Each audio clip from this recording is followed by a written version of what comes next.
Greetings, I am Lies and I use she, her. And I am Scandal and I use they, them. And let's play a game together. Hello, Draconisha. Hi, Draconisha. How's Good it going? to see you. Well, indeed. And hello, Howl. Now that there's voice, greetings. Hello. Okay, first things first, before we get started too far. And Len. Hey, Len. Len, Hi. secret Mrs. Len. Secret Len. Oh. There's not enough syllables there, but I'll try it anyway. So can people, one, hear the music, and two, hear us over it? Because that is the first question before we plow into this, and it's hard to hear.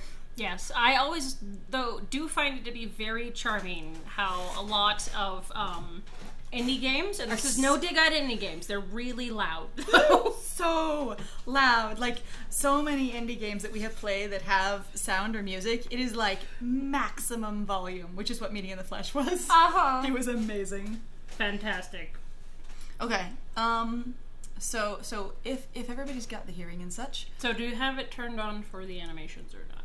I don't know. Let's see. Animations are on. So we're gonna try this with animations, and then if the potato dies, or there's horrible lagging, I can hear that there's music, but my Bluetooth makes my data point less valuable.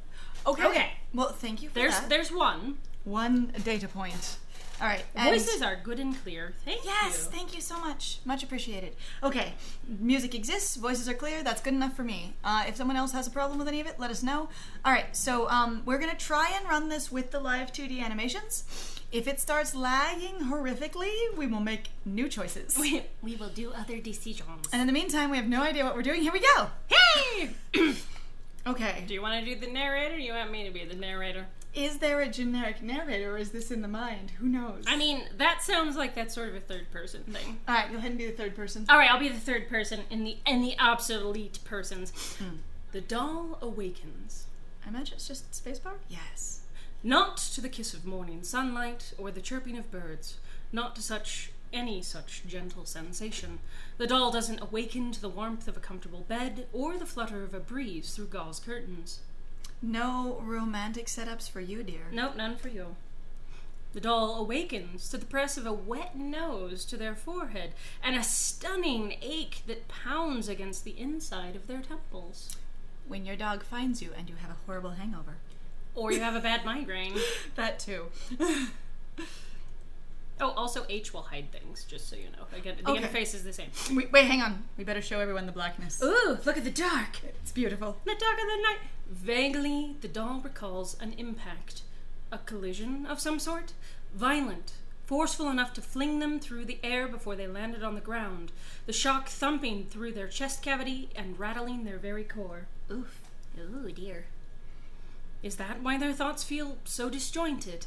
Like they've been crushed to a fine powder with a pestle and mortar? I know that feeling. The damp nose presses against their brow once more, huffing out a hot breath that smells like grass and flowers. Pleasant, save the heat. It ruffles through their hair and prickles at their lashes, not at all assisting with the headache imprinting itself behind their eye parts. Ow. Ow. The nose does sound very charming. Oh, look at you. Oh, fucking... You're so adorable. So and it has a meter in its butt. I was going to say hip meter, but that's okay. I know. I was just teasing. And as the doll reluctantly blinks once and twice, forcing their creaking eyelids to cooperate with their juddering thoughts, they're made aware of the multitude of voices speaking from close by. The ringing in their ears imbues each word with strange echoes, haunting and discomforting. Well, it sounds like the MC is not at ease in this moment. No. But definitely somebody, the soft and fluffy one, does care about them. Happened. I would say a voice. I'm wondering... We could both say it. I imagine that's probably just crowd voices. Just a collision. You needn't... In front of the automaton, I saw it. They... Let me through. Mustn't. One final blink clears the haze from their vision enough to identify the owner of the nose that has continued to paint damp lines against their brow, and an enormous shadow that looms directly above them, each warm huff ruffling through its voluminous fur. Its breath smells like animal and sweet plant sap. a floofer, but also the lack of eye visibility makes it look like a chimera experiment. Oh no. Oh no. Oh no. It better not have a voice, or I swear to God, I'm gonna pull out. Too soon. No. It's okay. Nyx Hydra might not know what their animals look like, but in here, we do. Mm-hmm. It's so cute, though. The total lack of eyes because of the bangs is deeply charming. The doll's head still hurts, a drumbeat of pain radiating through to the base of their horns as the voices nearby continue to speak. The beast huffs once more, and the smell is both refreshing and nauseating. Two of the voices nearby begin arguing. All in all, it is a stressful situation to be in. The doll squeezes their eyes shut, and even that movement elicits a fresh prickle of pain through their face. That thing, you have woken up. Nothing seems good. Even the good things don't seem good. Ow. There's only one thing they can do in response. Go back to sleep? Run or groan? Oh, we already get our first choice. If I was in that kind of state, I would not be able to run at all. Like, whether it's migraine or hangover, any amount of my head and thoughts can't function. I appreciate those other dolls that would run, but we're built different. I feel like if we tried to run, we would just immediately crash into the ground and tumble horribly, and it would be worse. And you just end up groaning anyway. Yes, it would be worse. So I'm going to go with groan. They have no choice but to stay put and consider the situation as calmly as possible. Obviously. See, this was the obvious choice. Even the narrator agrees. The pain in their head is as such that they feel divorced from their body. Thus, it feels like the most reasonable first step to take would be to bring that pain to heal. Suppress it, batter it down, compress it into a small but dense mass that's easier to handle. If it's not everywhere and it's just right here, maybe I can do something with it. An inhale, slow, hissed past clenched teeth. Then an exhale, even slower, fighting the chest frame's desire to lurch and constrict. The doll feels their internal fluids roil with small bubbles, seemingly urging them to do more than just lie there and breathe. But they ignore it.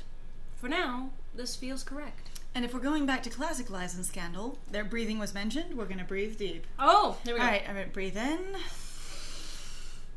Hold. Breathe out. And we will also all relax and center ourselves. Here we go. And gently unshrimp. Yes, unshrimp. Another inhale. Another exhale. Their core settles into place within the viscous fluid of their chest, and that discomforting sensation that something had been knocked askew starts to subside. Good. Progress is being made. Excellent. Given that we've got doll, I'm assuming some level... An unshrimp! Thank you, Draconisha. Oh, thank you. Yeah, the most unshrimp. I am less shrimped immediately. The shoulders are back. The neck is straight. We got this. Beautiful. Honestly, I feel like if the computer were just higher, then you wouldn't be able to shrimp. And it's the level of the, table that does it. Oh. Ooh, hydrate as well. Okay, Ooh, hydrate. That's also a good way to start this, because we are going to be doing some voices here. We're also going to be horrifically guessing at names, so I imagine, Draconisha, you're going to have a lot to laugh at. I have no idea how any of these are going to be pronounced. I have to say, I'm going to have to figure it out in the middle of things, and also best guesses.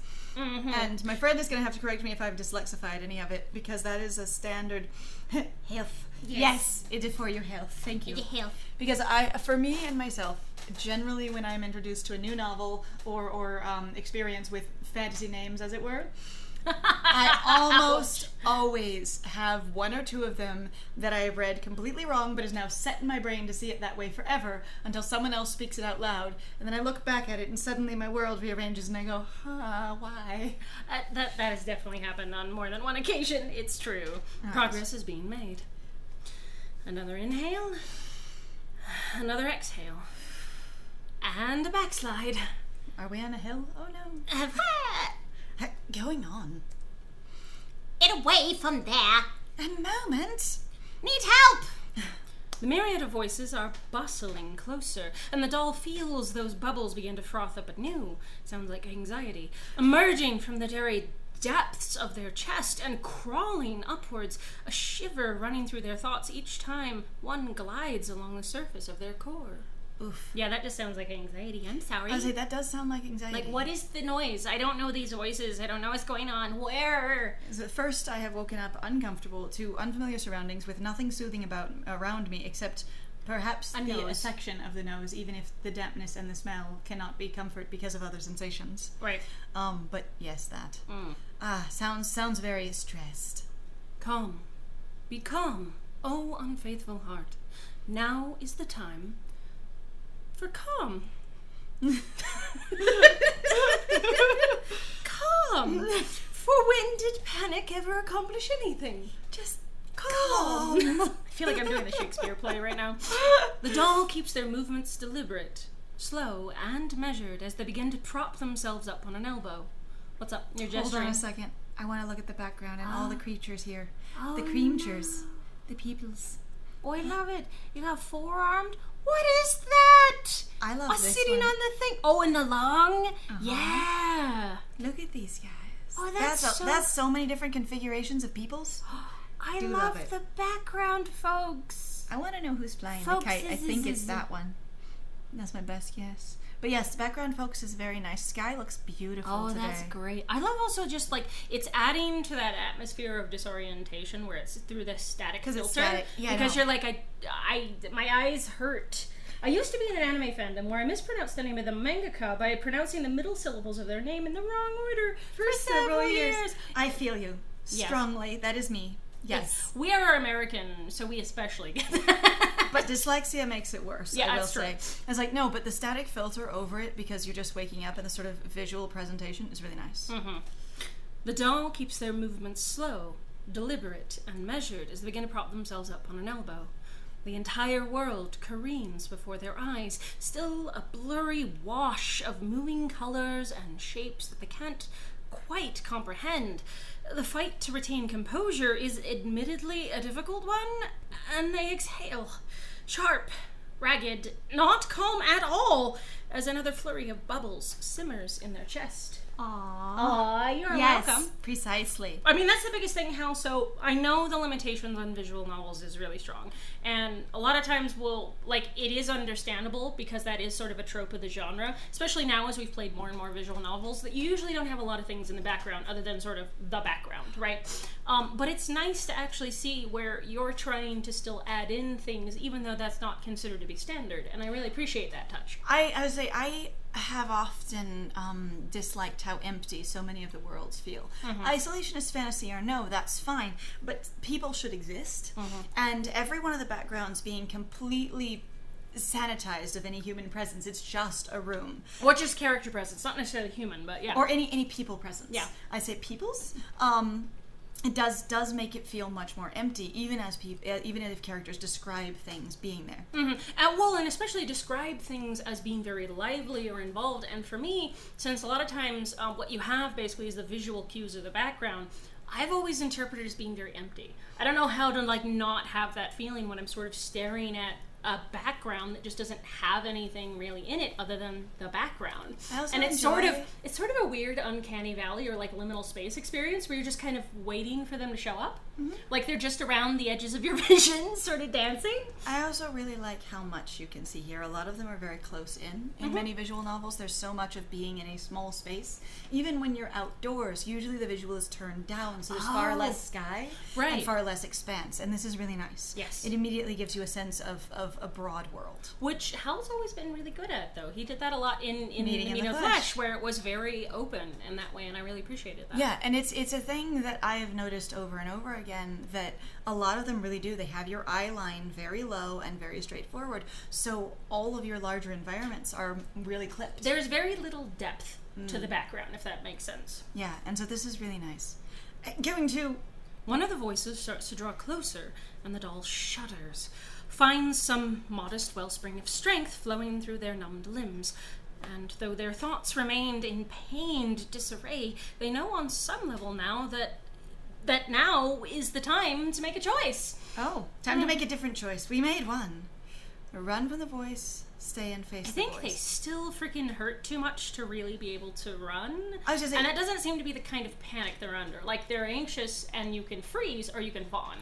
well, and the thing is yeah, I'm getting very much a freeze or fawn. Like, run is an interesting choice here, especially when the character keeps describing, I'm so unbalanced, I'm so disoriented. It sounds like their equilibrium is terribly off and that they can't even get control of their physical senses.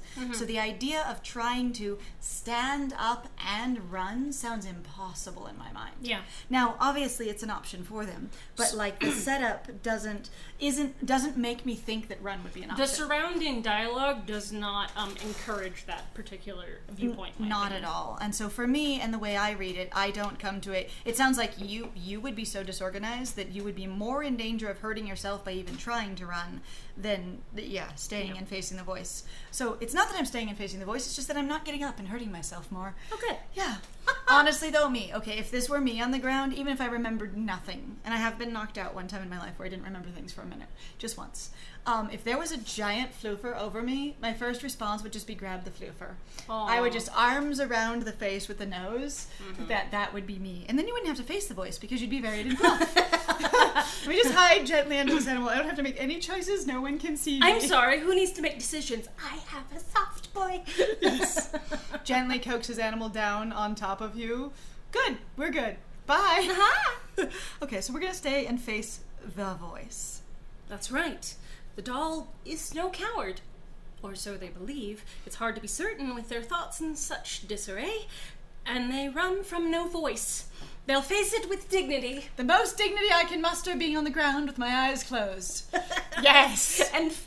And sort of jerking and spasming and going, I've got that. As my interior is displaced and in a state of boiling disarray, I shall nonetheless be calm and cool and collected. Voice? I don't run from voices. Or at least as much dignity as can be mustered by a doll whose field of vision is swimming wildly, shapes and colors running together like pigments left out in the rain. Yes, precisely. Exactly. Doll. Also makes it sound like running would be an extremely dangerous option when you cannot understand the environment in front of you. And a doll is just like, I will not puke. Yes. Oh my god. I don't know if I can puke. But I might. But if I could, I'm definitely in danger of it. It's not until the doll's elbow slips out from under them, refusing to prop them up any longer, that the doll realizes they're about to hit the ground once more. How undignified. But so be it. They steel themselves for the impact, but even the dull thump of sprawling out on the ground once more doesn't quite distract them from the knowledge that the voice has drawn terribly close. You know, I really don't want voice. This is Like, it. the voice is very... I'm getting a healthy. very strong, if I'm gonna wake up in this condition, I'd rather do it alone, please. Thank you. Alright, so we're gonna have to guess here. Oh, I it's don't green. even know if this is gonna be one of the characters. It is green, but I'm guessing it's King, it's do you King think it's Boy. the one in charge? If that's the one, I don't know actually if he is or not. He just is considered to be really respectable. I would say, would you like to play him? You want me to talk? Or do you want me to? I can do it. Okay. Do you injured? Closer, closer. That voice draws closer. The note of concern in its words growing increasingly obvious. It pauses in its approach to say, curtain quick. Further back. Give us room. Excellent. Understood. Curious how it's a little easier to understand these voices after taking a second spill. The doll blinks once, twice, hoping that the same improved clarity is being lent to their vision, and is pleasantly surprised to find that it is, not in one fell swoop, but slowly, bit by bit, enough that they can now make out the blurry shapes of a wall surrounding them. Ooh. Everyone, please disperse. There's no need for concern. That calm request is answered with indistinct murmurs, then the slow flow of movement from all around them. What the doll had thought to be a wall surrounding them turns out to be a throng of curious people. Flesh wall. It's the Flesh flesh wall! wall. Sap shows up. Hey guys! Perfection. I got the flesh wall. It turns out to be a throng of curious people, judging by how the mass slowly breaks into individual shapes, then scatters. Some depart hurriedly, while others seem reluctant to leave. Either way, none linger for long. Ooh, catching them context clues. I'm scribbling notes on your thoughts so far. Thank you. Absolutely, no problem. I also did catch that this voice had a color kind of thing, and so I had wondered that myself. But the fact that my friend remembers a little more of the color coding is helpful. Well, it helps, honestly, because the designs are incredibly unique, and also while they still have those colors involved, I have to say, it's not like it's weirdly dominating, if that makes sense. Because sometimes I've seen color-coded casts, and they're just really annoying. You're like, here's the red character, here's the blue character, here's the purple character. I appreciate that, that generally your cast of love interest is not color-coded, but I do like that their elements are color-coded, and that can be associated with them. That is very nice. I also really like the bordering in here. Like, even on the front page, the elemental border beneath the title, and here the flowers on the side is very charming. I was actually going to say that. Every time that I've seen the Pyreside Waltz thing, I was like, oh my god, that's all the elements that you talk about in the story that make up the world, and it comes together to make Pyreside Waltz, which I thought was really cute. It was very charming, yes. All right, either way. None linger for long. One tall, dark silhouette remains close by, ushering back the large, shaggy mass that had huffed the smell of tree sap into the doll's face. Oh no. Oh, We've no, lost baby. our comfort snuggle. Baby! That distance immediately makes it a little easier to breathe, and the doll coughs, clearing their throat, relishes the taste of air that isn't being exhaled into their face, and takes a stilted gasp. I am guessing that creature, in reference to the doll, is enormous at this point, because it's like, if you can't breathe any air at all except for what's being breathed on you, like, the size difference is massive. Well, it's also like an animal that's very much, I'm in your face, I'm really like concerned, I care about you, because I've run into even like medium-sized dogs, basically, sometimes they'll just like, are you okay, and they'll just breathe on you because they're like, I'm well, and the thing is I've had a lot of animals in my face in my life, including larger animals like horses, because I did spend a lot of time being a horse fangirl when I was young, and the level of I can't breathe anything but your breath, generally you have to have a lot of lung capacity for that, or be pretty big and deeply frantic. And this sounded like more gentle sniffing and huffing. Therefore, I would just huge animal is what I get. It's also possible that the animal is modified, so the pointing out of the meter on the side of it means that it is also is something else too. It's not just a quote dog, as it were. That's true. It might be like Bumbersnoot. And I love Bumbersnoot. If anyone does not know, there's a series of books. I think it's called Etiquette and Espionage. Yeah, that's the first one, and it's like maybe 3 or 4 books. And the thing is it's very steampunk fantasy, and I don't know how I feel about it overall, but the first book is fabulous. And there's unfortunate introduction with a character that is clearly a racist thing, and it's very unfortunate. But yes, I say there's it has its problems the way any fantasy does. Yeah, what we're talking about is the thing is in it there is this steam technology, boiler and pressurized, like burner or like fireplace and boiler kind of thing. That's just a little sausage dog named Bumbersnoot. It's a wiener dog. It's a wiener dog that is completely mechanical and powered by fire and steam, and it's the cutest, adorable little animal with so much personality. It's really good. It's Bumbersnoot. Anyway, but the thing is it produces like a lot of smoke and such because of the process just of breaking down whatever it's eating. And so, like, if this creature also has something like that, they could have, tons of, like, this is an entire furnace breathing in your face. It could be, yeah. Can you hear me? And there it is. The doll squints as a shadow looms directly over them. This proximity must mean that somebody's kneeling over them where they lay on the ground. The voice, it's close now, so close the doll feels they could touch it just by reaching out. I felt cute! Yeah, no, Bumbersnoot is adorable. It's like my favorite part. I was saying, Bumbersnoot is best boy. Like, solid. So they do, so they don't. Honestly, but they don't. I feel like so they do at this point. I feel like there's been enough of the reality shifting and being uneasy and trying to get your senses about you that trying to engage one more sense like a sense of touch. Since the character hasn't mentioned being able to feel any of the environment around them, they're so overwhelmed, other than the thing sniffing them. Like no texture to the ground, no temperature of the air, no anything like gripping with their hands or like I'm uncomfortable, just my body is completely overwhelmed and they're sniffing in my face and then I can't see. I feel like if you're starting to get you've got your breath back and you're trying to get your sight back, engaging another sense would be a good idea. Also based on what you said anyway, trying to get out of basically that bubble experience, or that it's not, I wouldn't call it necessarily disassociation in that way, but there really is a strong, I think, correlation to that experience where it's just like I cannot feel anything else, and the thing that I potentially would have touched, which might have actually been the animal Creature, yeah.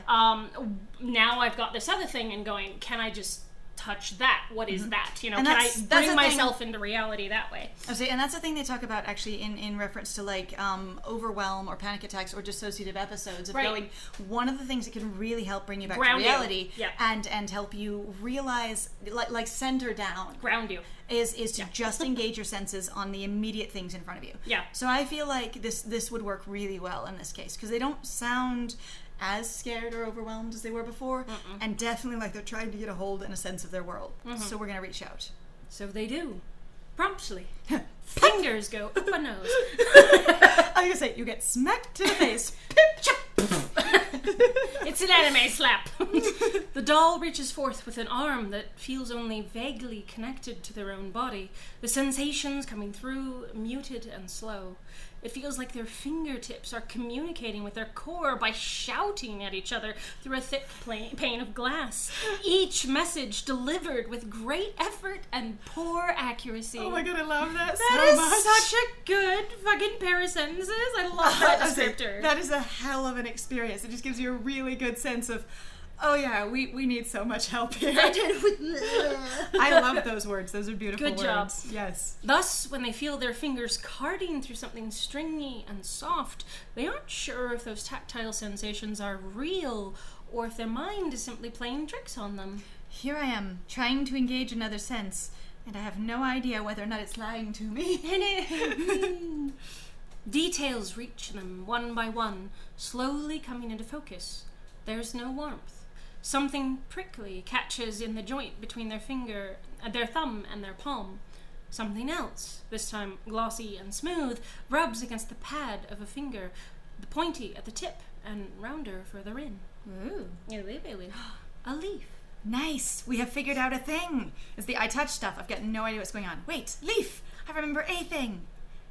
A leaf. I love that doll actually has words. I was afraid for a second that the doll would be silent and it would just be narration. Okay, I admit, I kind of was too. I was like, oh no. Like, I was waiting for mute protagonist and I was like, I trust you, but I'm a little concerned. Like, it's not that mute protagonists aren't interesting, but I find they're more inactive in regards to the story. They're much more just kind of there as, like, it's really just object in world to convey things back and forth, and somehow plot occurs around them. You know? Look out there. A leaf. No! Huh. Is crunchy? Must eat leaf. Nom, Nom, nom, nom, nom, nom, nom, nom. Huh. Crunchy leaf in fall. I will eat it. I don't want to eat it. Eat it. Crunchy. Right. Those words emerge a touch hoarse, scuffed at the edges from confusion and a shortness of breath. But still, the simple act of speaking helps the doll put their disorganized thoughts into some semblance of order. Also, engaging another sense, and it grounds you a little further. Yes. Excellent. Do appreciate. I was going to say, my experience with silence protagonists is that most people do, in fact, make them incredibly passive. And what I'm going to say is, in our reality, someone who is mute is considered disabled. Yes. And there is a lot of abled people perceiving disabled people as being more passive, and they're not. Yeah. And there's generally, there tends to be a lot of like pushback in that we're going, you wrote someone like me, but you made them completely inert and unable to function without the help of others, and that's ridiculous. Yeah. And so, one, speaking is nice, but two, if you write a mute character, make them proactive. I support this. Make them a character, not just a trait. It's most certainly a curtain of small vines they've tangled their hand into, their fingers rubbing against a small leaf that sprouts from the delicate greenery. And having this knowledge helps the doll concentrate, squinting until their field of vision sharpens into focus, until the cloudy smears of green and white and maroon split into more distinct shapes. The outline of a person, the doll soon realizes. I have reached up. I have touched the leaves. The leaves are a person. It's the leafy person. Oh, look. Ah! Hi. Ah! Okay, you'll have to tell us if the animation starts freezing, but right now I'm super enjoying this. That's really cute. The shock. Ah! I have been fondled. Hello. Greetings. A person whose hair they've entangled their hand in. It does look shocked. I kind of love that expression. Uh-huh. Fancy strange. Okay, I love that inside our MC's head. Now that we've seen them, we're going, okay, leaves, vines, oh, you're a person. Fancy stranger. Got it. You are the unknown fancy one. Hello, Fancy. And Fancy was their name. Excuse me. A new voice interjects before the fancy stranger with the nice hair can say anything. We think the hair's nice. Fucking love that. I have no purchase on the world at all. I'm just barely able to see and communicate with my senses at all. Fancy stranger has beautiful hair. No, hang on, friend. What? There's even more. Uh-huh. Now that we can see more, there's more to see. Look at all that. I do love the floating like orbs with gardens. The floating gardens, yeah. Mm-hmm. Now that one's not necessarily a garden, so they're probably just like pavilions or like rooms or buildings of some kind. Maybe, But yeah. the fact that they've got hanging gardens is just deeply appealing to me. Oh my god, that's so good. No, it's this little chibi. Ah, there's the kite. Thank you. I couldn't figure out who was holding the kite. Now, without the static, I've got it. That's great. No, I just was like, oh no, the floating I love child. that. I was gonna say that your different elements are all represented here, actually, in one way or another, because this is your smoke and your metal, and then your. I don't see green. Maybe we need more plant in here. I think that's green. Maybe right here. See the arm? Okay, possibly, yeah. And so that's probably smoke, and then there's ice. And then you've got your sort of flesh. What is this? I don't know about that I one. love the patterned skin. That's gorgeous. It's really nice. So if a tour of this one with the patterned skin is really lovely. Mm-hmm. But yeah, the diversity of different bodies in here and being able to recognize some of the base elements of things based on the primary character signs. Oh, this one's leafy. Oh, okay. Like Yeah. That's definitely plant. That's really cute. I love this. Okay. I love how many people have canes. Okay, I just have to say, like, it's super charming, because I can't tell you how much I like so many other worlds. You're just like, everybody's able-bodied, and only one person has a cane, and that's the old character. Only old character. I could pick out 3 immediately, and that's really cute. Like I said, it's really charming. Mm-hmm. All right. The doll gives a startled jump when a hand reaches in from the periphery of their field of vision, cold fingers latching around their wrist. The grip is gentle but firm, not tight enough to cause any pain, but strong enough that they immediately know pulling away would be impossible. You're not hurting me, but you do have me. I am held. Wow. Is held. Oh, it's you. Okay, I was not sure who this one was, because with the purple I was trying to associate. Please keep your hands to yourself. Yeah, yes, how, yeah. Mm-hmm. Chilly. The man's words are chilly. Lacking in any ill intent or true bite, but without room for protest either. The doll blinks as that grip at their wrist tugs, again, gentle but firm, to disentangle their fingers from the fancy stranger's hair. Hey, please stop fondling him. Please. All right, hold on. Ah, That's really fun. it's the smoke boy. I say also though, super military. I had no idea he had a dagger. That's great. The chainmail's really fun. It is. All right, fancy stranger's hair. hair. All right, I'm sorry. Please don't tell me what to do. It just looked so nice. Honestly, none of those were the first thing I thought of, but that's okay. I actually also, again, I think it would be interesting in this case, because I actually wasn't sure who that was directed at. I wasn't sure if it was directed at the stranger, for just coming into, basically contact with you. So it's sort of that blaming, like, I'm the bodyguard, please don't touch them. They're like, they touched me! That kind of thing. Or going like, hey, you should let go of this person. So I think it would be like, I wonder if that's like what the I'm sorry is about, where you're like, is it me?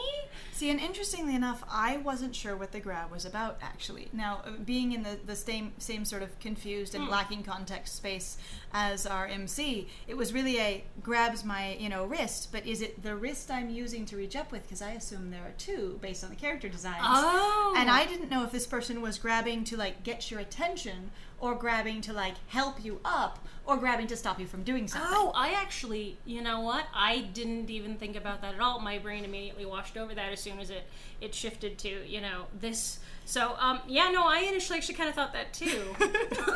And so that was me when it was the, I'm trying to, as soon as it's the, I'm trying to get you to stop doing this, I was like, oh, different experience. Right. And I don't know. It just looked so nice, sounds disingenuous based on the fact that we could not tell what it was at all.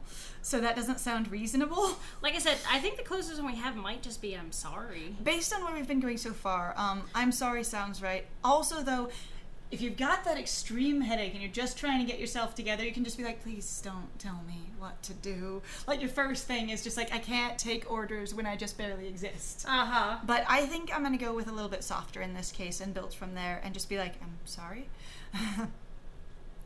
Oh, look, there we are. I'm sorry. I suppose I shouldn't have done that. All right. Aww. Look at you. So that is our MC. I love So them. that's Motya. Uh-huh. That's Look at great. Okay, so those are considered to be horns. I was just thinking of them as like little head wings. I thought they were head wings too. But- Because they're so wiggly, I was like, they look like they do the flappy flap. A little bit. On the other hand, self-described as horns, so there's that. Uh-huh. The collar is really fun. I'm like, it's like a dicky collar.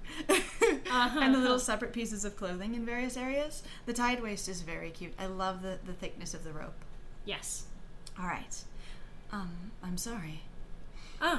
It's easier to talk now. Not by much, but even a small improvement is better than none.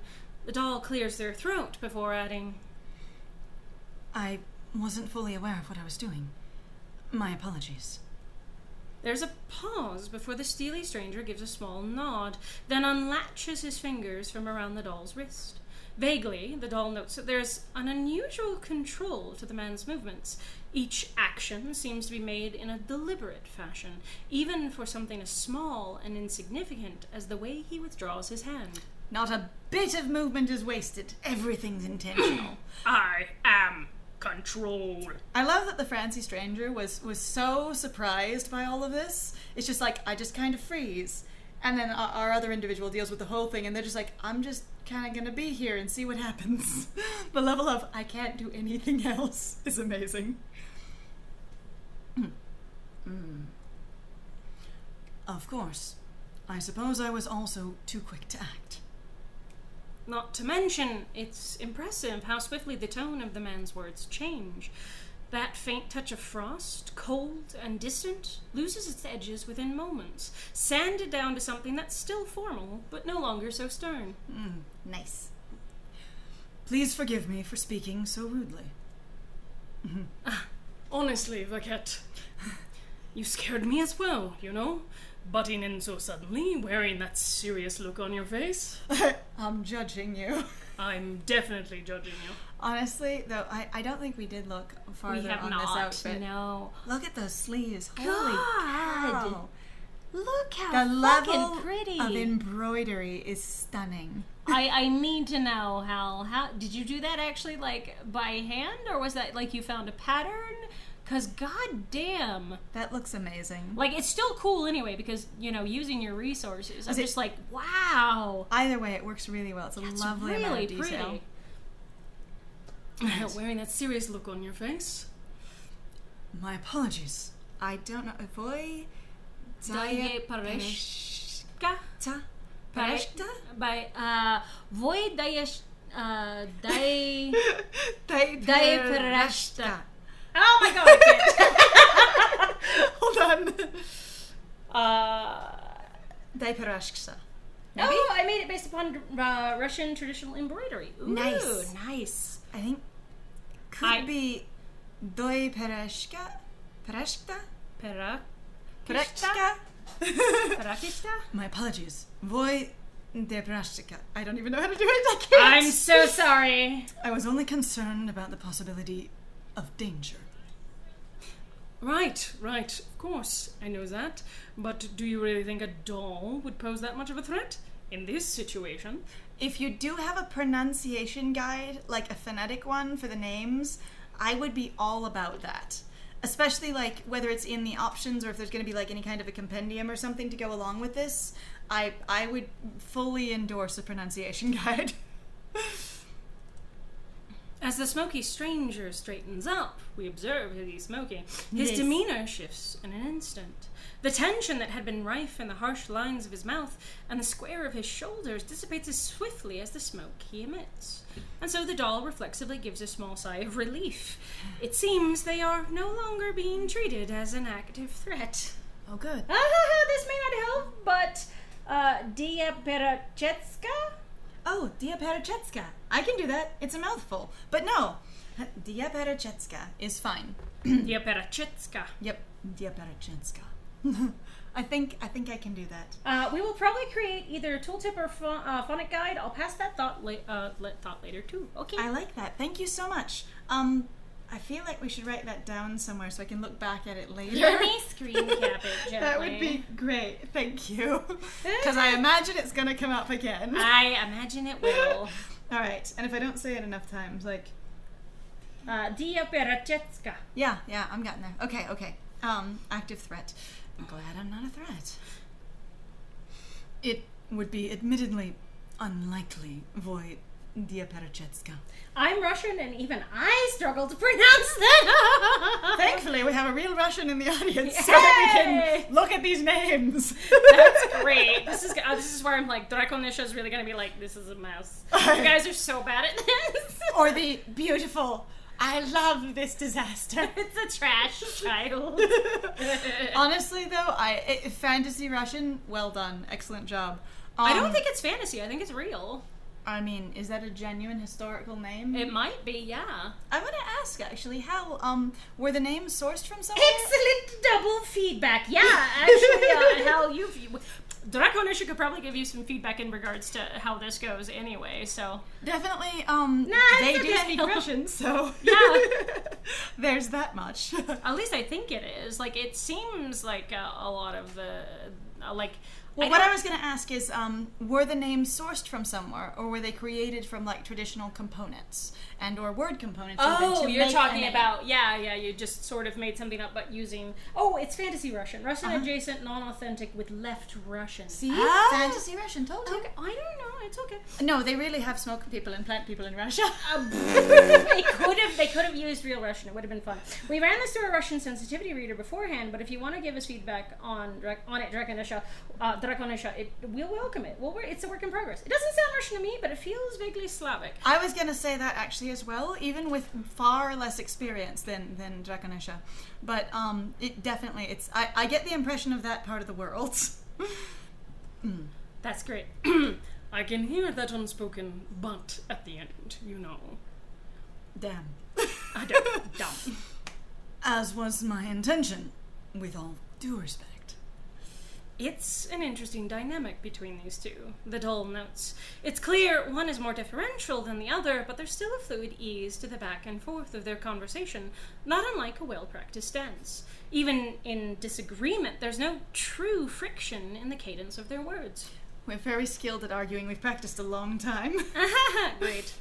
But as mildly enchanted as they are by these people who've apparently laid claim to the job of assisting them, the doll knows that they cannot while away too much more time lying here. Yay, you remembered you were on the ground! I deeply appreciate remembering what position the doll is in. Oh my god. There are so many visual novels that we have played with, like, you are dead on the ground, and then suddenly you're standing over there somehow, or And the person is walking off embracing screen. you in their arms while they were standing above you, and you're like, did I stand up? Did I get picked up? How did I get from down there to up here? And we're not going to discuss it ever. Okay, that's fine. Draconisha says, if you weren't going for anything authentic, then it's okay. See? Perfect. Sensitivity readers agree. Yay! 2 out of 2 readers agree. 2 out of 2 Russians agree. That fantasy Russian is good. Yes. Perfect. especially since the time spent listening to the conversation between these two strangers has granted them a long enough distraction, and the worst of their dizziness and disorientation seems to have subsided. Thank goodness. Ugh, yeah, right. The doll blinks, realizing with pleasant surprise that the world has stopped spinning around them. Their limbs, too, seem much more amenable to the thought of cooperating. That would be nice. Clearly, it's time to rise. Everybody get up, it's time to jam now. Sorry. The ground makes for uncomfortable bedding, and dirt is gritting into the back of their head. We've understood that we're on dirt now. Hey! Or that there's at And least also there's dirt texture. on the ground. We've got texture awareness, and that's nice. I love and that. more also location awareness, too, which I appreciate. Yep, I am interested in that. I would also be interested in either more scent awareness. We definitely mentioned what the animal's breath smelled like several times. Right. And if anything else smells here, including whether the smoke or not has a scent, I would be interested in that being present. Our sense of smell seemed to be the first thing we were connected to, other than touch with the cold wet on our head. Right, and then also if Senor Plantman actually has any particular smell as well. That one, given there are flowers and such. But yeah, given that was one of the two first senses engaged, I would be interested in that one at least being mentioned as just an aside or something. It's not necessary, but it definitely is an idea, especially since it was the first thing. Like I said, interested in it. Yep. All right. Here we go. Time to rise. Back of their head. Stand. Ask the fancy stranger for help. Ask the smoky stranger for help. Continue lying there.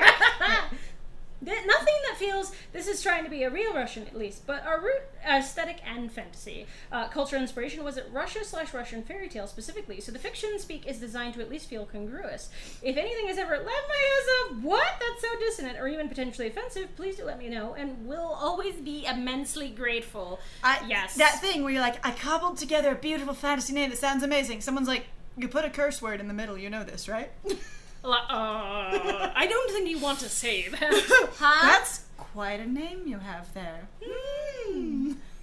In this case, though, we would not be the one who would know that. For me personally, I wanted to tell you actually, one of the big reasons I was really interested in playing this game, especially once you pointed out what I thought I was perceiving, was that it does have basically a more fairy tale aesthetic, but also I know it goes towards the Russian aesthetic.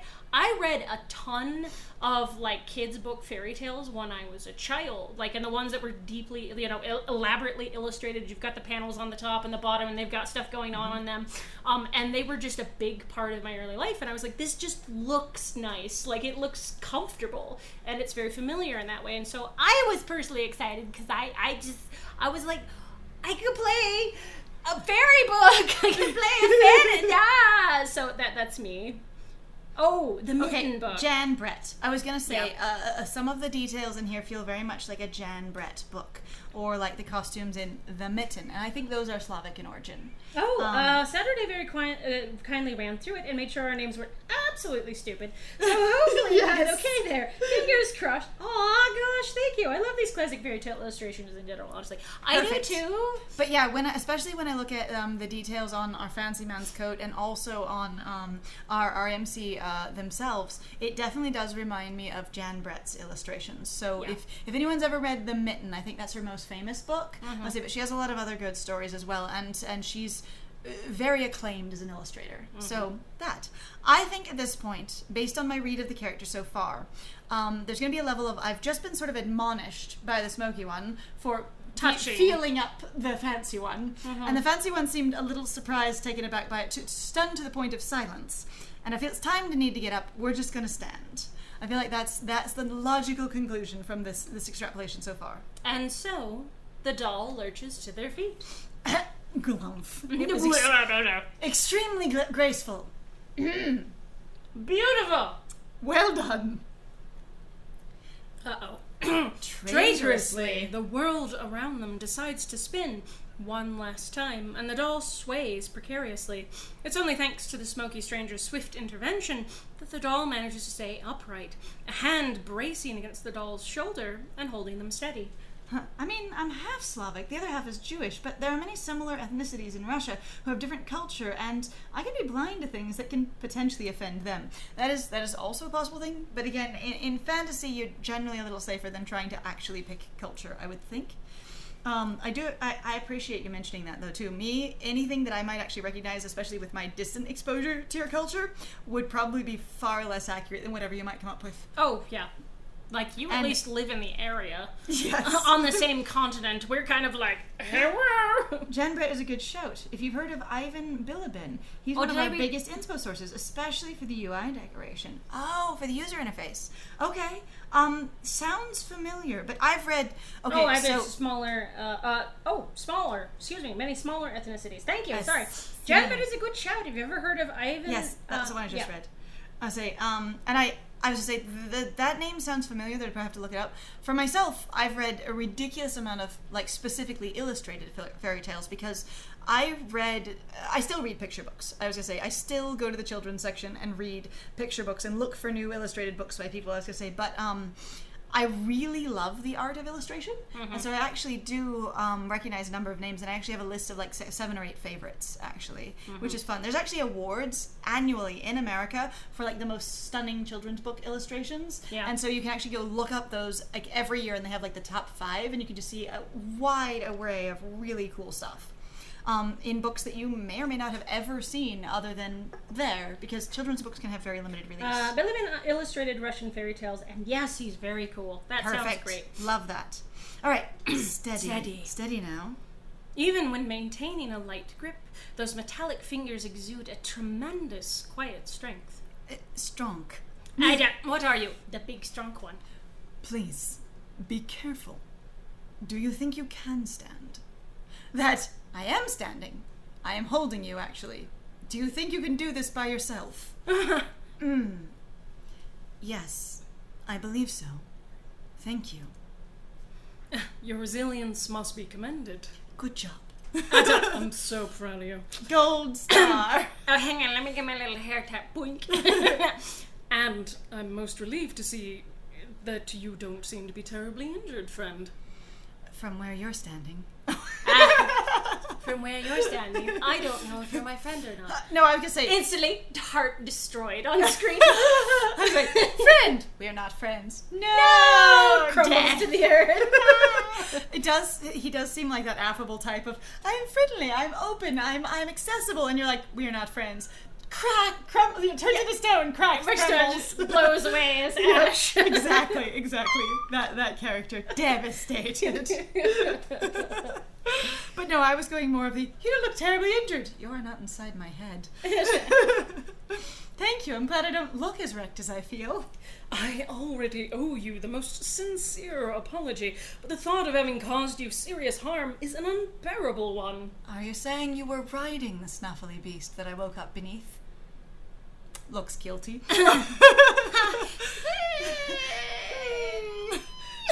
Internal scream.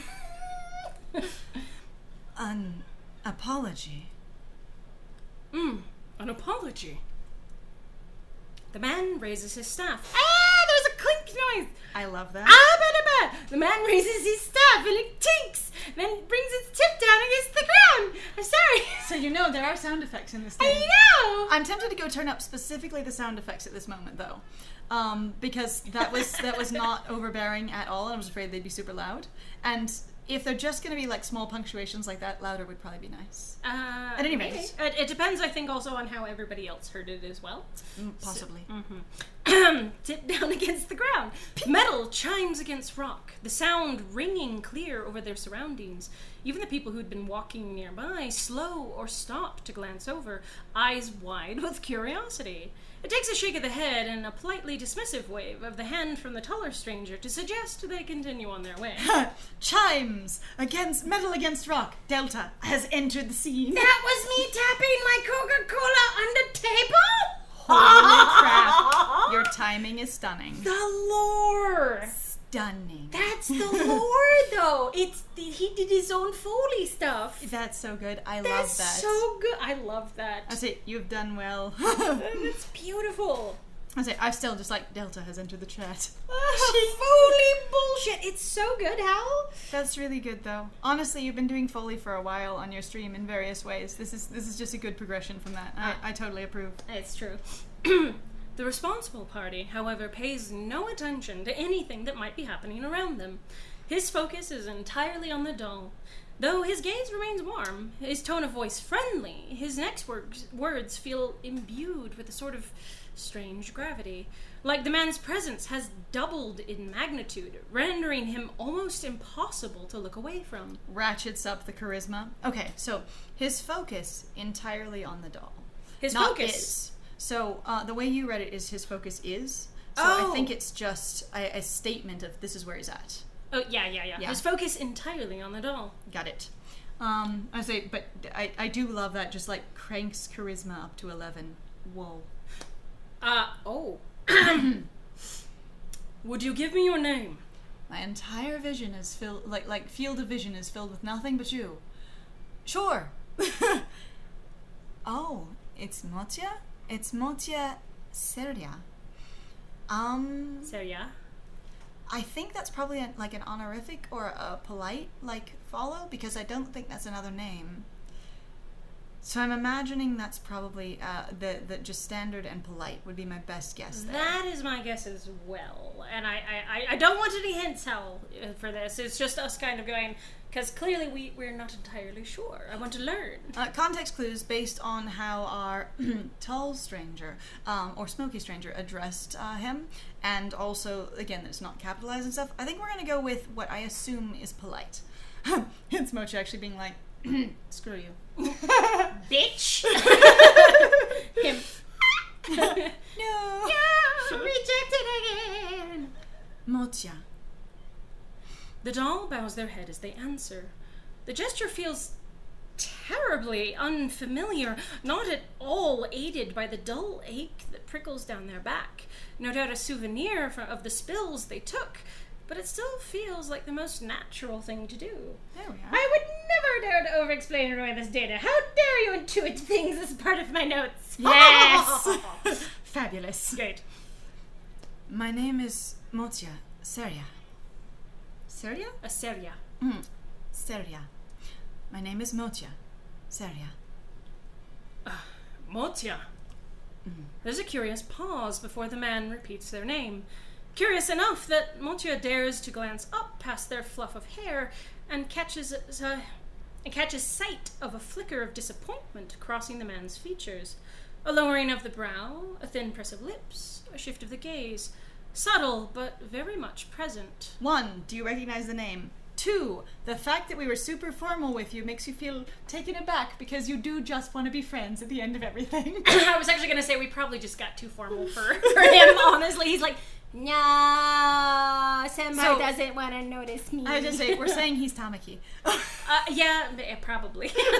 Just that. I will be extremely friendly at all points. Any shutdown, even a tiny bit of formality, I am crushed. Motya sounds so silly to a Russian ear. Oh, does it? That's amazing. I That's think so good. Motya may very well be foreign, based on my brief understanding of the story from the exterior materials that exist. But that's just a guess. Well, I remember we just said it's all fantasy Russian, basically, or fantasy Slavic, so the names could just be made up, too. Right, but I don't know. I've always felt like Motya's name sounded different than everyone else's. Oh. Just when looking at the cast of characters together, it feels like it sits somewhere else. Oh, okay. That's totally fair. So that's my that's my personal guess at the moment of going. You have a different origin than perhaps your standard grouping. So Motya sounds like an affectionate nickname you give a cat. oh, that's is it because adorable. it has that diminutive vibe? Oh, that's so cute. Motya, the kitty. Motya is now Kitty. See, fancy pants really is like, kitty don't want me. Okay, but like puts paw in hair. Pep, pep. Oh no! Motya is a cat wearing all the stuff with the little horns, and just pep touch face with the beans. I suddenly very much and want it's just freaking a out. Like, chibi of Motya as a cat, like so badly. Just paw in the face. Pep, love me. beans. Yeah. Yes. Okay. So good. But yeah. So that. No. But quite some time ago, when I was at a Meet the Author with Brandon Sanderson, he was doing a limited thing for a group of high schoolers. I knew a librarian at the time, and so she let me come into a thing that I shouldn't have been there for. It was great. Yay! Anyway, when he was talking about world building with all of these high schoolers, he was really sensitive and aware. Like he was very good with approaching young people. I thought it was really cool. And any amount of like either hostility or sort of pulling away that he encountered in the audience, he was really good at re-engaging or diffusing. Anyway, so that was very cool. But he talked about how if you're making a fantasy world, taking all of your names from basically one linguistic origin will make it sound like a unified place. And so that was one of his, diminutive is the right word. Yeah, yes. Something small, cute, and affectionate. Yep. Yeah. I like that. Anyway, so when I was looking at all the names together, the 5 love interests seemed like they had more linguistically in common than Motia, who seemed separate from all of them. Not to mention all the languages are very long, but it's not even that. It's more of a syllabic thing. Syllabic thing? Syllabic. Yeah, syllabic. Present. Subtle, but very present. But it's brief, fleeting, and quickly brushed aside when the man clears his throat afterwards, the pieces of his jewellery clicking against each other when he nods. I'm imagining it's the head bangles tapping against the shoulder bangles. Yeah, that's kind of what I was thinking too. Honestly though, the shoulder piece is just super extra with how chunky it is. Like that thing must weigh a ton. Unless it's all really lightweight metals. Maybe. Who knows? Well met, Motia. The man's heightened presence makes it all the more startling when he bows his head the next moment. The sway of his jewellery, the heavy hang of his mantle, and the soft fall of his hair lend the gesture an extra weightiness, and Motia suppresses the urge to take a startled step back. And they both bow to you. They do, and that's a bit much, actually. Well. I do love the strong flick of the, sort of horn, as it were, like a startle. Beg your pardon? A frighten. I get what? Please allow me to apologize to you, Motia. It was my automaton that struck you and caused you to fall the first time. It was the fluffy beast. It was a beastie, but no. You, sir, are bad at driving. People! Yes! Hi, people! Hello. Hi, Greetings, poet. What's up? We are currently... North! North. We are currently digging into the preview for Hal and Miru's new visual novel. And It's fucking muffed. Yeah, I know. It's hot out there. I'm sorry. We in fact have air conditioning now, so we are not dying of heat, and we don't have to be quiet in the library. Woo! Please enjoy your lurk. Thank you for being here. Please enjoy this gorgeous game. I am thrilled with it so far. First time. Though I must admit, I was surprised by how suddenly you stepped into its path. It doesn't excuse my lack of diligence and my inability to prevent the accident. You're not very good at braking, sir. It's so fucking mafting. Absolutely minging. Yeah. Oh, poor Totally thing. not jealous. I'm so sorry. Fuck you and your haircut. I'm so sorry. I would very much share my air conditioning with all of you if it were possible to do so. If I could telecommute a cooler, I would do it. We would. Quickly, turn on your fan higher. I will send it to you. Correct. Right through the computer. It'd be great. All right. I promise you I will do everything within my power to make the situation right. So I hope you'll accept my sincere apologies for causing you such harm. It's pronounced Mingin. Mingin? Mingin? Mingin? Oh, Mingin. It's pronounced Mingin. Mingin. I'm sorry. Mingin. It's Mingin. Your emphasis was wrong. I'm sorry. I did the wrong syllabus. Jesus Christ. Damn Americans butchering English. We only speak one language, and it's bad English. I'm about to say, no, it's American English. It is. That which is frequently bad English. Yes. Just gonna say. Correct. Minging. All right. Mingin. Mingin. It's mingin. It's mingin out there. You mean you're melting. Dead. All right. Causing you such harm. His voice never wavers, each word spoken clearly and deliberately, and there's no denying how well crafted the man's statements are. The more cynical sort would probably be justified in accusing him of wielding a dangerous silver tongue. How dare you be so charismatic? I'm immediately sus. Thank you. Oh, goodness. Stamp of approval. We've been Yes. approved of. The game has been approved of. Stamp. Yes, good. Good job. I'm also just like the level of like I am oozing charisma. You might be sus. So much. You could be suspicious. You could be sussy. Okay, but I was also having a moment here where I'm going, as far as I understand from Hal, you can actually have, like, all of your love interests on screen at once, depending on the situation you're in and like the choices you make. I think they said the max you could have was 3. Or like 3? I don't know. The max you can have, unfortunately, is 3, because that's actually in the test that I did. It's like so this shows the most highly intensive characters, Okay. and it has them all on screen at once, and there's only 3 of them. Okay, that's good then. At least based on what I recall. Feel free to correct me, Hal. That's just what I remember. I just remembered him talking about it and trying to have like all of them on screen and just frying things. It did crash his computer, though. I remember him talking about that. But I was also just trying to picture it where right now these two are adjacent to each other in a way that makes very much sense in the environment. But if you added several more people in, would they actually be able to indicate effectively where they were standing in relation to each other based on the size of the screen? And so I was curious about that. Silver tongue. But Motya can't help finding the apology sincere, given the note of true remorse in his voice and the way he seems reluctant to raise his head even after he's finished speaking. Guilty. Sorry. They're briefly at a loss for words, and though they eventually snap out of their startled silence, it's less because they know how to respond, and more because the curious, mildly scandalized glances from passerby prickle too sharply at their nerves to be ignored any longer. Hi. How dare you make the king bow? I was going to say, Motia's going, we are clearly a spectacle, and I'd rather not be. Oh, shit. I accept your apology. Please raise your head. So please. That was quite swift. I was overwhelmed quite quickly. What? You've no need to accept so easily, Motya.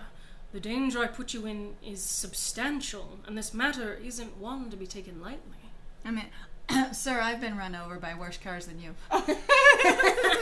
If you want to hit me with that truck again! I've been run over by bigger automatons, sir. Sir. So the interesting thing, at least that I know about this, is as an aside, at least from the outside lore that you can read about the characters, right, is that dolls are specifically incredibly rare, especially ones that are incredibly sentient, like Motya seems to be.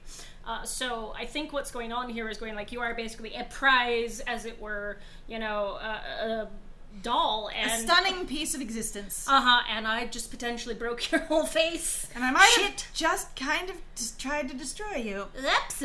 I feel guilty for the loss of possible culture to everyone involved. I'm not taking it lightly. But an accident is an accident. It would be different if you'd acted with intent, or with malice.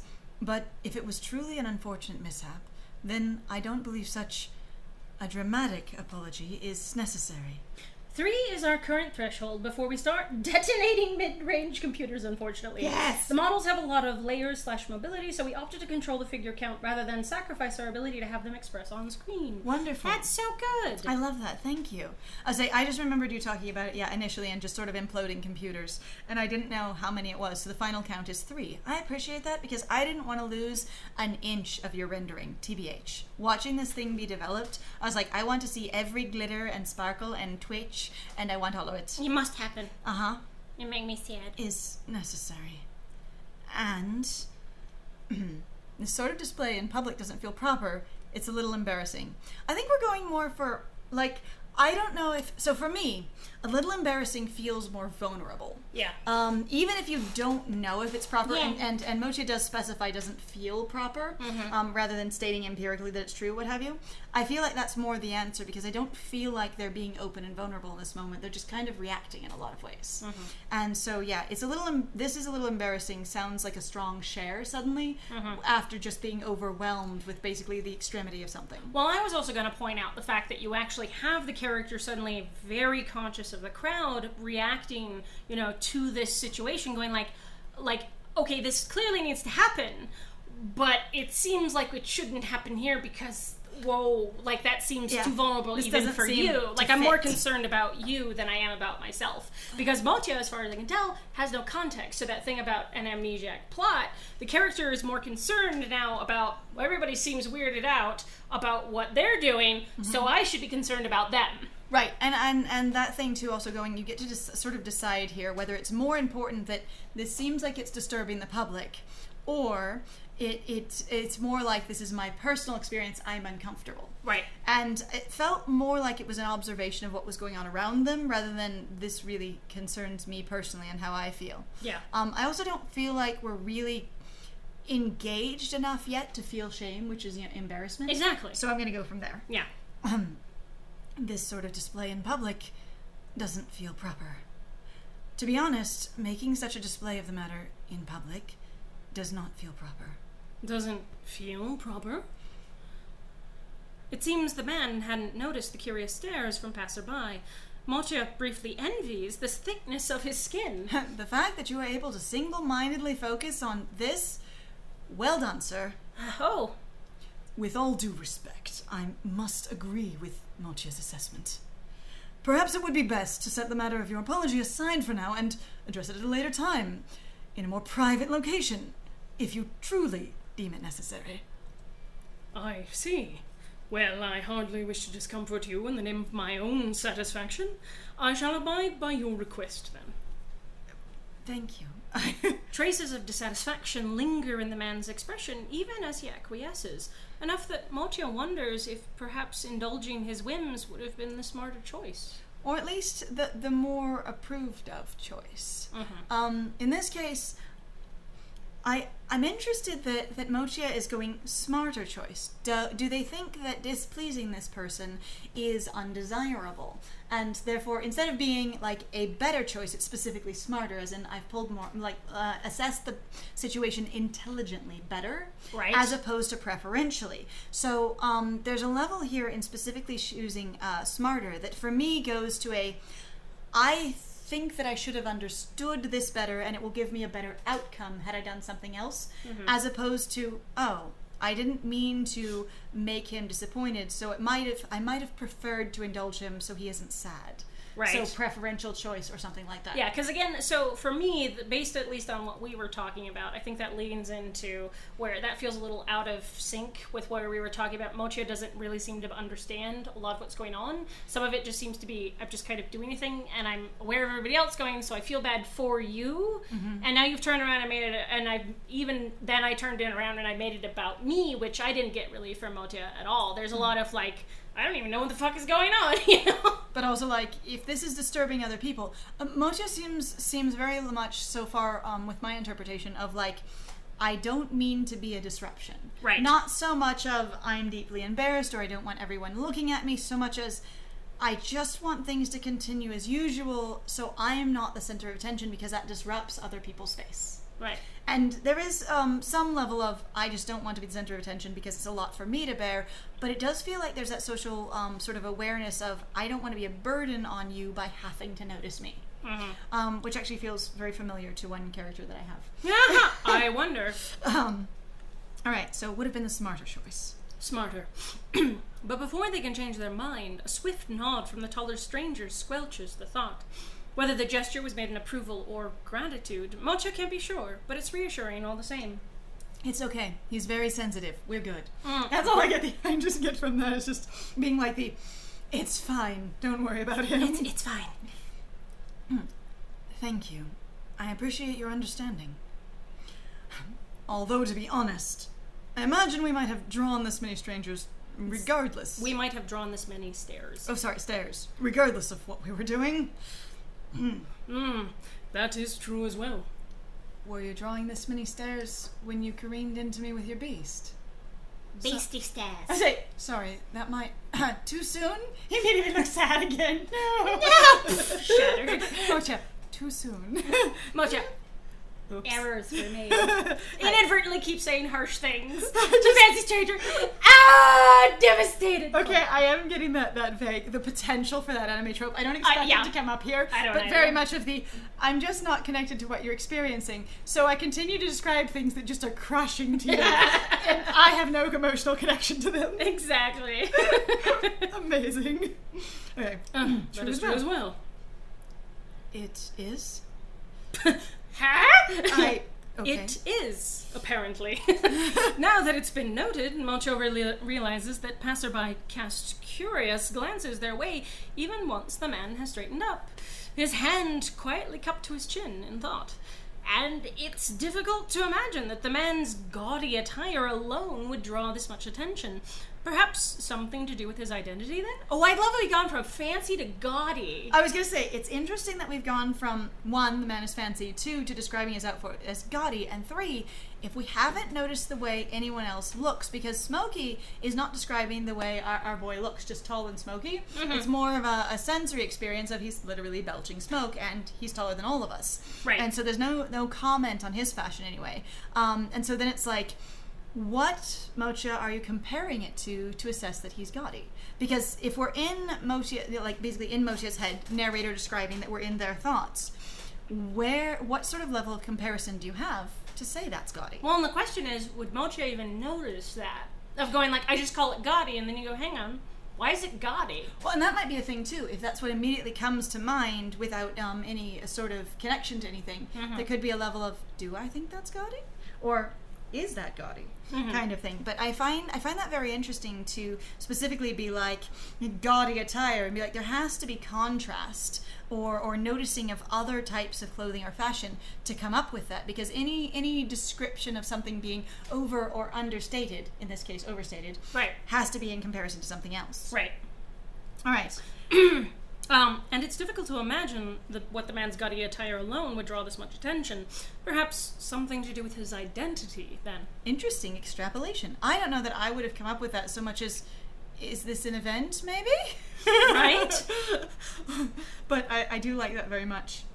A query is right at the tip of Mocha's Coca-Cola can. No! I can't! Now that I know it, so that the tonk noise came again. Oh god, so yes. that's I'm just like, the Coca-Cola, I'm never gonna punk. It's so deeply charming. It's really good. Foley sounds. I just want to hold it. But I love the art of Foley anyways. It's one of just a thing I really adore. I would do Foley given a chance. Mm-hmm. Like voice acting and Foley would be totally a thing. Oh, absolutely. Though part of the reason I also mentioned is because recently I found a story where there was a Foley artist who was describing basically some of his techniques that he used to make sounds, or they had somebody like walking across wet concrete or whatever it was, and they were like, and basically it was sort of done in a roundabout way, but the sum up was that the guy got his hands wet and sticky and he was slapping his wife's butt to make these sounds. Amazing. Because he was like, and thank you to my wife for the more eccentric she would give me. Clap, and clap, everybody's clap, like, you were smacking her ass or something. And going, yeah, but it sounded great in the movie, didn't it? Just great. Sometimes all you can think of is an interesting choice in everyone else's mind. When they're interrupted by another decisive tap of that staff against the ground. It's rather counterproductive in avoiding the attention of the surrounding crowd, Mocho thinks, but at least it seems to be entirely unintentional. Your strong punctuative gestures and gesticulating behavior is so natural you don't notice. Then let us hunt 2 hares at once and depart from this place immediately. That's a really cute colloquialism. I actually like it. Depart. Depart! Yeah, you'd be the one. Depart. Oh my god! Depart, and we're gone. I see we're leaving. Oh god! The need for clarification feels obvious. The fancy stranger instead turns away, and with the dramatic sweep of heavy fabric and the metallic clinking of jewelry, strides confidently over to the automaton, idling several steps away. Oh no! I love that it's just been standing over there this whole time. You know, our smoky stranger just pulled it out of the way, and it's just sat there being completely idle. Aww. And going, if you're now completely idle, what prompted you to sniff before? Which sounds really, really like just one of those things in my mind of going, do you interact without prompting, or only if stimulus is right in front of you, or is there an idle mode you can be set to? None of these things need explained, but I'm very curious about the automaton. It's just sort of like an aside it's thing. not required. My thought at genuinely is just the fact that it was in front of them. So it's going, what was this thing? Or like, hello? I think it would be really, really cute, though, if depending on whether or not the automaton is going to play any more role in here at all, because it's super freaking adorable.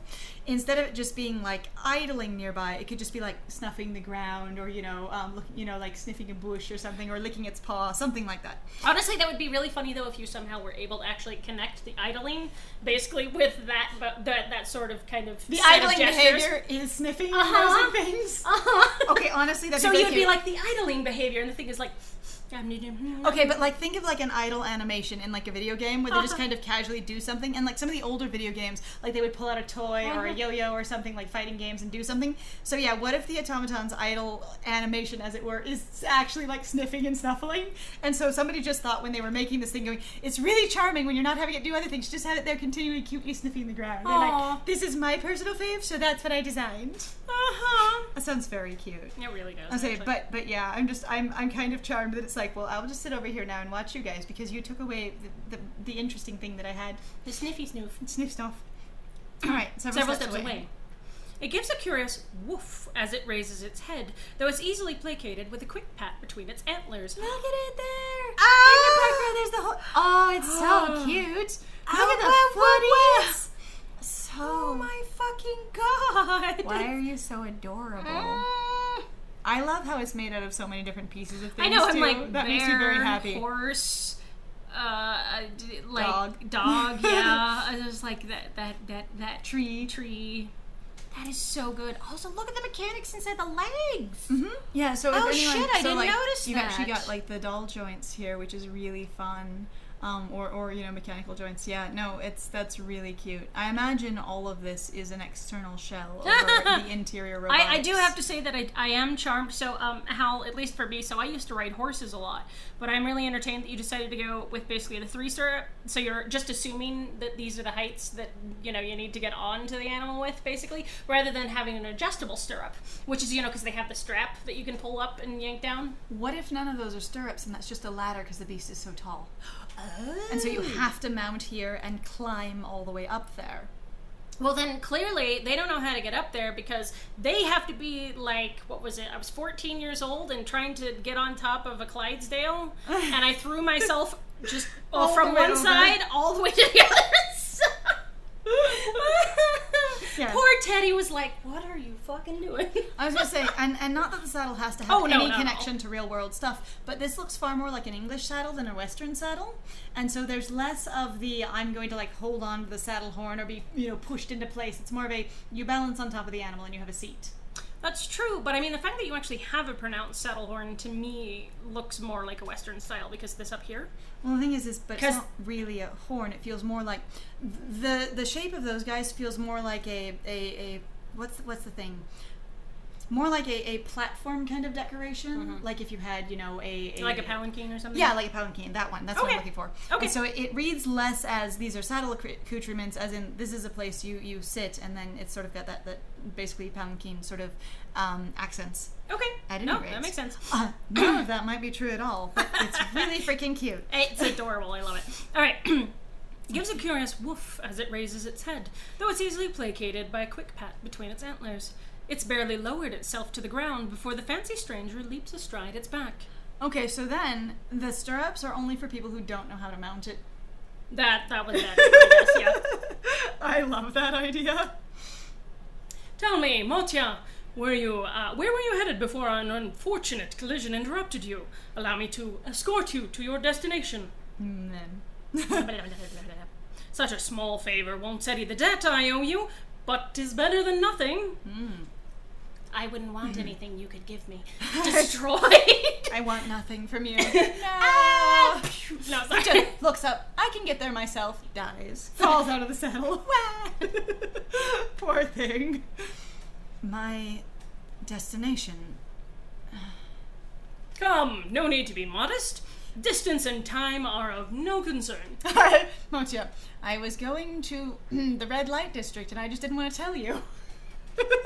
And I was so embarrassed to get caught. Don't be modest! Alright, do you want to go to the pawn shop with me, I guess? I was gonna go get some attachments. Whoa. No need to be modest. It's... Seria Motia, is something wrong? I'm afraid I can't remember. You can't remember? That is certainly quite the predicament. You're certain you can't recall where you were headed, even in the slightest? Vaguely, Motia thinks that it's very kind of these two strangers to show such clear concern. How much of that worry is fabricated out of a sense of guilt is a question worth pondering, but they decide to tend to it later. I love the idea that our fancy stranger is up on top of this gigantic beast. Oh, let's go do somewhere! And then suddenly having a quietly more intimate conversation, but from way the hell up here. And you have the tall boy just being like, let me try and mediate a little bit between the shouting down from the back of this thing. Shh, calm. It's calm. okay. We still have Calm ears. your royal happiness. It's alright. It's alright. For now, they focus on sifting through their thoughts, seeking even a fragment of clarity, some small sliver of solid information, something that would indicate where they were headed and what they might have been intending to do. An answer that surely must be there. Much like someone who has ADHD looks down at themselves for context clues. Was I carrying anything? Did I come in What here? am I wearing? You know, I fucking love that TikTok. It's so good. going, did I drop anything? Looks at the ground where you were laying, trying to figure out these things. Perhaps I came in here for food. I was going to say, did I come in here for a sugary beverage? No, I think that would elicit a sense of joy, and I don't feel excited about this, so why am I here? Right. Self-investigation is strong. All right. They must turn into Cuomo. Surely. I'm certain. Of your destination. Hopefully, of your destination. That I don't remember. Crushed. No! We created an entire eternal life for this character. I don't know why, but I'm just like the super enthusiastic, friendly, nice, hot guy who's just like, there's things in this one character that just says horribly devastating things to them and has no context at all. And they're just like, no! It does feel very strong, again, like that sort of trope of the warm, boisterous, enthusiastic, open character with the more subtle, calm, reserved character, and constantly being like, well, isn't that obvious? And then being like, dead. It does ring of that. My apologies. I truly can't recall where my destination might have been, or what I'd been intending on doing. It's nothing to apologize for, but the man's words trail off, and Mocha can understand why. Surely this must be an awkward situation to be thrust in, regardless of how jovial or dutiful one might be. I love that those are exactly their descriptors. Yes. Jovial? Here's the dutiful one. And dutiful, yes. I have the dutiful stranger, the jovial stranger. You're no longer fancy or smoky, now you are these things. I love the sort of evolution of describing them in Motia's head, without necessarily giving them, new naming labels at all, Right. though I do think that's a fun convention when they evolve. I love when they do that. So there's this thing that some visual novels will do where as a person that doesn't know someone else's name learns more about them, they'll label them differently, so there will be a progressive level of names. Instead of fancy stranger, it might be like then opulent stranger, then like boisterous stranger, then smoky stranger, and then they stand over you, realize such a tall stranger. But I like how Mochia's description of them continues to progress, and yeah, the jovial and dutiful one is very fun. A silence reigns over the three of them, punctuated only by the sound of the automaton's idle breaths, huffed close to the pavement.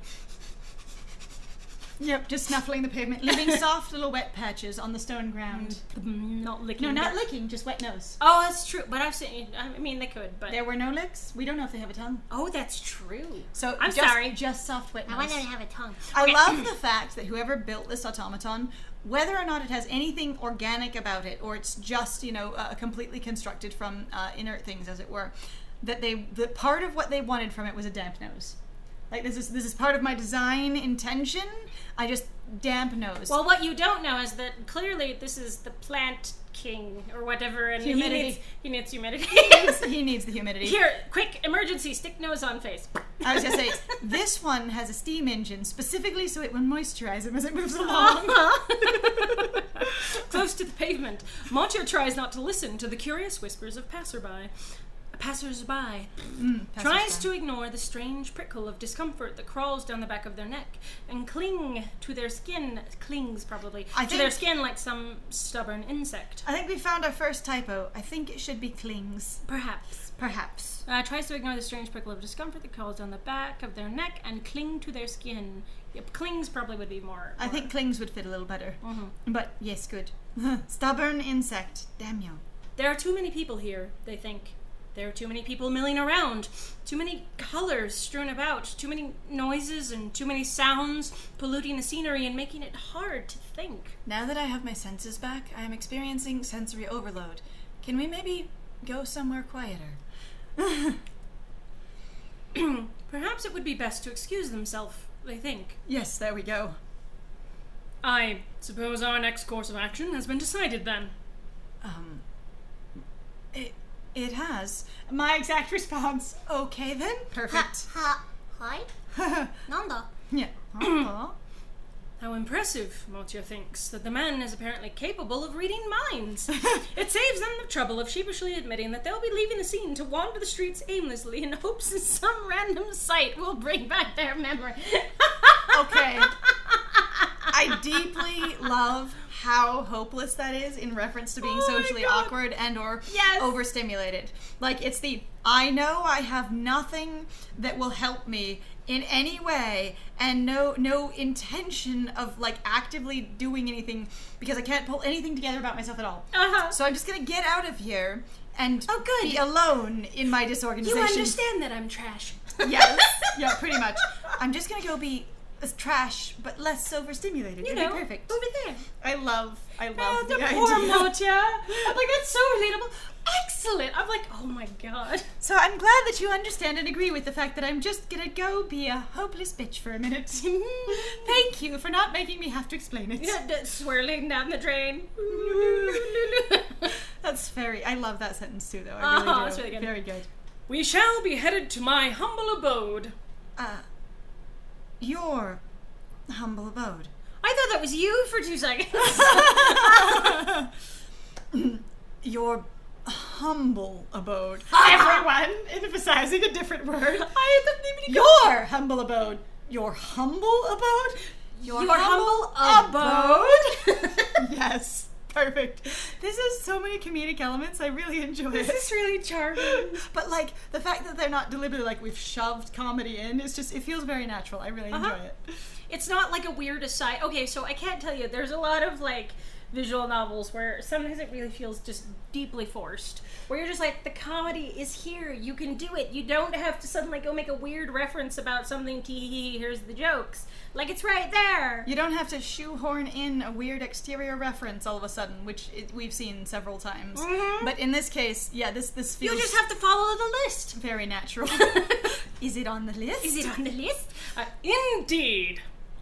I have an idea of how to proceed henceforth and perhaps get our friend here to their original destination.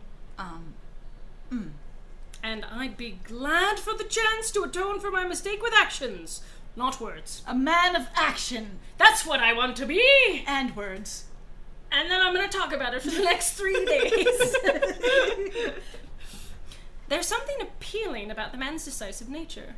Perhaps some would consider him overly loud or braggadocious, but given their circumstances, Motia can't help feeling grateful for that confident declaration. I think it's braggadocious. Is it braggadocious? Because it do. Oh, braggadocious. I don't even know that word. Like that is a word. Honestly, but unfortunately, I felt like Mary Poppins there. Like Just like precocious? braggadocious and very precocious. A supercalifragilistic braggadocious. Yeah, exactly. No, I like braggadocious. That's neat. I don't think I've ever heard it before, though. I wasn't sure either. I figured I would just make it up, and then I said it wrong anyway.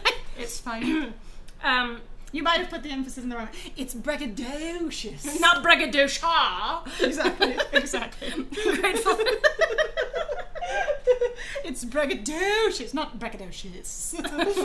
Mocha can't help feeling grateful for that confident declaration. Like a powerful gale bending tall grasses to match the direction it blows in. The man proclaims their destination has been decided, and Mocha feels it is best to agree, at least for now. Being as disorganized as I am, I think probably trying to resist you with no clear reason would probably not go well. Since I don't have any way of organizing my thoughts to debate this, I guess I'm going along. That's what I feel. Accept gratefully, accept reluctantly, remain silent. Deadpan. I feel like there's two, like all three of these could work well, but they imply very different states of the character. Yes. Like solidly. Where accepting gratefully is like, oh, well that solves my problem for me. That's very, very generous, thank you. Accepting reluctantly is, but I had a plan. I was just gonna go wander around and be like lost. a lost dog. By myself. With my tail between without my legs. anyone interacting with me. And it would be fine. And then remain silent is, I don't even know how to react to that at all. And so I feel like our Motia is very much between reluctant and silent. Because I don't think they're going to be grateful at this point because they've already made up their mind what they want to do. I mean, they can't help but feeling grateful, you know. So the thing is they are actually... The text actually does say that. Yeah, Okay. like it's actually in there and going like...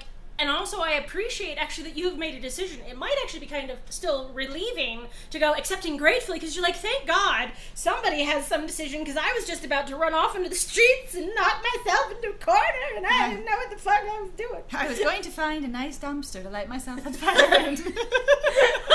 Motia. Dumpster fire. Let's go. Okay. The cat in the dumpster fire. Okay, so I saw this thing. So gachas are a thing that I really like, but they have way better like gachas in like Japan than they do in America. For the Oh most part. God, yeah. But there's a couple of TikTokers that I've seen that just collect various gachas, and one of them was so freaking cute. It was literally just a little figurine, like a polymer figurine of a dumpster fire. It was so freaking adorable, and it was like maybe like 2 inches by 2 inches. It was so cute, very cartoonized, just very chonky, very good dumpster fire. That's adorable. And I was like, I want that so bad. The fact that you have it makes me jealous. Okay, so yeah, it does say can't help but feeling grateful. So in that case, it's probably silent or gratefully, which fits more based on what the narration demands.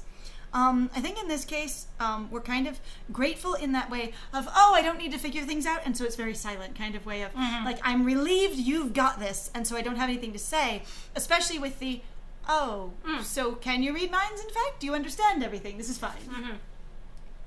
Oh. So it's one of those things actually in debate where they talk about if you don't basically challenge the point carries. Yes. So in the way that's an agreement. So you could just be like, I'm non-combative. I don't have it like, okay, that's fine. Silence is an agreement. Yes. And as I say, and in this case, it doesn't indicate there's any like emotional behavior that goes along with it, like, you know, a sort of restrained silence, distant silence, look judgy in your silence. It's just remain silent. So you stay. And there's also, even as much as there's, you know, going, I feel grateful for this, there's this, at least for now. So you might be like, this is great, but I'm still not sure, so I'm just mostly going to be quiet. Like, Yeah. I think you could argue probably mostly for quiet. I think, yeah, in this case, it makes a lot of sense for Mocha to be quiet, of just going, oh, you figured things out, and I didn't have a better plan, and that's a lot, all at once. And the internal, okay, this is solved, but you don't think to give it to anyone else because you were having a long internal process anyways. Right. Okay, silent we go. Still, agreeing to such a freely offered kindness feels curiously difficult. Except you don't have to agree if someone that's that enthusiastic just intends to carry you along.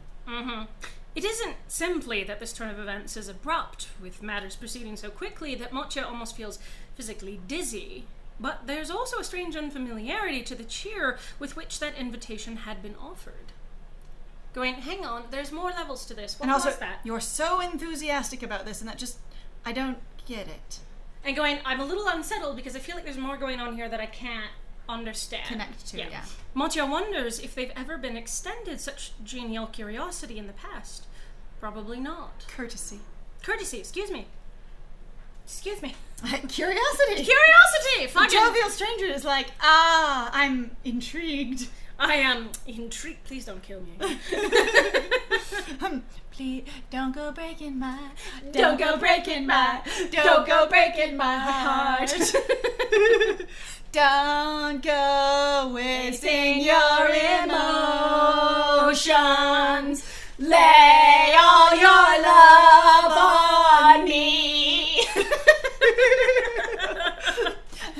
notice me. All right. Jeez! Probably not. No one's ever been this courteous to us ever. It's an unfamiliar emotion. Even so, they know that a decision must be made. Simply regarding these two men in silence is a temporary solution, and one that cannot be extended much longer. And while accepting the offer is an inexplicably difficult prospect, Motya at least has an idea of how to ease the discomfort lingering in their thoughts. I was really expecting that our fancy stranger, our opulent and gaudy stranger, Jovial? our jovial enthusiast, would take silence as agreement and immediately do something. Mm-hmm. That was my expectation from knowing his character so far, that if we stayed silent, he would be like, and so it's been decided, and here we go. Mm-hmm. And that actually direct acceptance or reluctant acceptance would have more of an effect on him, because it seems like to some degree he's having his own experience. Mm-hmm. In that way of going, I know how to solve things, I know what to do, but again, that's sort of about you and your interpretation of how to assess the situation. Which would actually go into what Motya, even if Motya is wrong, but at least that thought potentially of he seems to literally not recognize anyone else in the room, it's just him. Mm-hmm. Which, in a sense, if he is basically a sort of ruling or basically some sort of government body, basically mm-hmm. embodies that, he might actually have got sort of that privilege, that sort of blinder of going like, why wouldn't we have fun? Why wouldn't you just say stuff if you had an opinion? I'm always the most important person in the room, so I don't have to think about anyone else ever. Exactly. So, like, whenever we were at jobs and our freaking CEO would walk around and everybody would suddenly lose their shit, and the guy's just like, nobody's being honest with me. They're like, oh, it's fine. It's like, you're clearly not fine. Uh-huh. Why are you lying? Why are you saying everything's good? Because we are feared of you. Well, and also typically because we actually had supervisors who'd be like, don't fucking tell them when something is wrong. All the time. Because Don't waste their time. Also because if you tell them, it's breaking chain of command. And Yep. they will assume that you couldn't tell me, or you've already told me, and it needs to be escalated further. Yep. Ease the discomfort lingering in their thoughts. All right. I'll accept your kind hospitality. Thank you. Though, I must admit, this feels like an odd arrangement. I cannot think of any better ways to figure out where I should be. But I wonder if I may at least ask your name before we proceed? Because, come to think of it, the doll still has no idea who these two people are. Not just their names, but their identities as a whole. The reason their very presence is here might be attracting such attention. And So actually, I will be much. right back because I forgot to open the door. Because Oh. it's getting to be that time. I could do that, if it's faster. Oh, Hold sure, on. it probably would be Hold faster. on, just a moment. Hold on! One more thing. One thing, because I realized what time it was, and we're starting to get down to the time of needing to allow a roommate back in the house. Don't lock out your roommates. Don't lock out all your roommates. Be accommodating. I assume that must be what fits. Yes. All right. So much attention. So much attention. Is it perhaps a matter worthy of secrecy? Do I get to know? Does everyone know? It What- seems like everybody might know. Of course. Do forgive me for forgoing my manners until now. I just don't usually lean over an unconscious stranger, and as soon as they blink, go, "Hello, my name is." The first thing I experience upon waking is someone shouting in my face. How interesting.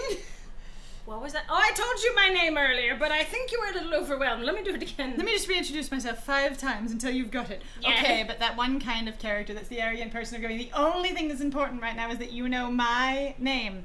I don't care what state you're in. The first thing you have to prove is that you know my name. I've seen characters like that, and they're freaking hilarious sometimes. Oh my god. And obnoxious. Usually the good kind of obnoxious, but once in a while. My name is Ermolai Arkaza. Oh, my name is Ermolai Arkaza, and I swear upon it that I shall assist you until you are delivered to your destination. No matter how long that will take. I love 10 years later. Well, we went off and got married. Oh dear. I suppose that was the destination, after all. Oops. Wow. What were we doing again? One of these days I might figure out where I was going. Oh. Let's get that taken care of. Looks guilty. He's incredibly Alright. devastated. No, I did the I wrong- love the swearing, like the absolute, like, I will get you to your destination. It doesn't matter what happens in the entire world or what my other obligations are. This is happening. Or not. Perhaps in a hectic turn of events, the man's eagerness to apologize had purged all thoughts of introductions from his mind. Reasonable. Also, you know, you hit someone with a car and then you immediately go, "Hi, my name is so-and-so."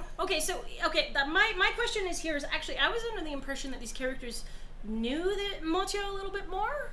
How do you mean? Like, there was more of a sense of familiarity, basically, between them. Like, the soldier's going, this is my job, basically. Like, I'm the bodyguard, right? But, like, it seemed like there was some level of like, expectation that you know who we are, kind of thing. Oh, you Does that think make they sense? were assuming that Moshe knew who they were? Yeah. Like, I don't know how to describe, like, that's just me. I was kind of getting it. Flaps home, it's Delta! Delta! Hello, Delta, welcome aboard! There are some boys on the screen for your appreciation or entertainment, whichever it may be. Also, Fluffy Boy in the background. Very much. Good to have you. I hope you have been well. I hope your day was good. I hope the carpet welcomes you Into its depths. into its just cuddly embrace. Thready depths. Into its thick pile. Who knows? With all the cats in there. Right. Introductions from his mind. Now come! This way, Motya. Follow my lead. I guess I just want to introduce myself then. Soldier, he does that. Soldier, this is fine. Indeed, it feels like once the man, Ermolai, has put his mind to a matter, he simply proceeds with little regard for details or nuance. We've got the big picture, let's go! Much like a train. Boop, boop, boop. Which is why it's easy to destroy. Wow. Details like the fact that Motya had, at least in part, been expecting to be offered a ride on that fluffy-looking automaton. Which didn't happen. You could barely stand, but I'm not going to think about the fact that you might be dizzy or woozy or anything. Nope. Just, this is how I travel, so here we go. Ta-da! I do apologize for my employer's rather curt introduction. Motya gives a startled jump when that genial remark comes from the right beside them.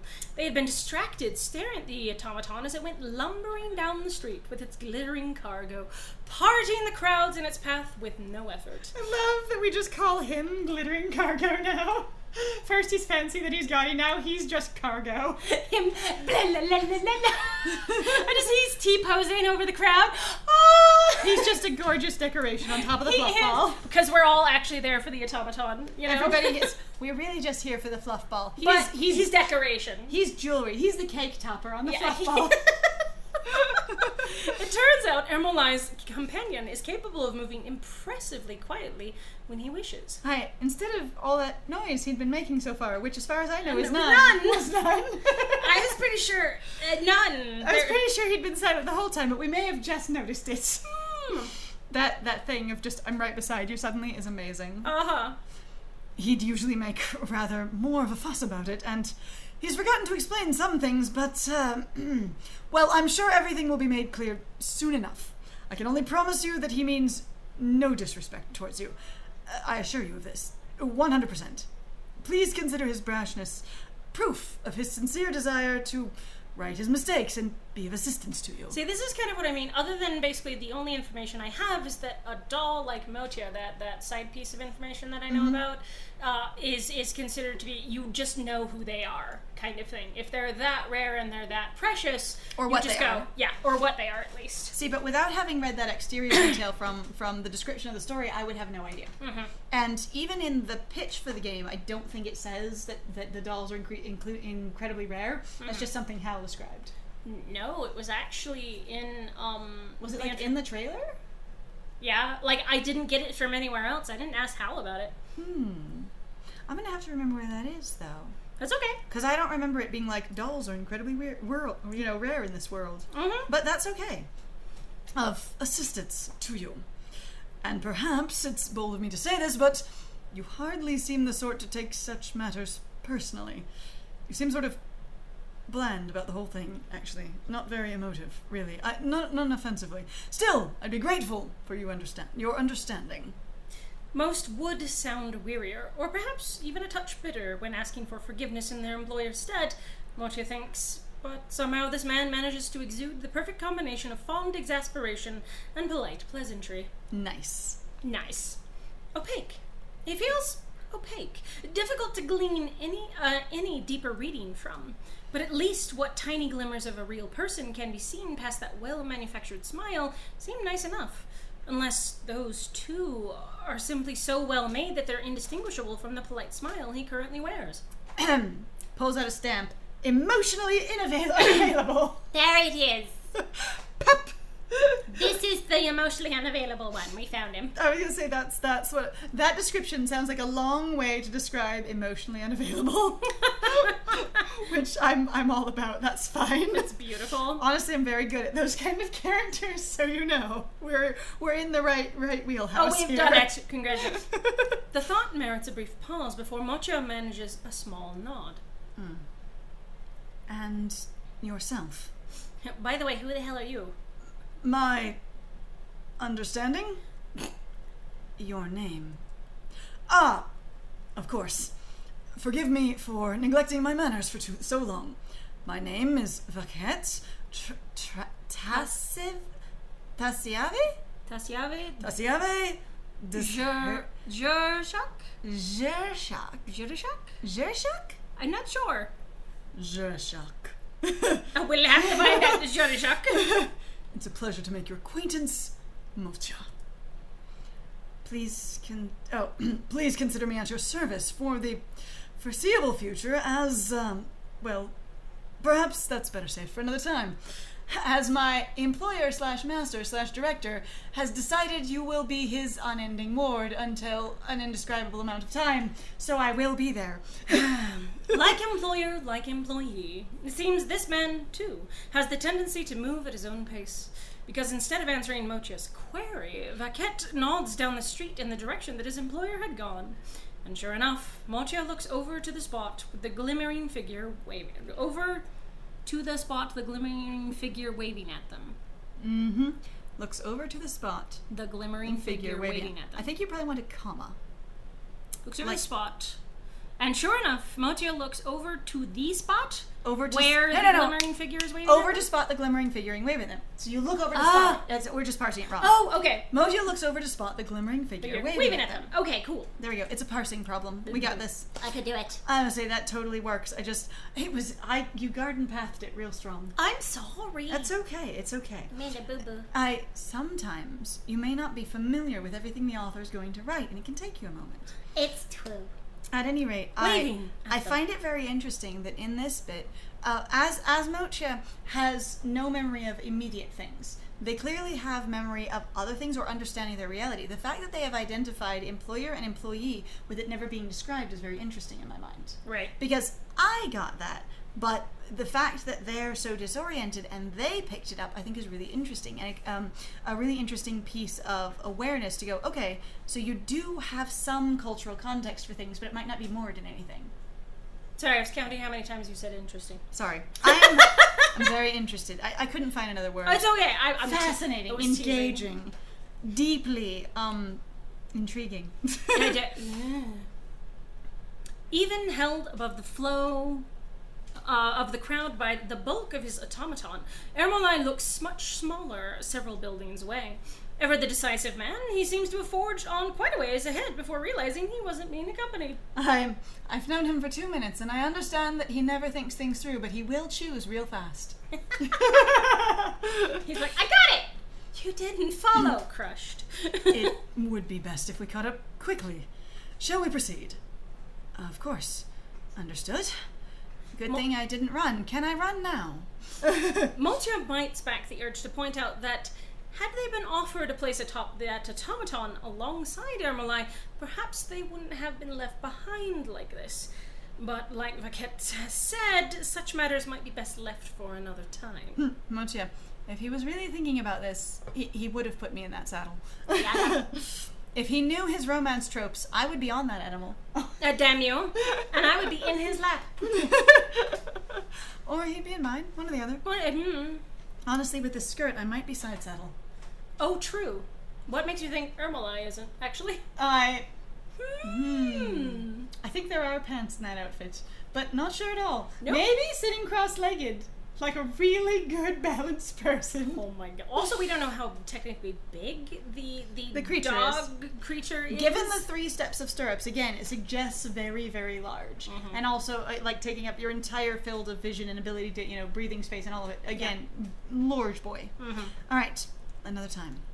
So for now, they turn towards that waving figure and train their gaze ahead. The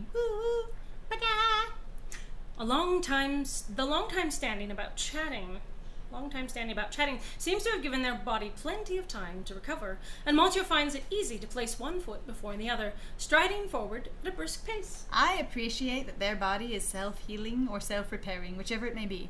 I also think it's deeply charming that it seems like their core, or the thing floating in the fluid in the middle of them, is like an Easter egg. I know, it's like egg. Egg. What are you, egg? I haven't hatched yet. Look! Montio's having an egg moment. Montio still has so much possibility internally, you know, developing in the egg. And while it bothers them to know that their ultimate destination remains a mystery, with the only interim goal of Ermolai's dwelling in mind, it's better than nothing. Better to focus on the road ahead for now. And navigating this crowd, perhaps, as it closes behind the beast that it was making such easy way for. Okay. Oh no, I have to see this. over. Look at that. Okay, is that smoke without a body around it? Oh, maybe. I want to know so bad. It is. It's just a shift to the side. That's... I appreciate this so much. More of the flesh. The floating flesh creatures are The fascinating to me. polyps, I think they are. I think they're polyps, yeah. I was like, look at the game on the ground. They're like playing marbles or something. That's so Very good. charming. Also, big ears. Such good ears. Beautiful. Oh, and the forearms. So the ice denizen. Ice denizen, very much so. Good stuff. I love the very strong mix of, like, clearly all of these cultures do live here in this space normally, and there's not necessarily an indication of, like, yes, I've just come here from somewhere else. It's like you regularly mingle in this either, like, place of cultural diversity or center of, like, trade and exchange, or, you know, it's a campus. Right. Everyone comes here to learn, but it's like it deliberately by its very nature draws multiple cultures that just are here regularly. Yeah. And I think that's neat. It's neat. I just think they're neat. Okay. Thankfully, it turns out there are further distractions aplenty on the walk towards Ermolai's humble abode. He uses the quotes, humble abode. The first of which is the flow of the people, a steady stream that pulses on Mocha's either side. Huh? Yes, smoke forms don't have to inhabit metal chassis, but most of them do if I remember correctly. Yeah, I remember hearing about that, where they were like, wisps are particularly distrusted because they don't have a form. I really enjoyed that. I'm like, it's a nude wisp. That's great. Oh, I know. But also the fact that your sort of polyp people come in many, many different shapes is fascinating. I appreciate that all of them really do. I like that there's a diversity within the same species. Yes. Or the same sort of, like, genetic heritage. Right. Because, like, there's so many species that I've seen designed, it's like, this is the male and this is the female, and they all look identical, cookie cutter of those two things, rather than actually having, like, say, different physical proportions or, like, different details on their bodies while being from the same background. And so, yeah, this is very much appreciated, the level of, like, different body builds and things like that. And so I'm all about that. All right, steady stream. Too many shapes, too many sounds, too many things in my throat. Too much chewing. Too much chewing. Nom nom nom nom. Too many sounds, all abuzz with an excitement that sizzles through the very air. Though there's the sense that this buzz is still building up, far from reaching its peak, it's still a lot to take in, especially because of how unfamiliar it all feels. Mocha glances up towards the numerous colored banners and ribbons that dangle from window ledges, tied to the fixtures and branches jutting out of building faces, fluttering whimsically each time a breeze whips by them. Nyum. They provide a constantly animated, colorful backdrop to the sound of street hawkers advertising their wares. The screams of overexcited children chasing each other as they wave about trinkets and candies, and the delighted chatter of people gossiping about this and that. Me also still doing the self-investigation going, okay, I'm in a center of trade or commerce. Did I come here to buy something? Did I come here on an errand to exchange something or investigate something? You know, trying to get context clues for where did I get run over? Was that part of my destination? Right? But self-investigation is a big thing in my head because I do lose track of myself sometimes. Like, why did I come into this room? Dear God. Or when you're at work and you have a list of like 7 things that are in priority, and then someone interrupts you in your basically your task list, yeah. and then you're suddenly like, oh no, Delta! Thank you for Delta. the shirt. Enjoy your shirt. Draconisha, you have a shirt. Also, for anyone who hasn't noticed, we added a couple of emotes. Just so you know, we took out a couple, but we added a couple in. Yes, we cycled a couple, but there are 2 new ones that we're very, very happy with, including Delta Pod. yes, including a devastated one and a spectator one, if you will, and we're again from Sparkle Ghost, and we're very happy with them. All right, Yes. Gossiping about this and that. I appreciate that. I also think it's cute. Okay, so the animated back, the wind animating the colorful banners, which causes a whimsical quality. I like how that's kind of feels like a nod to the function of the game itself, with the live 2D being sort of charming, whimsical, and only sometimes present. Like that felt like a very nod, wink, wink to this is a description of the game itself. Right. That was cute. It's noisy, isn't it? It takes Motia a moment to untangle that genial voice from the constant din swirling about them. I can never tell. Every time I think you're sounding more perky, it describes you as sounding a little bit more serious, and every time I think you're sounding more serious, it's like, that was said perkily. And I'm like, dang it! It is. Now you get to talk to yourself. Now, please be careful and watch your step. It's easy to get lost and stumble when the streets are this busy. It's always busy this time of year, but even knowing it, I'm still taken aback by it each time. So he says, but Vaquette's voice carries none of the trepidation or tension that one would expect from a man startled by the bustling crowd. Despite his words, his voice and posture radiate carefully crafted composure and a sharp awareness of his surroundings. I'm deeply startled. Looks 100% composed. I see. I am uncomfy. This is me at my most profoundly uncomfortable. What do you look like when you're comfortable, then? I need to know. Explanation, please? I think it would like, what? I'm a nerd. I've noticed this before, the badge, but it's the same as that's on Ermolai's little tassels or whatever. That's the jewelry. I was like staring going, that looks familiar. It's almost like it's an emblem. Oh my god, is it? It could be.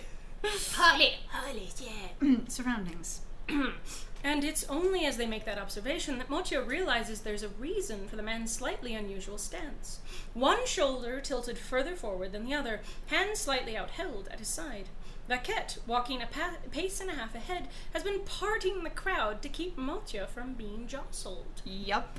I was like, my boss may not understand that you're not in the best traveling condition, but I will do my best to accommodate you. That is sweet. Is it the whole, my girlfriend's holding my hand, going off, and should we take off in the adventure, those series of pictures where it's just the hand? Okay, I just like... That's like cat's paw on top of the... That cat reaches back and it's just the, escape to adventure. Or it's a follow me to adventure. Follow me to adventure. Follow me to adventure is the meme. That's yes. really cute. Yeah, pretty much. I actually did a few months ago in one art activity a follow me to adventure pose, and it was a lot of fun. All right, parting the crowd, Mocha. Probably, maybe. I think this is what's happening. I think. And then I'm going to second guess myself. Your composure is admirable, if that's the case. Have you been protecting me? Thanks for your assistance. Please don't let me trouble you. I can fend for myself. That one sounds non sequitur based on what he just said. To me, anyways. But there is a level of like, sort of, there keep being dialogue options that suggest that Moshe is very much having a more specifically like agency related internal experience. Even if like it's always seems like an option that's a bit different than the others. Of going, I've actually been thinking about all of this, and I have strong feelings about it, and I'm just gonna put those out there, no warning. All right. Again, the devastation. That's why you destroy Ermolai every time. Yep, Ermolai just, no. Alright, honestly, I felt like there was a level of novelty to the experience of he's part in the crowd. I think that's what he's doing. And then this question actually feels very reasonable since, again, Mochia's still trying to get a sense of their surroundings. And so it's not so much of a, like, have you been protecting me? As it is a, have you been protecting me?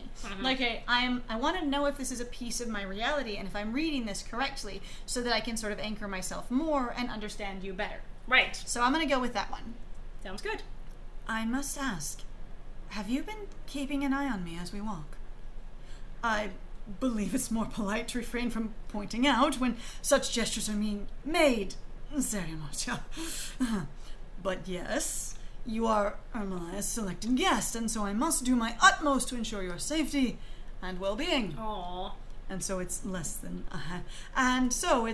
ideal that I must ask this of you, but Vaquette had been keeping his gaze roaming steadily, sweeping across their surroundings in slow arcs. But he glances back, scrutinizes Motia for a moment before looking away, glancing towards a particularly bustling stall to their left, then training his gaze forth once more. Okay, so as we've gone farther and everyone is using Motia Sera, I think it's an honorific for them rather than to the one they were speaking to. And so it was the, you should call me something formal, not I'm introducing myself in a formal fashion. Are you picking that up? Because that's what I've got now. No, I don't think so. I think it's sort of like, it's like you say Lord this or Lord that. So you're saying Motia Sera, so it's like doing Kudere-sama, kind of thing. It's just that honorific that's tagged on the end. That's what I mean. But Mocha could say, I'm Mocha or Mocha Sera. And so it's not speaking to the person, it's directing what you should call me and that you should use that qualifier, which might be a formal sort of honorific. Oh, I could see how you could think that. I still don't think it is that. Like, I get how you have that, but I don't think that is. That was you just going like, I'm responding to you like I'm saying Lord. Kind of thing. I would say the only reason I'm thinking that is because, again, both of them are now addressing Motia in that way and continuing to have that comma distinction on there. And so I'm like, I think it's a personal sort of formality instead of a offered formality. And anyway, I don't actually think it is, because the thing is they hadn't said Motia Sera a lot, actually. It's only been like Motia before. I don't think I've seen it. I don't think they have. The narrator has said Mocha, but I think every time they spoke, it's been Mocha Sera. Just in my observation. Oh, did we accidentally make that choice? Because honestly, if that was what it was, I wouldn't have gone for it. Yeah. Because that, like, again, that suggests a level of distance. Because the way I interpreted it was, again, without knowing what it meant or having any connection to it, it was like this sounds like I'm being more formal to you, not saying you should be more formal to me. And not knowing what that meant, that's a pretty big distinction for how your character approaches the world, setting it up very early. It'd be nice to have more context for that, unless the intention of the game is that you don't know and you must learn as you go along. I was just say, but yeah, I definitely wouldn't have gone formal in that way had I understood that from the beginning. Right. I can actually see why you had thought that. That is a good question. I don't know now. Okay. You actually got me there. Once more. I'd like for us to move a little more quickly, just for a short while. It will be hectic, and the crowd seems quite dense up ahead. Please, take my hand. It is fun adventure! Reaches back with her hand. Adventure! Grabs titty. Grab my tit! Adventure! I'm just like, I don't know if any of you have seen it, but there's this whole series of Disney princesses, Follow Me to Adventure, where they're looking back over their shoulder, reaching a hand out to you with a magnificent scene in the background, and this feels exactly like that. I love it. Mocha can't help giving a startled small start at the way Vaquette extends a hand without even looking. And while it's certainly true that the bustle of the crowd seems to be escalating, they gaze in trepidation at the offered hand for just a moment, contemplating the expectant stretch of narrow metal fingers. Premarital hand-holding. Ooh. Spicy. You know what? In the warnings for this game, hand-holding was not listed. How? Unlike in Meeting in the Flesh. How? It's just the demo. Oh, no, I know. I can't put all the warnings on the demo. We don't know what might be in the final product. That's true. Hand-holding. Hand-holding's in Correct. here, though. Spicy. Um, Spicy. Ooh. I think it's got a little hot in here. Quick, don't hold my hand. Narrow metal fingers. Take it, refuse it. We're just gonna take it. It's fine. It's fine. He clearly knows more about it than we do, and also refusing it is going to stick us in the crowd longer, and I feel like all Moshe still wants to do is get the heck out of here, and I think whether or not they're interested in holding his hand specifically, there's definitely an interest in this will move the process forward more quickly. I'm not really thinking about the romance. What I'm thinking about is the safety. Sorry for the salacious content. Ooh. It's okay. We get to choose right here whether or not to engage in it. It's just offered. So you're good. You're good. People can skirt the salacious content if they wish to right here. But we're gonna do it. We're gonna engage. Everybody warning, hand holding about to proceed. Quick! Woohoo! Hang on, I got peanut butter and jelly in my face. They take the offered hand, placing their palm against the cold metal centerpiece that composes Vaquette's palm. The man offers no thanks, clearly focused on gauging their path ahead, but he does give. That S needs to be back over there where we said an S was needed. Yep. It just jumped up here. We got it. I found the S. We found the S that was missing earlier, and it's here, and it should probably leave. But he does gives a small nod in approval. He does gives it. It's fine. It's great. It's because of the salacious hand holding. It is. You just have all of this just really bawdy hand holding, and it does gives you some pause. It does. It does. His fingers latch firmly around the curve of Mocha's hand, applying just enough pressure to maintain a steady grip without causing any Just pain. so you know, if you're trying to figure out where we earmarked typos, just look for obnoxious laughing and bad accents. We got this. I got it. It does gifts. I'm gonna have to give some character that fucking annoying. What of him? Oh, hello, nice to meet you. Ermeline. Hello, The worst possible bad Cockney. This is your love interest. I. Oh, poet! Thank you for the hydrate. Oh God, I appreciate that. Thank you so much. You're right. We've been a bit boisterous. Been Time cackling. to hydrate. I have typos noted as we go. Yay! That's wonderful. I'm so happy for you. It's always nice to be able to do it live and not have to try and think about them as you go back through things. Happy to help as we're able. All right, without causing Any pain. Are you able to determine what causes me pain? Please hold on. And with that, Vaquette surges forth. Mew! He suddenly becomes the Leanne cat. I love the sparkles behind it, especially the fact that you have the cat. So we have the cat Mocha, who's hanging onto the Pop-Tart, which is Vaquette. Yes. Flapping behind as they chase after this giant like running beast. It's okay. We figured it out. You could have animated it way more simply. We got it. We did it! Somebody's already done it for you. Perfect. All this work was not necessary. Pop-Tart cat, chibi kitten, and a puffball with a decoration on top of it. Done. My visual novel, folks. Check it out! And I'm gonna get you emotionally invested before I crush you. Honestly, I would be all for it. Like, you have this visual novel where you have the simplest of things, but it's sort of like with my hatful boyfriend, where you really just like you get super invested in their pigeons. Okay, so I was actually. Oh, thank you for the approval. Approval. Yes, we approve of this description of the game. Yes. Perfect. Okay, so I was gonna say actually it might be really funny at some point, and this might work well for me because I keep thinking of writing a visual novel and going into so much work to illustrate it, to just illustrate everything in like the tiniest, simplest, most chibi pixel art, and then have premium scenes that are absolutely downright lifelike. Suddenly, it's this centerfold of the character, and then they go back to being made of 9 pixels. That would be so funny. Oh my god. And they're like, I can see how the 9 pixels turned into that, but also the whiplash is strong. Ouch! Damn! Surges forth, the power in his loins. I mean, He got some thighs on him, that boy. It's only once he speeds up. Yeah. Oh my. Okay, hold on. Can't even read. What? Look at this. So good. Oh my god. I love this so much. I also love that it's a traveling scene, which makes me so happy. Like, it's just, you're literally moving across the city, which is peak content. Good stuff. I'm losing track of what's happening, I'm afraid. Oh no! I'm sorry, Lynn. We're adding in a lot of things as we're very entertained. Basic idea is we got run over. The person who ran over us apologized, asked where we were going. They couldn't, we didn't know, so they said, come back to my house, and then proceeded off at haste. And so, their guard is escorting us to follow them at haste. That's it. We picked the narrative back up. Thank you. Excellent, perfect. That's it, we're there again. Only once he speeds up that Mochi realizes just how much care the man had been putting into maintaining an easy pace thus far.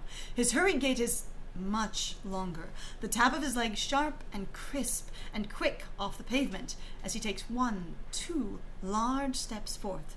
New. There goes the Nyan cat.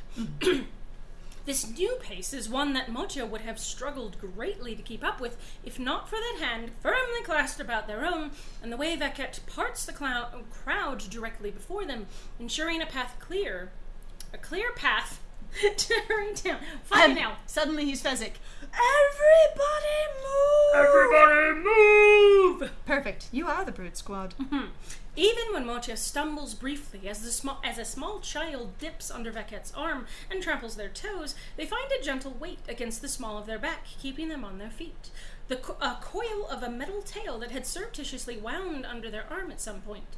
Vaquette's tail. I didn't even notice Vaquette had a tail. That's very charming. No, very polite. I also deeply enjoy that it's not just a decorative piece and is actually a useful limb. That there are so many characters in various stories that have these other things, whether they be wings, tails, extra appendages, that they never use for anything. They're just there as a decoration. This is lovely. Taking that offered hand was probably the right choice. Having an additional support was also probably his correct choice. The pressure around their waist and gripping at their hand tightens as Vaquette suddenly swerves. Motia skips 1, 2 hasty steps to keep up. Then Vaquette slows down abruptly, looking over to give Motia a smile. My apologies for being so demanding of you, but thank you for keeping up. Can you even see? Nope, hidden you cannot. tail. Secret You can tail, man. in the trailer, because it shows the whole figure. You can see tail. Yes, it's very good. You can check out his tail. Look at that tail. Ooh. It wouldn't do for us to lag too far behind Irmalai, and I wish to keep a closer eye on him, especially as we near our destination, and the fact that I need to babysit him at all times. Because he is a baby. It was no problem. That response had emerged almost by reflex, and there's a brief pause before Motia digests the rest of what had been said. I just agreed. Immediately. And then I went, Wait. Oh, are we almost there? Oh, there you two are! Goodness, I lost you. How did that happen? The call of a boisterous voice from slightly above and behind Vaquette brings Motia to the realization that they now walk alongside that automaton, with Ermalai comfortably settled atop its back. A small ember of envy blooms in Motia's chest, and though they try to suppress it, I can't help thinking Ermalai's seat looks very comfortable. There is so much Mount Envy here. I want. Like, Motia just the entire time, I want to ride. Can have a ride. Can sit? Want to sit. Please sit. You are the only chair, and it is fluffy and beautiful. Ken has? And sit. Do want to sit. I was wondering if you'd been able to keep up. I hope you didn't rush our guests too much on the way, Vaquette. I've done my utmost to keep them as comfortable as possible, but I hope you'll forgive me if my efforts were insufficient. Looks at Motia. Well, given the density of the crowd, that might have been too high of an ask even for someone of your skills. My skills are impeccable, thank you. Fight me. And to think that this is still a lesser crowd than the last time. The last time. There's only been one. It's certainly impressive. Or is this just sort of going... No, I know. Yeah, I'm just making it... It's fine. Well, not to worry, Motia. We'll be away from this bustle soon enough. And then you'll be bustling with me. And then we'll bustle harder. Look! That way! Oh, everyone looks that way. The whole crowd looks that way. Everybody Shouts loudly, gestures dramatically. Everyone stops what they're doing and looks that this way. magnificent gesticulation of wah, and everyone's like, I'm drawn to it. I must. Charisma There's so much shiny. through the roof. Light glimmers off the delicate fur trim of Ermolai's sleeve when he gestures forth, directing Motya towards what lies before them. And so Motya obligingly trains their gaze ahead, and then up. And up. And up. Oh, look Oh, at that. wow! I love that. What a fucking pretty building, how? I appreciate that it shows up without a text box so we can enjoy the look of it. That's really nice. Ah! Climbing plants. I love them. Or they're hanging because it looks like it's coming off. I maybe? think this is probably like the sort of trunk, and then it's kind of grabbing and pulling itself up. Okay. But that's my best guess, given there's a much more bulk of the plant down It here. might be similar to this one over here. That's just so neat. More bulk climbing upward. I just love it, okay? Trying gently to Invade. reach the precipice. I must climb. This one's definitely coming down from the top, though, since there is no bottom. It looks like Excuse a me, religious you've building, lost your- honestly. Yes. Oh, you're welcome, Al. Yeah, absolutely, you're welcome. I really And like your I'm background. sorry It's you very were- atmospheric. I'm sorry we lost the narrative there, Lynn. The walls of buildings on either side of them makes for startling enough sight. These ones taller and glassier than the ones they'd previously been walking by, their facades of flawless marble and polished wood blending with the smooth pavement underfoot. But the true sight to behold lies directly ahead, just as Ermolai had pointed out. It's a grand gate that looms before them, its polished wooden beams gleaming in the sunlight.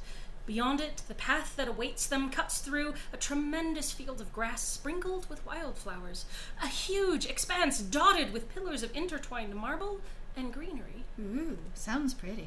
And further beyond that awaits a building that dominates the horizon, a pale mass of walls and spires that couldn't possibly be a normal dwelling. Oh, yeah. I might not remember much at all, but that is not a house. Looks at Ermolai. Sus. Just come to my humble abode. Sees the building. Doubt. Doubt. There should be a doubt, but We need a doubt button. As if the grandeur of their setting is too demanding for most people to tolerate, the crowd around them thins with each additional step they take towards those enormous gates. Gone is the din of the bustling crowd and the shrieks of overexcited children, instead replaced by the eerie quiet of gliding passers-by. Okay, this person has like the most imperialist lawn like ever. Like, what I have is 5,000 yards of grass to separate me from the city as a noise barrier for me. Motya is suddenly all too conscious of their every step clicking off the pavement. Do they have bare feet? Or do they have like clicky heels? Or is their doll body hard? That's true, but it's a clicking off the pavement. That's what I mean. So you see their hands are made out of, ball-jointed doll material. I So already said if their feet are they not wearing anything? That's Right. Because I think it would get muffled by if you were wearing like leather or something. So that's what I'm saying. Like if their feet are bare, that would be interesting. one, if their feet are bare, or two, if I thought that's they their actually had like shoes. shoes. I But don't remember their feet very well, but I assume hard-soled shoe if you're trying to protect doll foot. That's true. Clicking off the pavement. The sound... So my other suggestion was going to be that... Sorry. Why did you just interrupt me? I'm sorry. That perhaps they have a soft body. Oh. And so the clicking would have to be from shoes if they have a soft texture. Okay. And going, we don't know whether their doll body is hard or soft, so this would demand shoes if we knew. Is their doll body hard or soft? You don't just ask people if they're hard or soft. Baguette smack. Sorry. Okay. Clicking off the pavement, the sound falling into an uneasy rhythm in conjunction with Vaquette's neat metallic gait and the steady plod of Ermolai's automaton. Strong is the sense that this is a place that most would only observe, not approach, and Motya tenses as a nearby group of strangers gives them curious glances, followed by a hurried dip of the head. We're in an important procession. Oh boy. Damn it. Beautiful, is it not? You or the building? Yes! It certainly is. But it would be difficult to deny the magnificence of the garden. The artful sprawl of greenery neatly frames the tremendous building that awaits them further ahead. A towering mass of pale stone, intertwined with swirls of steel and branches that claw towards the sky. Also, I still really, really enjoy the translucence of Mochia's torso, and that you can see every environment behind it. It makes me happy. It is really nice. Its beauty is not the matter that gives Mochia pause. Hi. No, I wasn't complaining about it being pretty. You said this is your humble abode. Mochia glances towards Vaquette for some manner of backing, as the other had seemed more grounded than his employer. Perhaps he would cast some light on the situation in his customary, breezy, pleasant way? Going, if this is a humble abode, I may be seriously out of my depth. Actually, this is one of the smallest houses we have. Oh shit. In that case, I might be a little less organized in my head than I previously thought. Oh shit. But, for better or worse, Vaquette seems occupied, casting about their surroundings, hand resting on the handle of his blade, and studying anyone who approaches the gate alongside them. Which means Mochia is left to their own devices, as Aramalai answers with unfailing cheer. Yay! Yay. That I most certainly did! I said exactly that. Perfect. Welcome, Mochia, to the Royal Palace! My humble abode. Yeah! I called it. Indeed. So good. Ah! What? That's super fun. Oh, I love that. The water streaming down is a big fave. Big fave. Oh, I just want to get in it. You're like, it's still warm. Okay, everyone who's hot, please feel free to climb into the pools. The king can scold you later. I'll be fine. Oh, that's so pretty. I love the idea that there's water on the roof taking care of the plants. So you have like a cycling fountain to support the garden upstairs. Yeah, so pretty, Draconisha. Yeah. That's God, wonderful. this is lovely. My first thought was, oh, it's streaming light. It's like, oh no, there is light, but that's water. That's so good. I just want to hear that building. The sound is just in my head. I'm like, I need the water immediately. You've just got the falling water inside the halls. God, that'd be so And the lovely. echoing in these large halls, like the acoustics of the water would be amazing. The interior of that gleaming building is, of course, every bit as flashy as is its exterior. Honestly, to me, this would be more flashy than the exterior. But And the that's perspective okay. kind of highlights the feeling of grandness. Yes. It does. Honestly, again, so one of the things, back? There is a back. Isn't there history? Hang on a second. I went forward one. Wait. We didn't see any of this yet. Yeah, we did. We've seen this before. Okay. So you'll probably have to scroll down. Oh, it's way up at the top. Hold on. Is that where we are? Okay. Pep. I just want to go back You to can't this go one. back. Oh, you can't. Remember actually how go they back. said that they couldn't That's get right, that that's to right. work? Okay, that's fine. Oh, thank No, you. there it is. Oh. You can go back. It just took a minute to load. Oh, okay. Miru's main vision was a lot of greenery, but fantasy brutalism for the buildings. So it's a lot of fun doing the hard geometric lines, but with a lot of natural elements winding through it, integrated. Yes, good. I love that. That's Okay. great, Hal. And I deeply appreciate Miru has great plans. again the perspective here. So I meant to hit H of going, you get to look up further. Like clearly the ceiling is a highlighted piece of sort of the extravagance of the palace, but like I really deeply appreciate how much we get to see the expanse of things by including ceilings. Is the shadow of the grating basic actually on the floor? Yeah, so the light's actually coming through and you can see the shadow of the shape of the ceiling grating all through here. This is very thoughtful. That's so yeah, so you actually good. have the rare and unconsidered light source. That looks so pretty. I'm very, very in for that. I love Okay, flashy as its exterior. In fact, it's so bright that Mocha finds it difficult to know where to settle their gaze. Warm sunlight pours through the metal lacing overhead, bouncing off the many metallic surfaces and pools of water, punctuating the halls before splintering into countless shards of light that dance through space. Yep, you can even see the shining motes in the air, which I so enjoy so pretty. much. The very air feels glossy somehow, laced through with a faintly pleasant smell, and the steady, near melodic trill of flowing water. Yes. Still, each step Mocha takes taps audibly against the polished wood underfoot, the sound resonating through the vaulted ceilings and meshing poorly with the tranquil atmosphere. Every step feels like an intrusion, and Mocha finds themselves tiptoeing as they sidle closer to where Vaquette stands. Is anyone else making noise? Is it just me? God, is it just me? It's Mocha? only me. Is The automaton. I have soft fluffies and toe beans. And Vaquette, I walk here all the time, so no. Not happening. Vaquette. Yes? Mocha at first nods towards, then reconsiders and politely gestures towards where Ermolai stands several paces away, handing over the reins of his automaton to what must be the servants of the palace. Ah, we have people here. Mm-hmm. They'd come running forth the instant the guards had announced the return of the Lord Heir, and as Mocha watches, the servants offer Ermolai reverent bows. Regardless of the easy cadence with which Ermolai thanks them for tending to his automaton, they politely gush that they're grateful to be granted such an honor. I love the fact that you have, basically handlers and servants to take your automaton, but you also just ride it straight into the building. Right. Like we're not just in a courtyard, we've gone inside the building proper, still mounted on my glorious steed. Mm-hmm. That mood. I actually kind of wonder if, are we gonna see, hot nature dad? Hot plat dad? Because Lord Heir? If this is the heir, does dad exist? Does dad exist? I didn't know you guys did more models. Fuck. Maybe. You never know. Honor. Or maybe more static.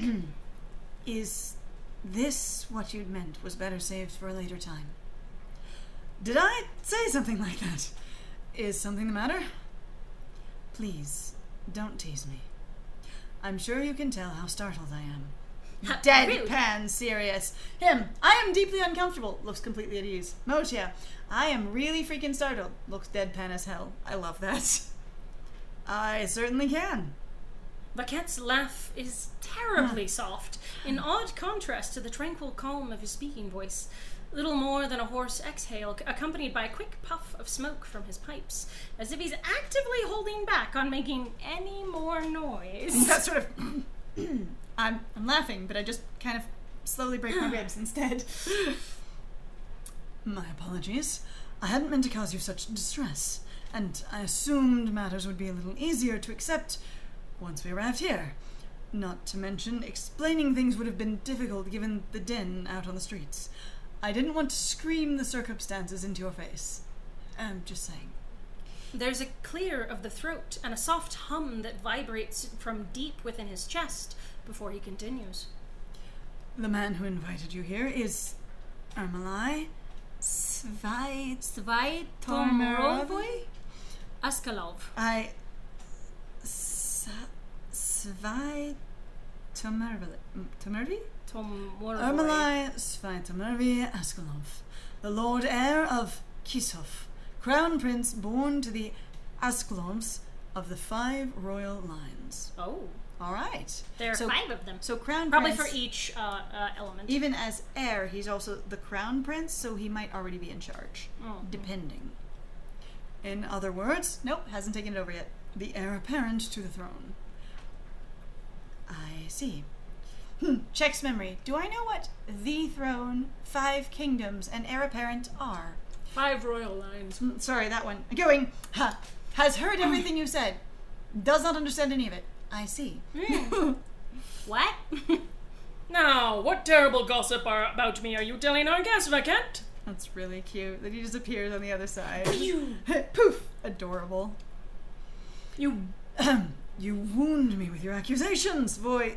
Hang on. I held it. I have the thingy. Okay. It's... Deya Perachetska. Yeah, Deya Perachetska.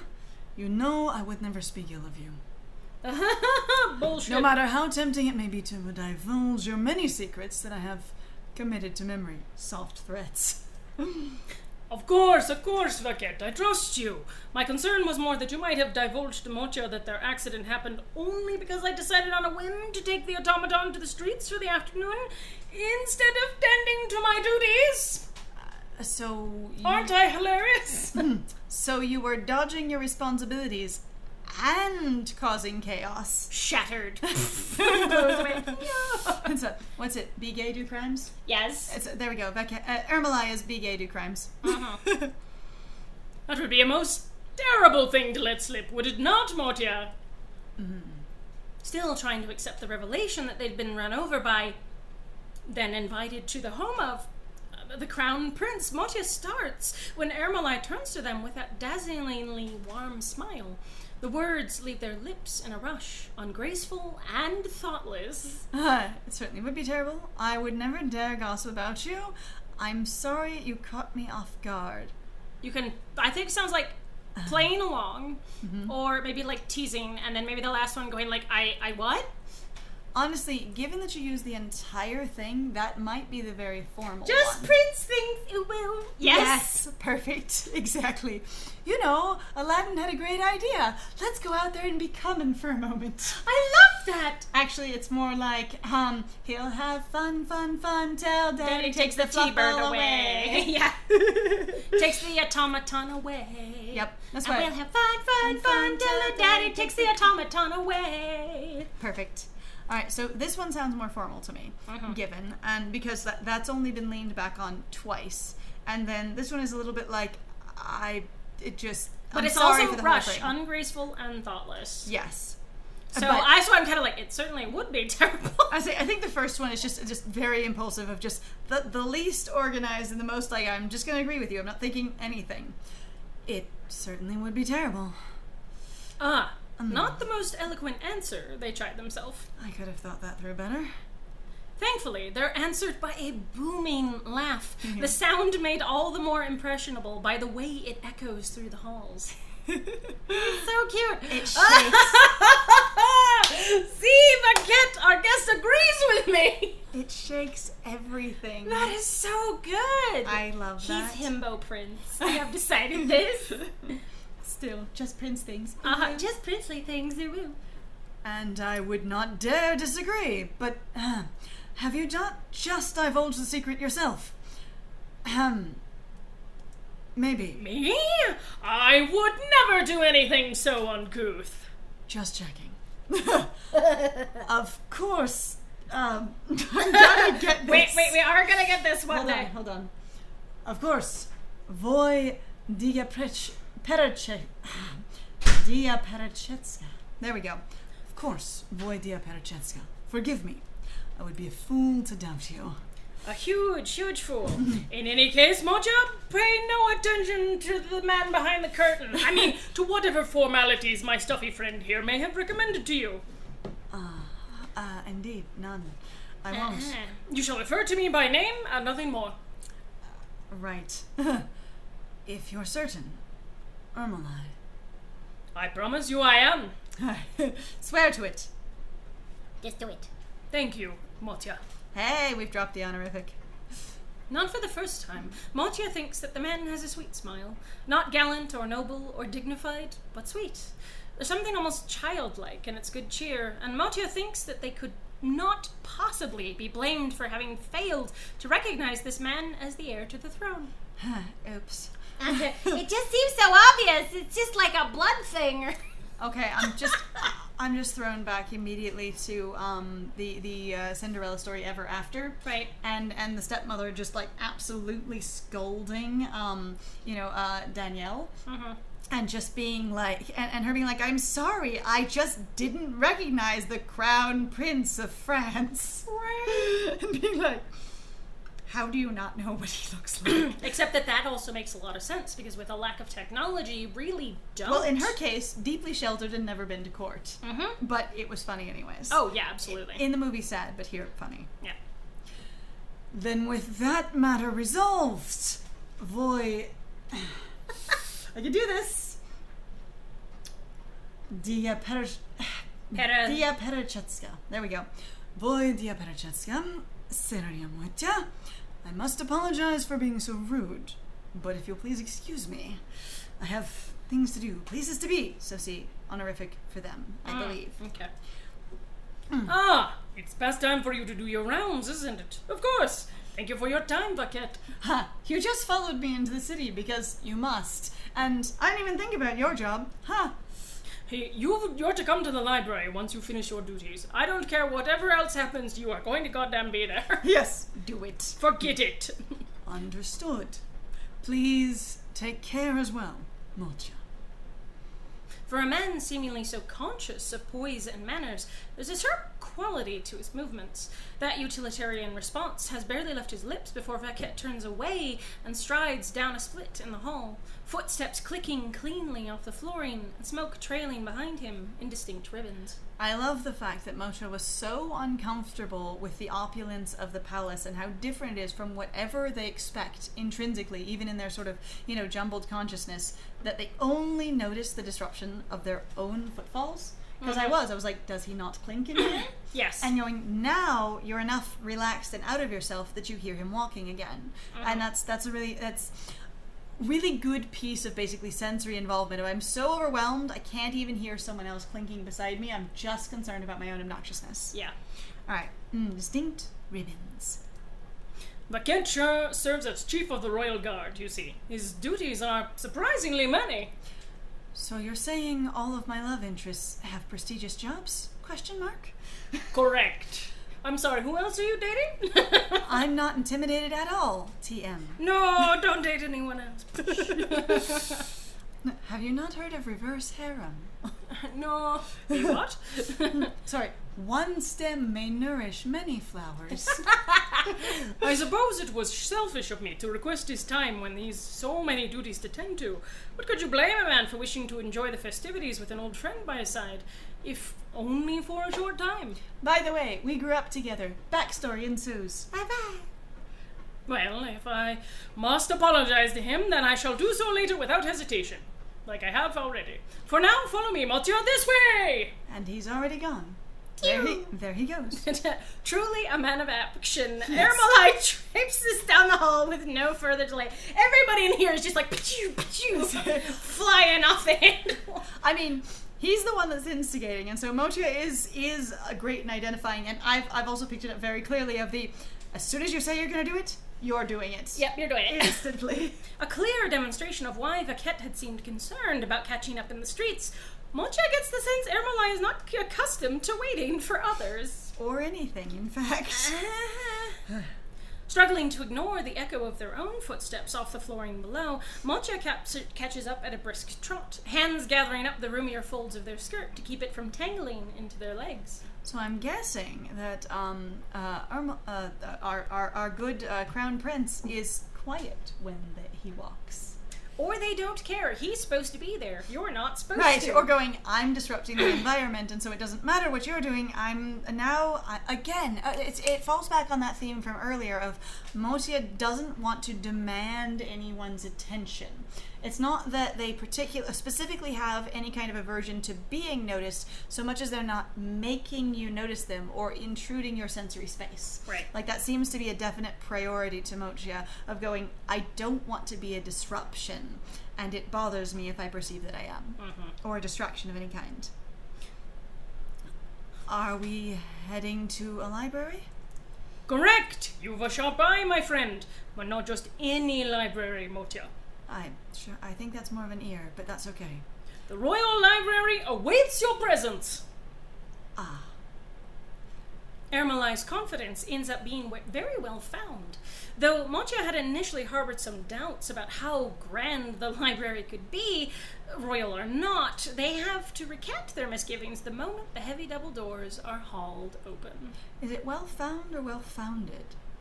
I don't know. Because I actually kind of wondered about that too. I sort of had a hesitation with that. I thought it would be well founded.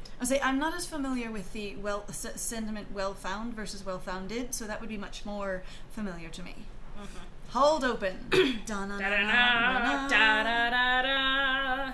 Aww. It's so neat. 9 bazillion books.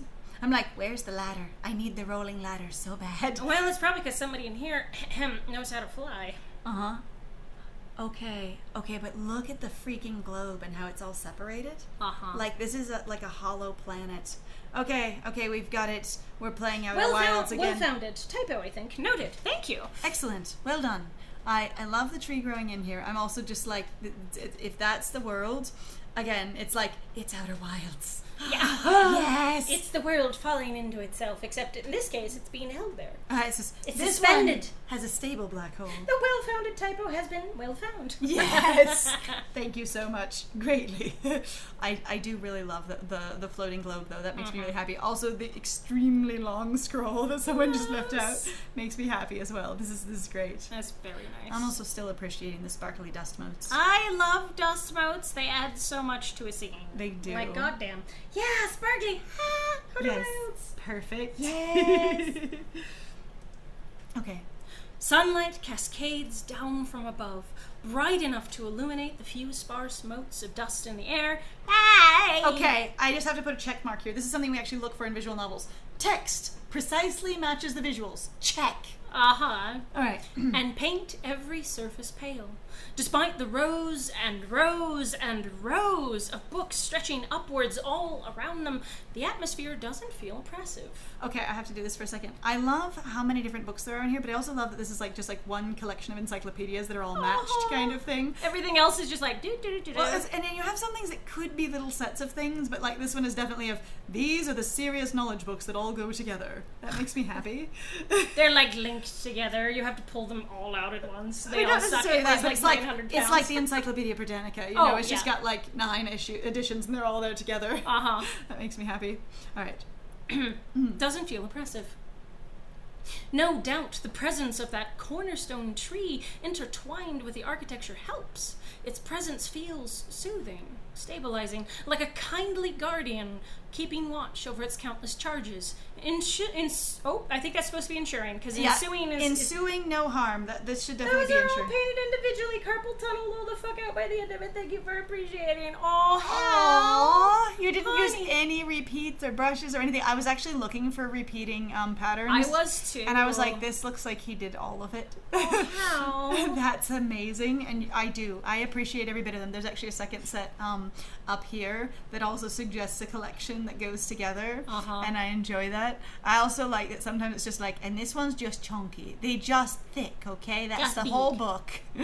But yeah, I think that's supposed to be ensuring no Yeah, harm. so yeah, right here, this shouldn't be ensuing no harm. It should be definitely ensuring. Yeah, ensuring no harm befalls those many gleaming covers. But yeah, it's good. Those are great covers, honestly. I'm sorry about your carpal tunnel. Thank you for the gift of these books. I really am sorry. I felt so bad. So, do you remember the person where they talk about the Wonder Bread Commission, where the person was like, I hand painted all of these, and someone was like, you can totally do other things, and they showed Yes. them, and they were like, you can do what? You're welcome. Okay, so yeah, this actually reminds me of, there was someone that did a grocery store aisle for a particular commission with all of the articles on it stretching back and doing the like vanishing point in the distance and stuff. Yeah.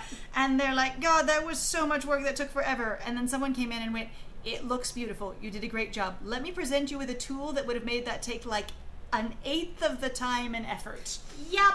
And they're like, you can do I these feel few things. So bad for that person. I was like, Anyway, so possibly my friend can find that resource and put it available to you, because Oh. it is a post that is in their history somewhere. oh shit, yeah, I've got that somewhere. I'd have to find it though. Do you want to make a tiny note for Sure. the motifs tutorial, because it may help you in the future. Not that I would ever not appreciate these books, but it might be useful if you have to do other Yeah, scenes because they like don't want this. you to hurt yourself. Please do not. The air smells of paper and old age, cut through with the crisp acidity of ink and the refreshing tang of leaves. Everything befitting such a magnificent library, as expected. Is this what you expect, Mochia? I'm continually interested in how many, basically cues the text gives for how much Mochia sort of remembers or connects to. Like, I know this, even if I don't remember things. Right. And so there's a level of going, I don't remember where I was going, but there's actually no indication of what else they don't remember. Right. That may be one of the only things they lost. On the other hand, they haven't tried to look deeper for other things.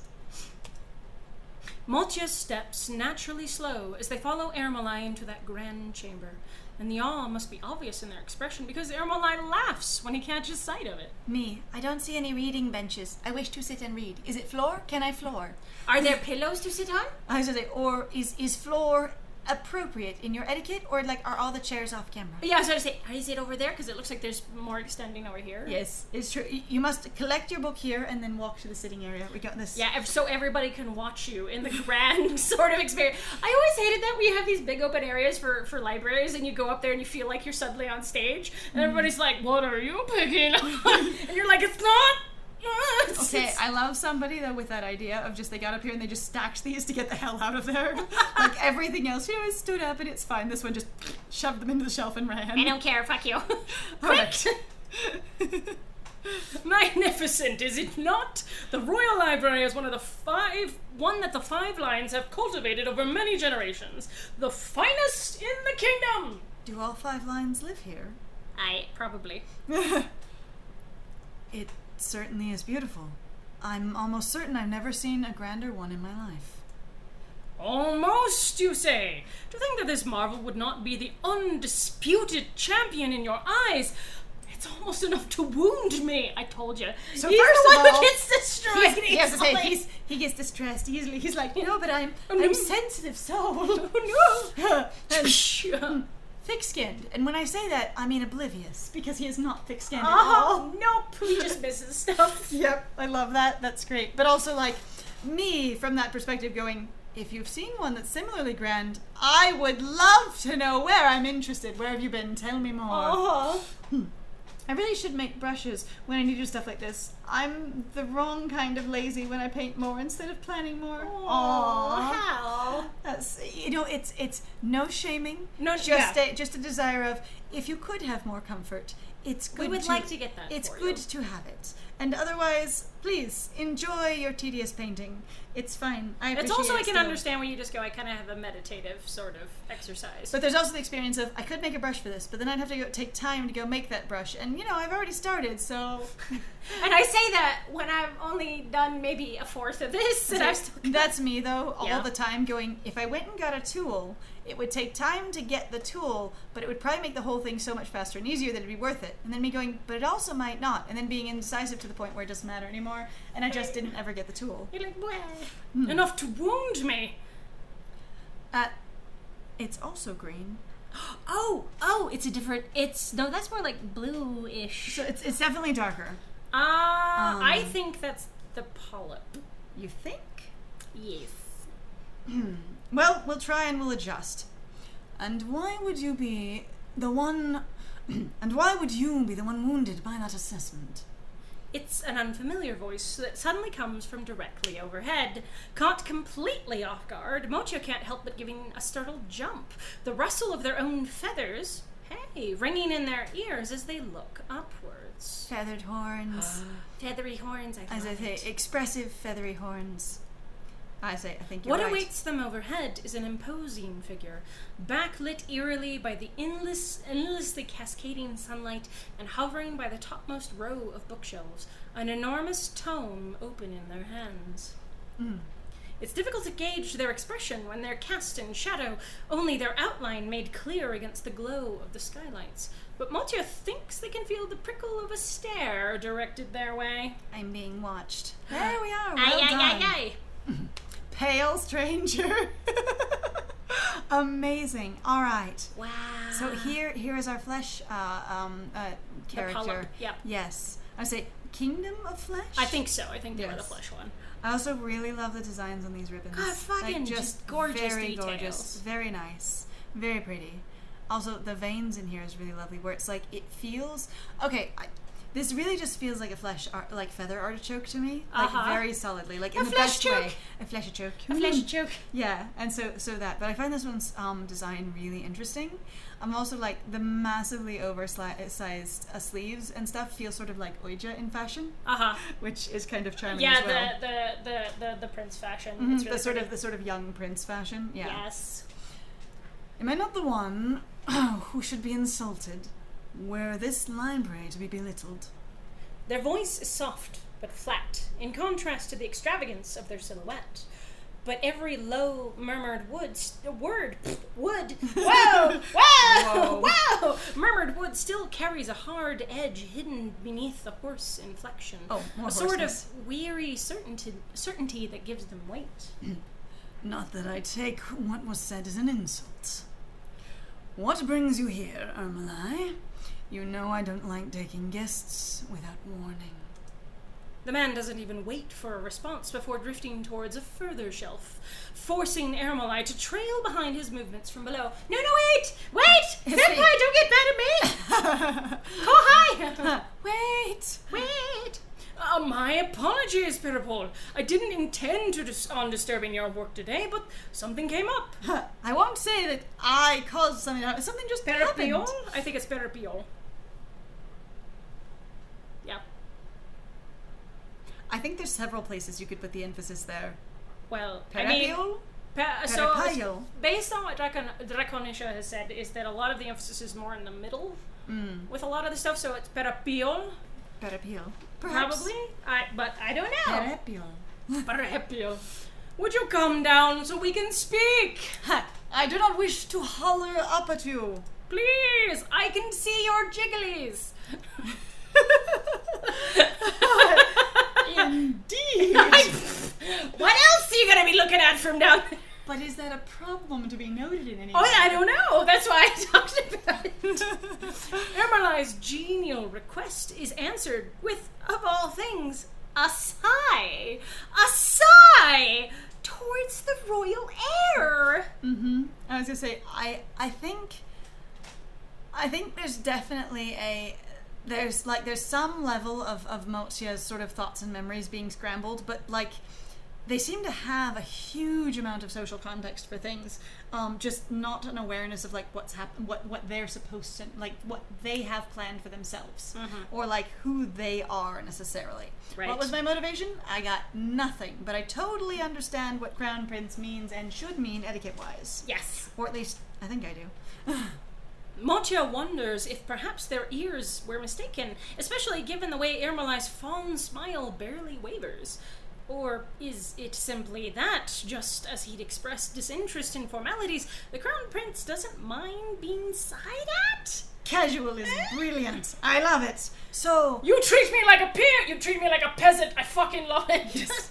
Do it! Smash on me! I was gonna say, treat me as though I'm insignificant and of no importance. Yes. You okay, Ermelai? See. What? No, I'm having a great time. But no, a sigh echoes from overhead once more, clearer this time. There's the soft thump of a book being placed back in its spot upon a shelf. And only then, it's followed by low words. Still You in a gravelly piece of voice. shit. Very well. There's an uncanny grace to the way the pale stranger drifts closer to them, wings pulled close to their body and the ribbons tracing meandering lines through the air behind them. As smooth and noiseless as a white fish cutting through deep waters. I really enjoy how poofy his hair is. Like, it's just really, really Honestly, cute. I have to admit, I would call him more like a pink fish than a white fish, TBH. Okay, so if you're thinking like horse coloring, your only white horse is basically your pale pink skinned horse. Because if they have the darker skin, even if they have fully white fur, they're considered a gray. Yeah. So white fish, because the blood doesn't indicate color. If that makes sense. But yeah, you might do that, but not Motia. No. Oh, well, Motia has better taste than me, I'm sure. Also, in deep or dark waters, it might sap the any distinctive color, so it would just look like white and gray. That's true. Also, especially with the really strong lighting. Exactly. So all of that taken into account. And otherwise, Mocha can say what they like. You're like, damn it, shut up. But just poofy, fluffy hair. I'm all here for this. It's an altogether hypnotic sight, and Mocha finds himself absently following those elegant movements in silence, until the moment the stranger stops right before them, effortlessly hovering several hands above the flooring. Ah, I just ogled the shit out of you, didn't I? Oops. Ew. Hello? Sorry to intrude. This library is lovely. The startling, just animation was amazing. I just, sorry. Stressed. I think there might be a level of this library is lovely of going, you think you should be offended. Honestly, I should be offended instead. And going, not only have I intruded, but you've suggested that I've been rude. And so maybe I can backpedal a little bit and be like, the library's just lovely, you know? Mm-hmm. So we're gonna go with that one. Ink. I do think the library is lovely. Oh, thanks. But I don't care about that. I'm not the one who built the library. I simply represent and oversee it. So tell me, Ermanai, why have you brought a doll to the library? I need to know. Oh, he's also got the symbol at the throat. Mm-hmm. Again, it's almost like it's an emblem. Mm. Ooh. And that's totally fine. I just like seeing the design actually pop up, which I do clearly sort of assigns them where basically they, quote, belong. Mm-hmm. It's really nice. Also, it's appeared in different colors in different places, which I enjoy as well, which might be some sort of distinction of either, position or importance, whatever. It might just be for color scheme, but you know what? It could just be an aesthetic. It could. It's an aesthetic. Why is yours blue? Aesthetic choices. Oh. I Well, I'm the head librarian. Fuck off. It's fine. Okay. I do like that statement, though, of going, I didn't design it, so I can't be offended about it. TBH. These aren't my choices. As blonde as ever, aren't you? Huh. I am. Yes. And? Truth. I suspect you might get along well with my honest friend here, then. But, well... Who's also extremely blunt. But also, lacks a memory, it seems.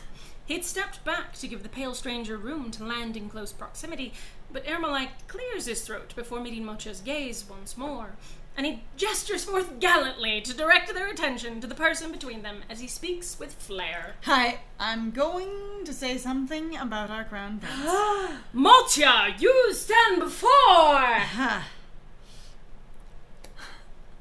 How did you pronounce it? Peripiol. So, Peripiol. Inokive. Inokive. Golovian. Okay. I'm Peripiol Inokive Golovian. I serve as the keeper of the Royal Library. Though not actively hostile, there's a blunted force to the way the man abruptly cuts Ermalai off.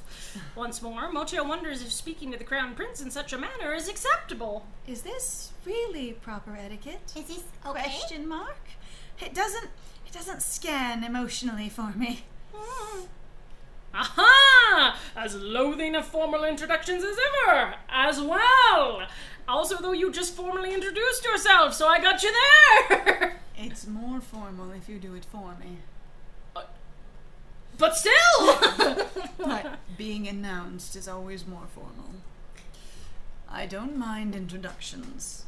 I don't like yours, Lasha. Okay, there's an affectionate short name. Ah. I am so here for this, Lasha. How harsh. Your words cut as deep as ever, Perpiol. You overdo it.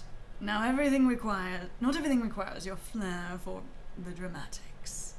The dramatic or the dramatics? For the dramatics. Okay. That's totally acceptable. I was in gonna my say, opinion. for me it'd be flair for dramatics or the dramatic. The thing is that still works for me. Not everything requires your flair for the dramatics. Okay. Like, it totally works. Again, I'm more familiar with either you drop the or you cut off the X. That's okay. For the dramatics is a thing that I have definitely heard before, so I'm not unfamiliar with it. Okay. I don't really know where I've heard it, but I am familiar with it. New to me. As you might have guessed, Mocha, Perpiol is a very old friend of mine. You just called me ancient. Hey man, I called myself old too. I don't know, I was so young when I met him. You called me old again. How do you know? I just looked into his wrinkled eyeballs. He's so old. That reminds me so much. Sorry, of the way that what's her name in the Arcana, and they're just like, she was ancient when she found us on the beach. Mezzalinka. Julian knowing she was ancient. She was 9 million years old when I was a toddler, and now she's just older than dirt itself. Anyway. I am not your friend. I serve as your advisor. And since I'm so much older than you, I can also chide you like an infant. Is it advisor or is it advisor? Oh. How? Because I always thought advisor was something else and advisor was more like the position. I'm not sure in that case. Well, hang on. I'm actually curious about that. So I don't know, like, I imagine, Hallie, you've probably already worked this out, but I'm like, I don't know actually if there is a difference because I've seen advisor. Hold on a second. Let's see. So, let's go. It does. It stays at the top every time. Here we go. All right. Advisor. Yeah, I don't know if there's a difference between advisor and advisor. That's not something I would have noticed at all. I don't know. There is no difference between advisor and advisor besides spelling, and both are acceptable for someone who gives advice. Some people, though, feel that advisor, with an O, is more formal. Advisor tends to be used for people having an official position, for example, an advisor to the president. Oh, okay. So that makes sense. So that's literally the context that I know it under, is that it's more formal. Yep, a matter of preference. Yes. A very old, ancient, decrepit, just scroungy, old, trusted advisor. Oh, they're fine. Advisors accepted. Yay! I wanted to say, I'm so glad I picked up on the fact that we're just calling them old. Old all the way. Advisor of mine. He served the 5 royal lines for many generations. Ancient. And as the keeper of the royal library, his knowledge is most vast because he is an old fogey. Because he's been here as long as books have. He invented books, even. Appreciate you checking. Yeah, no. I just was like, I don't know if that's actually me having a cultural moment or if that's actually a thing. Yes. So I appreciate that. We have learned a thing. Thank you for that. I've no idea where I would have been had I not known I can look to an old-ass man like him when times are extremely dire and he's so old he's literally seen everything. You should ask him about history sometimes. He was there at the very beginning. He was there before there was dirt. You know, they always say the greatest thing since sliced bread. He was here before sliced bread. You know what he is, sliced bread. He invented sliced bread. He did. Yes, good. Amazing. What are you? It's okay, we know what this love interest is. Old. Honestly, that's very funny. It's good. 2 pairs of eyes turn to look at the doll expectantly. One bright, the other sharp with scrutiny. And unsure of who to look to, Mocha ends up coughing out the first response that comes to mind. I actually appreciate the specific markers of this is an impulsive response. And so it doesn't have to see like something that's tailored or correct to what the character would plan or want to say. It's just and this is you nervous, suddenly doing fill in the blank. But also, I appreciate that it's not a timed choice, even though it's supposed to be impulsive, so that you, as a person, can still decide. That's nice. All right, it's a pleasure to meet you, and you believe he can help me. That's certainly impressive. Certainly old. Sounds old. He's certainly old. I mean, blurts out, so you're old? The cat, so you're old? Ancient, wizened thing. Alright, is a raisin. He's a flesh raisin over here. Yep. So we're just gonna. So there's a cat, there's a flesh raisin, and then Ermali's a leaf. Just a piece of jewelry. Just a piece of jewelry, right? Just a piece of jewelry. Mm-hmm. And Vaquette is It's the Nyan cat. Oh, it's the Pop-Tart. Yep. I'm just like, I'm getting very, if you're gonna squish it down, it's like pink California raisin vibes, so you know, raisin. It's an underripe raisin. It's okay. Solidly, I'd just be like, what I'm hearing is you're old. Just, so you're old? So you're what I would know. That would be my blurted response. Old, huh? So sorry. Alright, it's a pleasure to meet you. That's certainly impressive. I'm honestly more with the 2. It's a pleasure to meet you, or that's certainly impressive. I think it's I really don't have context for a lot of this. I'm really uncomfortable with how informal you're being. And just, well, isn't that impressive? Because I can't really comment on anything else. And I can't say it's a pleasure to meet you because I'd sort of be lying if I do, because it's been very awkward to meet you. You know? Like, I've been personally uncomfortable to meet you. meeting you, sir, is awkward. Oh, Mr. Old Man. Hello, old boy. I mean, man. I mean, old. I mean, ancient. I mean, all right. I'm Grandpa. That's certainly most impressive. Malai, I'm unsure how to express my awe at how ancient they seem to be. At the timeline you've implied here. Older than dirt. No flattery. I've heard it all many, many times over, and I'm not interested. Thanks. I doubt it was meant as flattery, Perbrion. You're so fucking old, who cares? And is there a need to speak so harshly to our guest? Hi. By the way, be polite, you old fogey. Don't do any of this librarian get off my lawn. How dare you? I employ you. I'll throw you out the window. I mean, you can fly, but Okay, Peripil, get off my lawn, you young children. Meddling kids. Waggles a wing at them. La, la, la, la, la, la, la, flesh goops everywhere. I say, do you actually think those are wings? I think that they definitely can move. Like, they do seem to have two halves. Because I was Here? going, do you think those are like inverted wings, basically? Uh-huh. Creating sort of an experience. Yeah, actually, I kind of do. Interesting. I didn't get that impression, but I kind of like it. All right. Like, it doesn't mean that they necessarily can pull apart maybe as far. Like, maybe it's a thing that they start fusing more and more together the older they get. Because they, I remember for Peterbiel's basically background was the fact that due to his age and I guess stature, as it were, maybe it seems to imply something about basically how well he'd formed. Okay. As it were. I am not familiar with that piece But of I history. don't recall. Again, that's one of the trailer things. I tried to avoid reading up on this game too much before I came in. I was looking at the trailers when I had to download them, so of course I was doing some reading. See, and I didn't have to download them. I just had to create a voiceover for them. We're fine. That's fine. I No just pressure. wrote the script. I'm watching the fluffy hair move. It makes me It's happy. really, really It's cute. really cute and fun. Perhaps I was harsh. My apologies. But you know, I rarely accept guests. I hope you have a very good reason for showing up so suddenly. I love. Did they have little thingies? Or just teeth? Could be toofs. I say, could be toothers. Could be teethies? The open mouth is really cute. Of course. Please let me explain, since you're so deaf due to how old you are. You see, an accident that I have no idea how it came about. Just, I was there when an accident happened. It was! There was an automaton who looked almost exactly like my automaton, but certainly wasn't mine. Someone's automaton ran into this poor soul. It's dodging aggressively. Hi. There's a soft pad of shoes against the plush carpeting as Ermolai steps around, coming to stand behind Motia.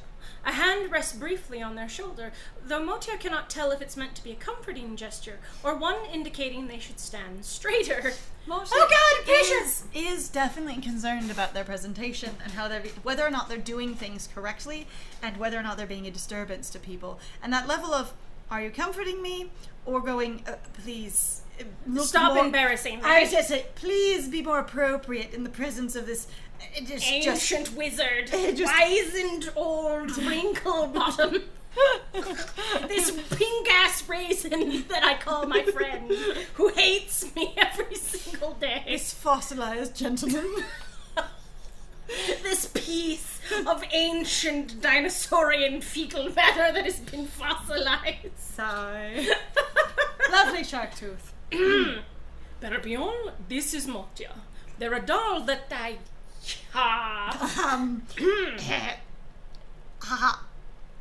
I must shamefully admit that I wasn't diligent enough in directing my automaton, and I struck them when they ran into its path. Also, if I'd be like, I must have been in a hurry somewhere, puts this down on a list of self-inspection, you know. Right? Going, if I was clearly in that much of a hurry, maybe the thing I was doing was important somehow. It seemed they'd emerged unscathed at first, but it turns out the accident jostled them a little too hard, and they've rather lost track of where they were headed. I remember when you said you seem to have come out all right, and I said you're not in my head? That one. and it wouldn't do for me to leave them lost and in distress, especially given the part I played in their plight, so... So you felt it appropriate to enlist the help of the keeper of the Royal Library. Hey, you've got it! I don't have to say it!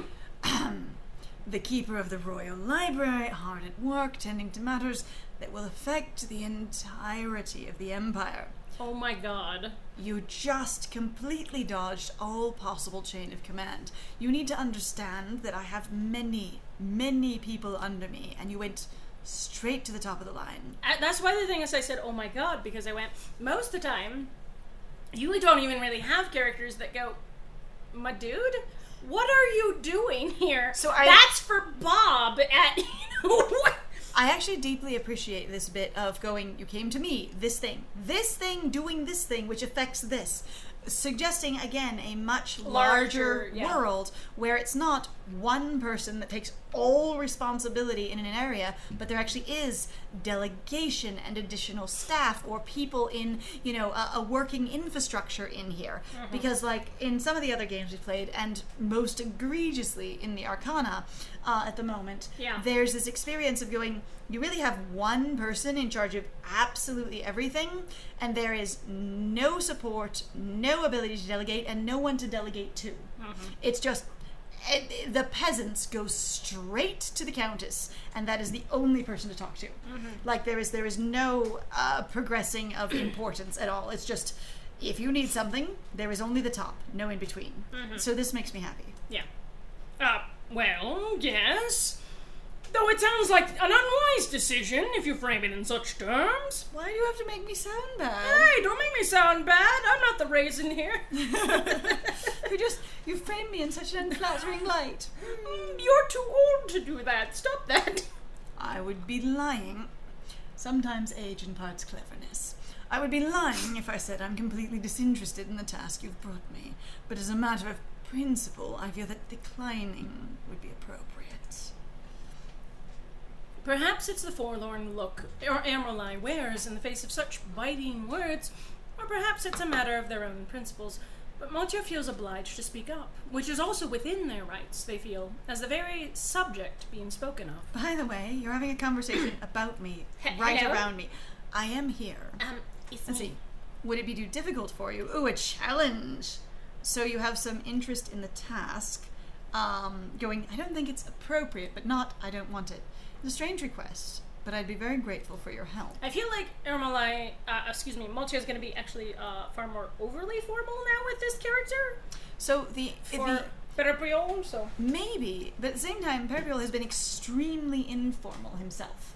Like, oh, that's true. Deeply so. So much that Motia was uncomfortable by it. And if you're trying to make someone comfortable and or get on their good graces, you often mimic what they're doing. Yeah. And to try and show that you understand where they're coming from or to feel familiar to them. So we're going with, so you have some interest in the task? What I was going to say is, what I find a little disorienting here is that where Motia is coming from, I guess, of going...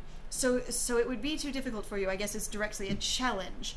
But it feels like every one of these is very invested in Motia getting this person's help, and I don't know why they suddenly feel that way. Oh, that's a good point. Because they were trying to get away from the Crown Prince without even knowing who they were. And then they're here going, I'm a little uncomfortable with how much attention is being paid to me and how important this person is. And now I've had another person declare incredible importance, and I'm immediately going, I'm going to try and get you to help me in one way or another. Here's potentially my answer for it. Okay. Ermalai has basically stuck them into this situation. Mm-hmm. He's the one who said, I will help you, and you will let me help you, right? Ooh, no die. Mm-hmm. And?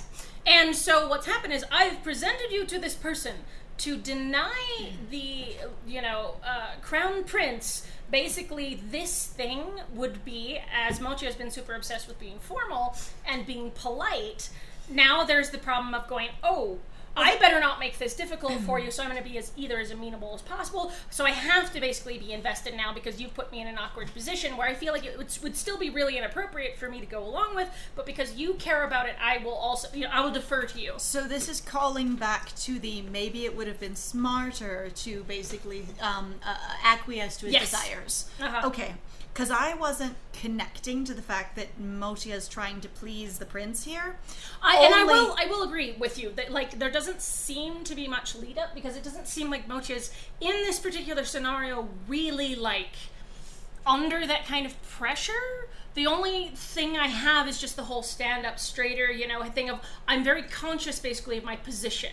So if you're that highly concerned about what you look like, it suddenly is like, oh, this is really important. I need to go along with this. Like you're literally maybe physically feeling like you have to be more than what you are, or even more than what you'd be interested in. Okay, because yeah, that felt like a little bit of whiplash to me for Motia to suddenly be like, every one of these 3 answers is trying to get Peripil's involvement, when Motia has generally been, I don't really want to be in this situation. And so the fact that there's not an option to sort of defer feels odd to me. I mean, I agree with you for sure. Now that especially you've pointed that out, I think it would probably help a little bit more, maybe, to sort of... Now, it might directly offend or disappoint our gentle, sensitive plant snowflake, but that might also be an important piece of character. If you were to say, no, it's okay, we don't need your help, and him going, nonsense, of course we do, Motia! You know, don't be so, you know, basically passive, or don't be so quick to give up. He's an old fogey, you just depress him a little. So I think in that way, I would appreciate the opportunity here to not be fully invested. More connection than to why these particular choices, for sure. That one. Whoops, I just picked one. It's okay. You can go back. I think I need to go back because I was trying to get onto them and I used the wrong button. So all right, go to history. History. Hold on a second. All right, we're just gonna go. Scroll down. Not that far back. I forget that you have to scroll down every single time. Come on. Oh, did you click it? Oh shit. You clicked it. I didn't even. I tried to drag. It's okay. We're going to jump back for a second. The game's going to have to load impressively. Hold on. Oh. We've had an accident. We're apparently checking our computer's processing ability in this moment. It might be a second. Oops. Terribly sorry. Oh no! Goodbye forever! It might be. Whoops! We might have to close the game and open it again. But we're gonna be in so much trouble because we don't have a save! That's true. Oh, good. It didn't go back far. Oh, thank goodness. Oh my god. Oh my fucking god. I was so afraid. Thank you for not goodbying forever. Okay. Flair for dramatics. Might have guessed. Here we go. We just go forward just a little bit again. There we go. There we go. Okay, so we said, we did, it's a pleasure to meet you. Oh, no. we did impressive. Oh yeah, it's certainly impressive. Yep. It certainly is impressive. Woo, You should you save. guys should You know what? Let's just go save. What a good idea.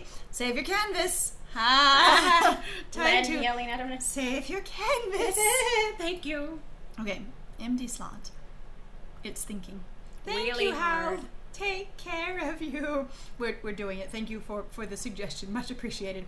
Let's just think real hard while we process all of that into here. Potato, what have you done to me? It's okay. And the potato's just going to gently deep fry itself for a minute, and we'll be all right. That'll be tasty. Goodbye forever. That was actually pretty funny.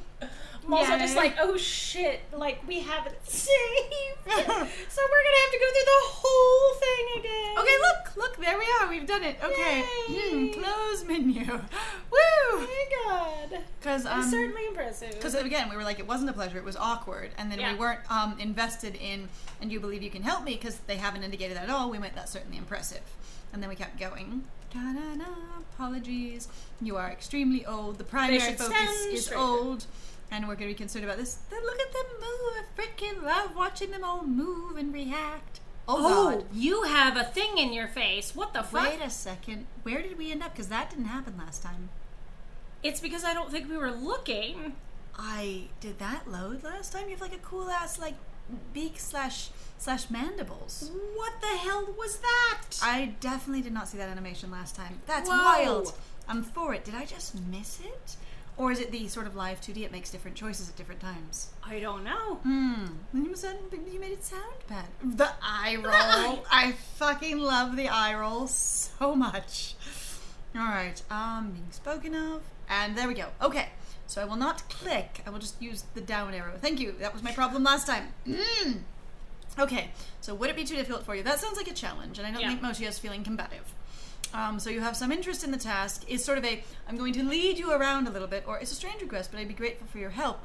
I don't think Mochi knows it's a strange request in that sense. Like, obviously they're like, you came to me with this. I mean, strange might be like, it's unusual, basically, because as you've said, you're the royal librarian. It's a strange request to ask someone who is so elevated, like I'm acknowledging that this is really fucking awkward, and I'm really sorry that we're bothering you, oh ancient raisin of power. Honestly, I kind of, actually, now that you put it that way, I kind of like that one of going, clearly this is not what you're used to, so I'll acknowledge that I know this isn't what you're used to, and go, it's a strange request, but I'd be grateful for your help. I actually like that. That's nice.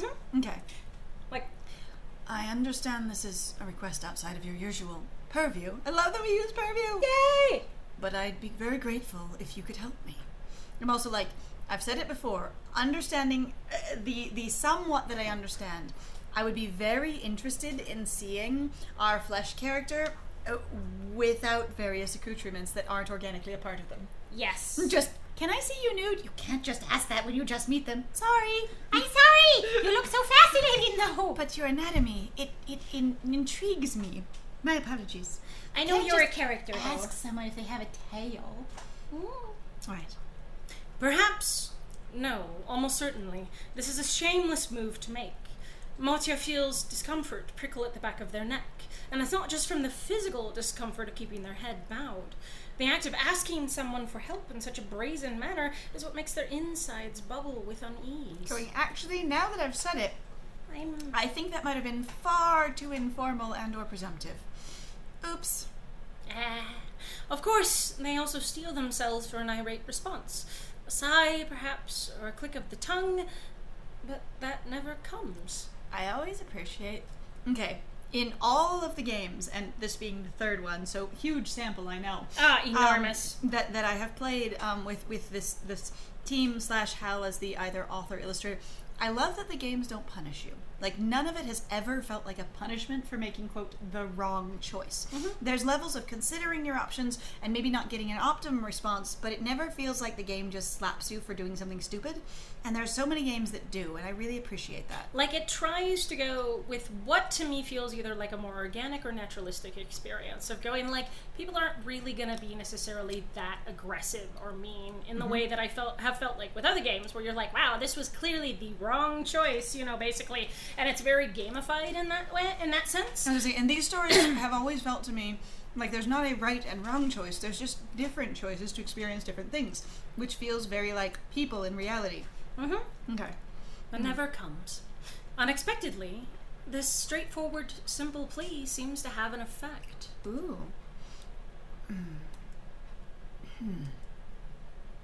Very well. What the hell was that? That's amazing. I'm so interested in this. Sorry, now. I want to grab your face. Like, grabs face, gently pulls mouth open with a squishy cheeks motion. Can see? Can perceive? You'll do it. Not for your sake, Ermelai. This will be the one and only indulgence of yours that I entertain this month. Aww. But it isn't a bad feeling. Being sincerely entrusted with such an unusual task, it's lifted my mood enough that I'll be gracious. Mochia's as blunt as you are. I appreciate that bluntness. Kin. You know what? Nice. I feel that. Yee, no answer is inherently wrong, even if some characters like one answer more than another sometimes. Yes, and that is very apparent in the games, and it makes me very, very happy. Because again, okay, there's a thing that we've talked about in numerous visual novels of all different types of flavors before, where it feels like the fact that there seems to be a right and wrong answer means that there really is no choice. There's just sort of learning the right answer as you path your way through the game. Yeah. It feels very much like a text version of, like, what is it, like Dragon's Lair? That puzzle game that was animated way back in the day? Oh, where God, you had to yeah. find your way across, like, the electric floor? Yep. And all of it was just figuring out the right buttons, because there wasn't any maneuvering or strategy. It was literally just, What's your timing? You will learn what I've put in place. Yep. And so... And if you don't, you'll just die. And one of the weird things about it is that so many of these stories pitch themselves based on choices that change things and describe your world. But then it's like there's such a heavy push narratively to choose this one thing, or you are wrong or fail, that it doesn't feel like it's about choices at all. And so I love this. Yeah. Fair enough. And well done, Motya. Even the old raisin, aloof keeper of the library, can't resist your charms, it seems. And he's old. Now then, get out of the way, young'un, Ermeline, and be quiet until I say otherwise. I need a closer look. We also would like a closer look, good sir. Hi, can I have a close look? The silken ribbons wound into Parapol's attire trace graceful lines behind him as he drifts forth, providing an odd contrast to the way he crassly reaches forward to shove Ermeline out of the way. But it's obviously a gesture made without any true malice or force. Ermeline gives a low laugh as he obligingly takes 3 steps back. I love that. He's like, I am taking none of your BS. I'm not even going to wait for you to respond to my demand. Just go. Bye. You are so annoying, young'un. Get out of here. It leaves the way clear for Parapol to float a tight circle around Motya, then come to a stop studying their back. Motya, I feel exposed. Ooh. Motya, was it? Stay still. I'll be studying you for a bit. But don't move. Just answer my questions. What can you tell me about your employer? Motya immediately tries to stand as still as possible, closing their eyes to focus on their thoughts instead of the feel of narrow fingers touching against the top of their collar. I think it's supposed to be collar. Because top of their collar? I think it's supposed to be collar. Unless we're suggesting they're painted, but yeah, probably, Maybe? I'd probably collar if it's then base of their head. Yeah. Maybe?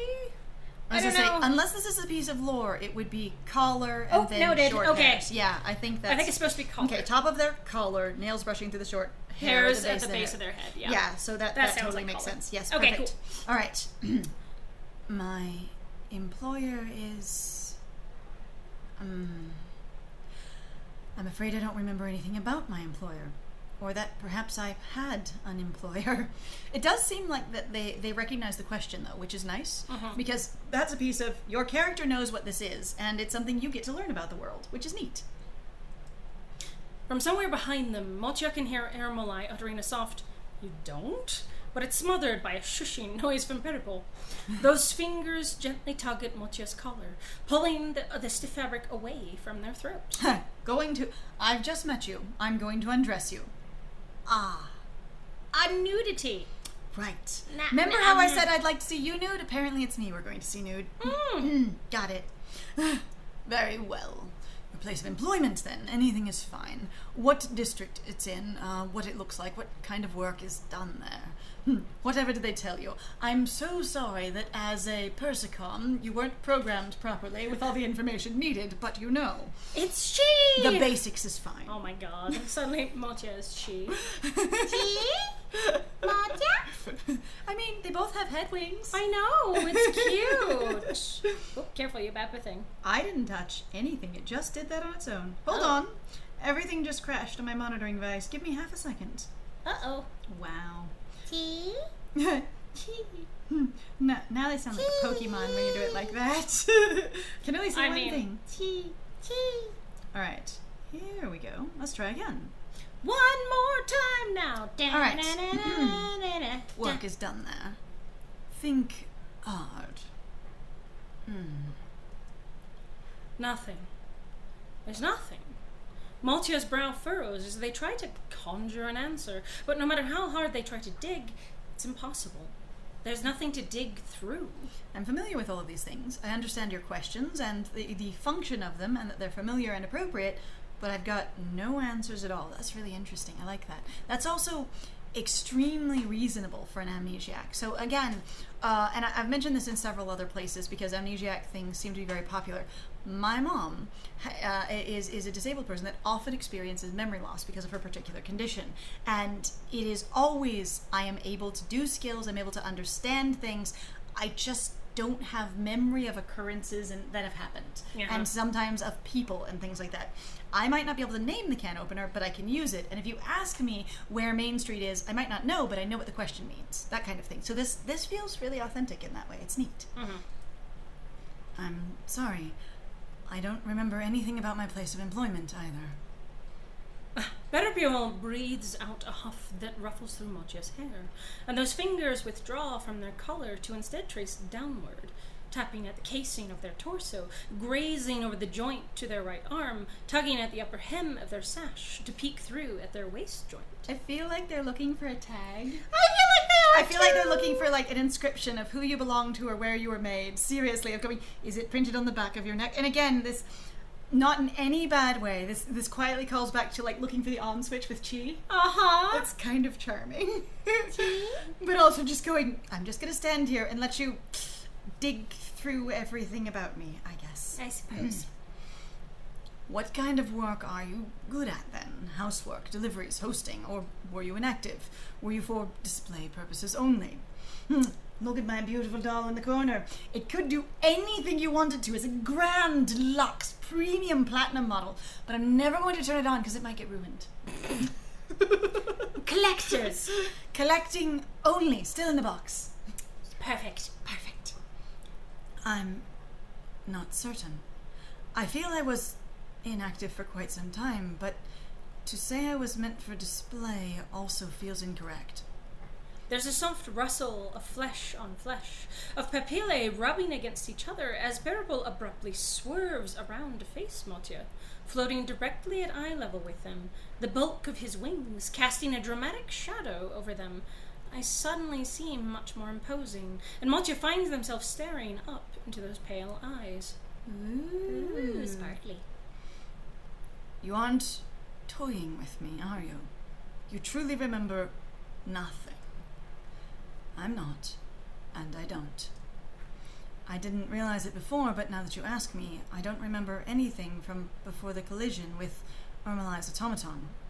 And to be honest, I don't remember the collision either. I was kind of knocked out by it. Mumbles off. I actually don't remember that either. I'm not sure if they'd call it a memory.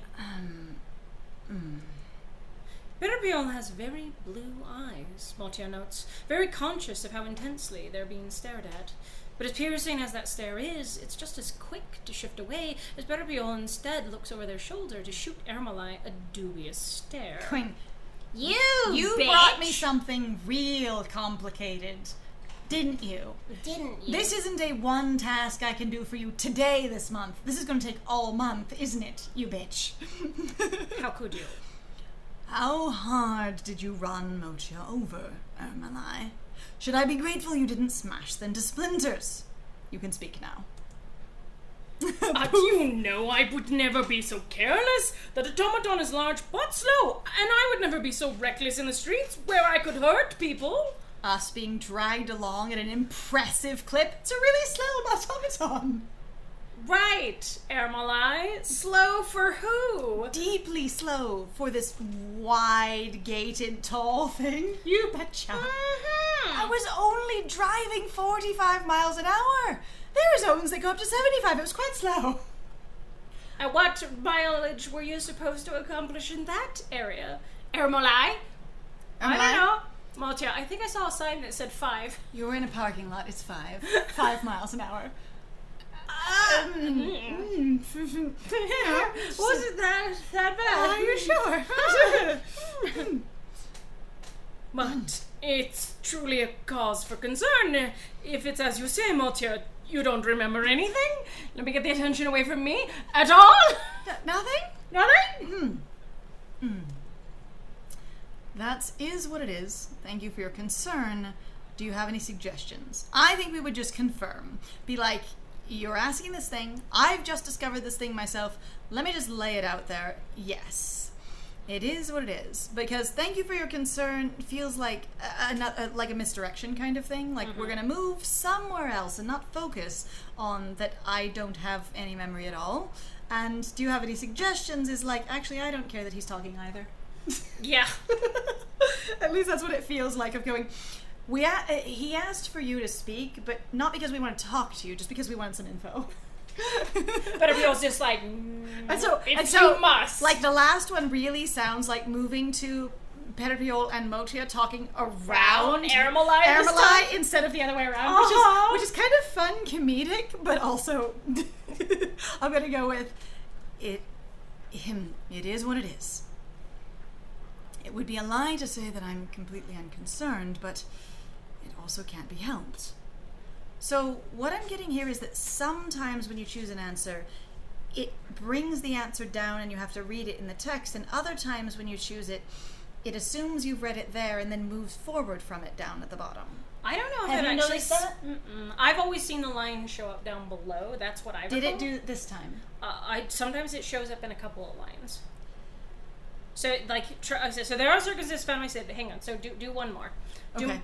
There are circumstances I found myself in, so I'll do my best to adapt. Oh, I guess not in this case. So I had noticed as reading Mochia that sometimes the line appears as a choice and then it's dropped into the dialogue box, even if it's elaborated on or stated a little bit differently. And other times it's a following line that drops down into the dialogue box. Okay. And I don't know if that's on purpose, but it's a little bit disorienting. Like, I don't know if it's supposed to produce like an emotional cadence or urgency, or if it's just if it's inconsistent, I'll look into it. It could be inconsistent on purpose, but that is the experience I'm getting reading Mochia, that sometimes when you pick the choice, it does bring it down to the dialogue box, and other times it just does it, a following sentence. I mean, considering the fact that it didn't just show there, and my memory is telling me for the most part, I've largely seen it be, it'll drop down into the box, and there's usually some addition with it, or it's slightly worded differently, so that seems inconsistent, but that's the only time I've really noticed. Yeah, I think it would be a little easier to certainly perform out loud if it were consistent, because then you would know whether or not you need to read the line when it's on the button. Right. So yeah, that would be awesome. Thank you. Just for me, that would make things easier. That's a very admirable attitude to have, I suppose. But it does little to assuage my worries, friend. I'm not trying to make you feel better. I'm just sadness. Destroyed. Wasted. Can't nothing be done for them, Peripio? Given that I've just heard of this right now, answers take time. You're an impatient one. Shut up for a moment, both of you. I'm thinking about how to say this. Motia and Ermolai share an uneasy glance after that sharp admonishment, mostly directed at Ermolai. Yep, I was going to say, I heard it. Shut up. Both of you. Yep, yes, correct. And Motia spends the next moment of silence straightening the line of their collar and tightening their belt. Going, you have slightly disheveled me, and I need to return to properly attired and presentable. Or like I've embarrassed myself and I need to straighten up, even though I'm sure you fixed it, but I feel gross. Touching a hand to the casing of their chest, wondering if some damage has been wrought to their core deep down inside. Your circuit board has been damaged. I'm sorry. The motherboard is having problems. Your memory drive is... You lost one of your pieces of RAM. But that collision had left no fractures on any of their limbs, as far as they could tell. Could it have still been that devastating? Yes, actually. So bad. Sometimes, yes. The problem is that you seem to be a very, very old model of a doll. We're probably similar in age. Oh, Motia. We are ancient together. Really, really old. Modern dolls are far more advanced than you. Or less advanced, based on what I understand. I would say, or depending. Or an old model of a doll. We just don't have dolls like that anymore. They don't make them like they used to. They really... They just don't make them like they used to, baby. Yeah. Perpiol speaks up so suddenly that Motia is caught off guard. Ermolai, too, judging by the soft clink of his jewelry as he gives a start. But Perpiol forges on regardless, forcing his audience to hurry up and pay attention if they don't wish to be left behind. Ha! Here I go. It's rare, but there are still some people who employ dolls for their services on a regular basis. Most often hospitality or making deliveries, though I've also seen records of some being employed as servants or servers in regular establishments. You were able to give me... Were you? No, were you able to give me some hint of your employment? I could have referenced the records of reported doll owners in the area, but Not only do you have no information to give me, but you also seem to be an antique. The sort of thing that most owners would sequester away in a private collection. Nobody would want you out in the world. You could get damaged. Kept in a padded case and only brought out as a conversation piece during obnoxious parties. A truly rare sample. Mint in box. I was gonna say, I love that. I love that basically that the idea of, no, it's perfect, flawless, I keep it over here untouched, it just fits. That makes me so happy. Yep.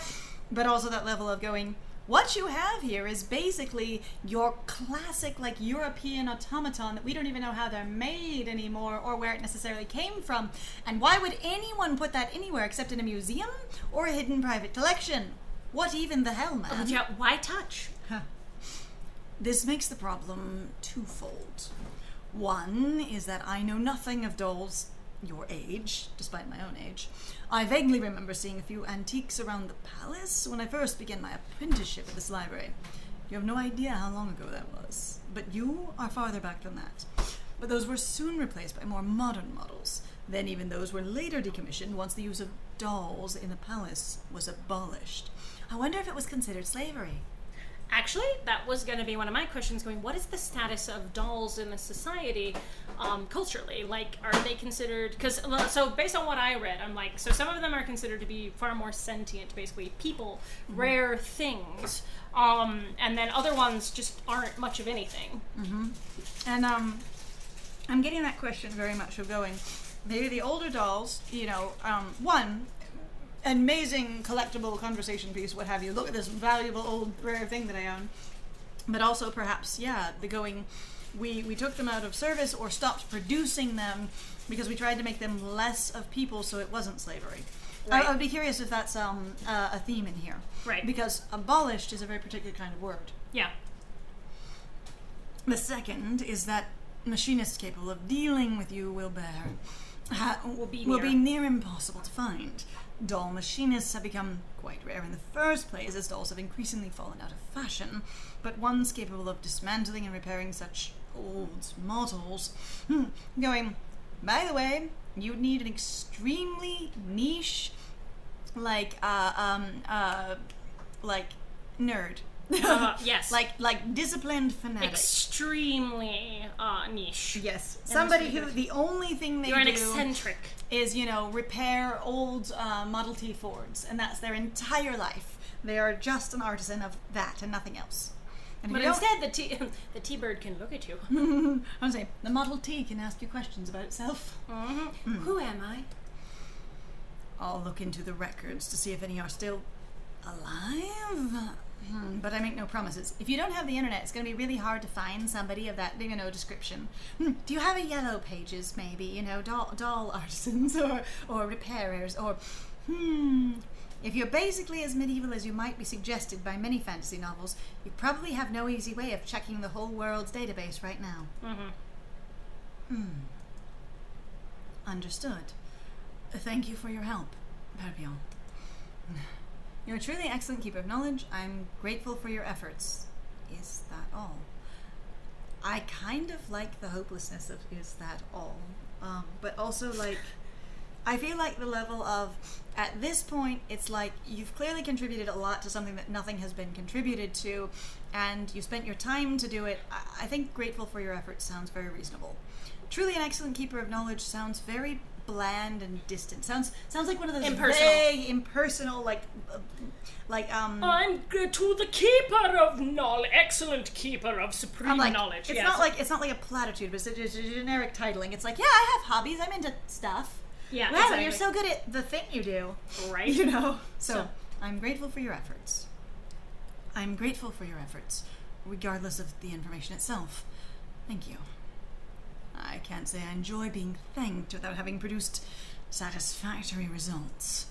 You should be more discerning about what you thank people for. I would be most irritated if I looked to someone for their assistance and they could offer such paltry non-information in return. If I received the service I've just given you, I would be pissed. Would give a 1-star review on Yelp.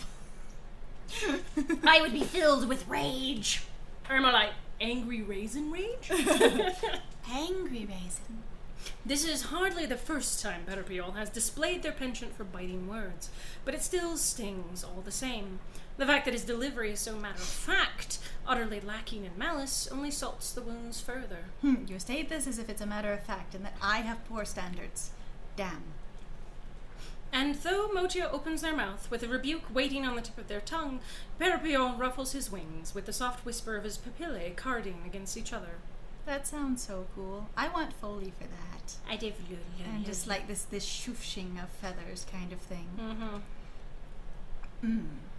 But I see you know the value of my time. I don't mind that. You're welcome in that regard. And honestly, that's more what I was going for. TBH, that's what I was picturing of going, I'm not really thanking you for your information. I'm thanking you for your participation because this is clearly a burden to you. So I appreciate that. Yes. In any case, I'm not done. So the ... may have worked well as well.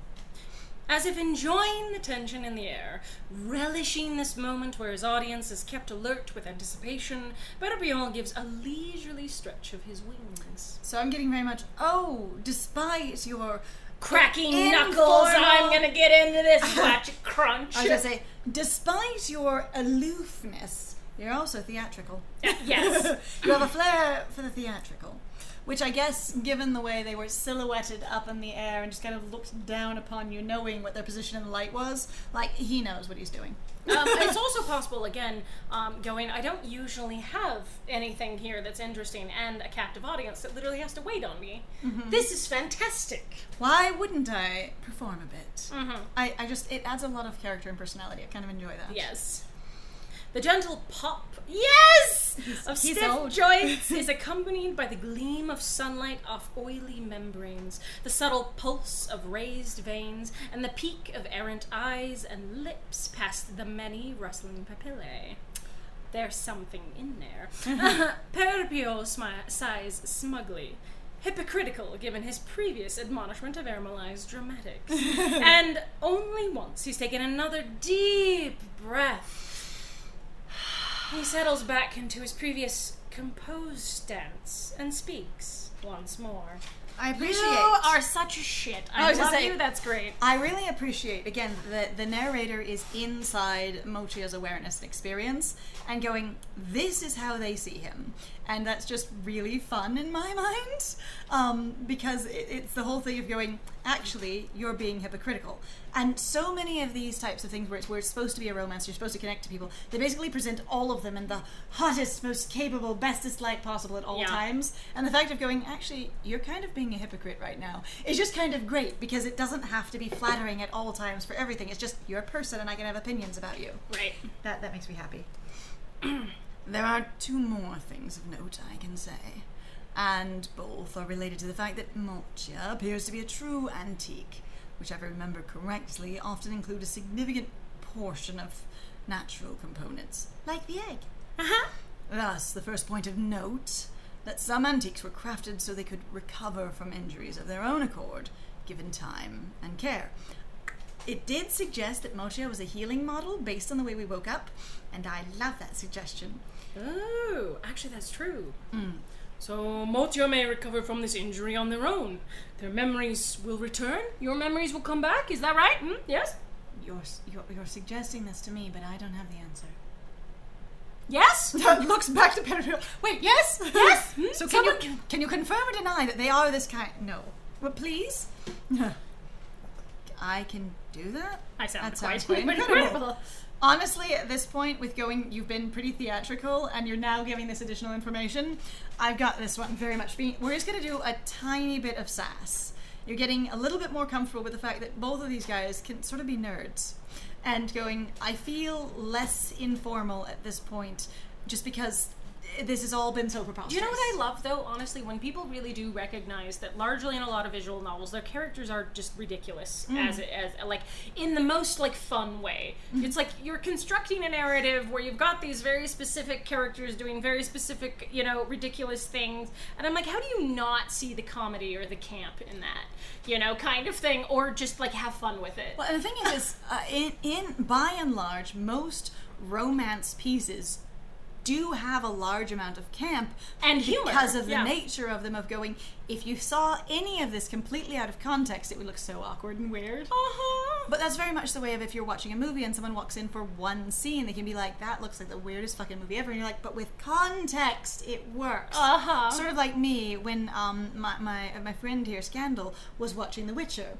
And I was just kind of walking around doing things while they were watching it for several days. And every time I walked by, it was a sex scene and nothing else. It was really funny. Every single time. And I was like, that's kind of a graphic show, isn't it? And they're like, no, I promise you just have that kind of timing. It was really funny. I was like, no, this is not just sex, I swear. If it was, I would tell you. It was very funny. And eventually I watched the first season and it was fine, but it was hilarious. I'm like, how did I manage to walk by only during every one of these things? It was great. Pretty good, honestly. So, I sound quite incredible. If what you say is true, then I sound like quite the incredible find. Aha! Right you are. Though even if that weren't the case, I would still consider you an incredible find. Friend, Motia. Beautiful, fantastic friend. Not like Raisin over there. At all times, I will be flattering of you. Incredible. Yes, Hal, it was actually pretty funny. It was one of the most awkward, like I think you were doing laundry, and I was just sitting on my bed, and my friend was walking back and forth, like putting stuff away in the various different areas, and was like, what are you watching? It was also like over several days, like when I came home from work, I walk past to go to the shower and I'm like, and it's sex. And then I the next day go to the kitchen to make dinner and it's like, and there's more sex. I'm just like, this whole show is just boning. It's just boning. It was just fine, but Alright, incredible find. Alright, he's so enthusiastic. Malai, I've banned you from flirting in the library before. Oh, I was right. Horny bonk. Beep, boink. Time for the horny bonk. So this is a fleshy Shiba. Shiba Inu. Shiba Inu like Raisin though. It turns into Shiba Inu. Bonk. Bonk. And I wasn't finished. I said some, not all. Not to mention that information was gleaned from old texts that I read during my apprenticeship, which you might by now have an idea of how long ago that was. Delta. Bonk! Yes. Thank you, Delta. Greatly appreciated. Bonk. You've been properly admonished, even by the chat, sir. I've no guarantee of their accuracy. Which brings me to my second point. Ermalai, I'd advise you to send Motia to Tima for an examination. Why him? But I want to keep... But I can handle this, with them, the whole time. Handling the doll. I will take Together. care of them. They can stay in my room. Can't I keep them, please? Yeah. I'll feed them, and I'll walk them, and I'll make sure they get plenty of sleep. Better be also being like, what? With your automaton right over them. I'll have the automaton kept in the stables and they can stay in my room. It'll be fine. I'm judging you. Who? Timur. Aliove.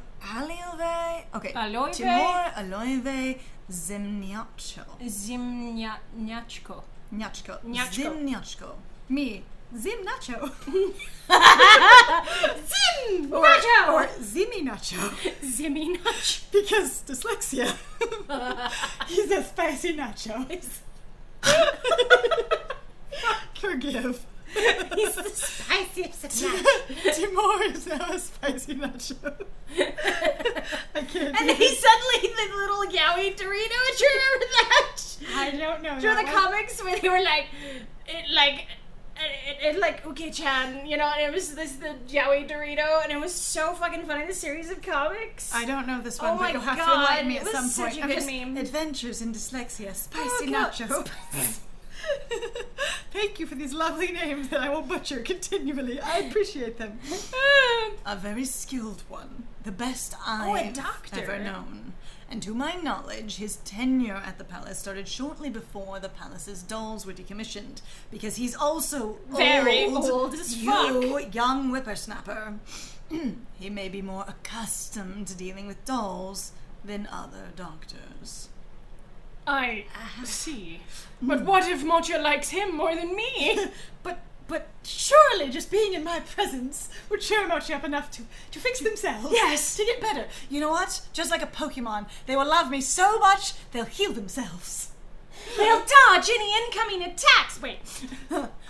Our systems will breathe in sync. Peripion's proposal sounds reasonable enough, but Motia cannot help but notice the oddly fretful tone of voice that Ermolai employs while giving that half-hearted acquiescence. Those two simple words seem to linger for a moment too long, like they adhere bitterly to his tongue. Oh, there is something in this world he doesn't like. Interesting. When Motias shifts to look at Peripion, the man seems unsurprised. Not that it's easy gleaning any emotion from his frosty expression.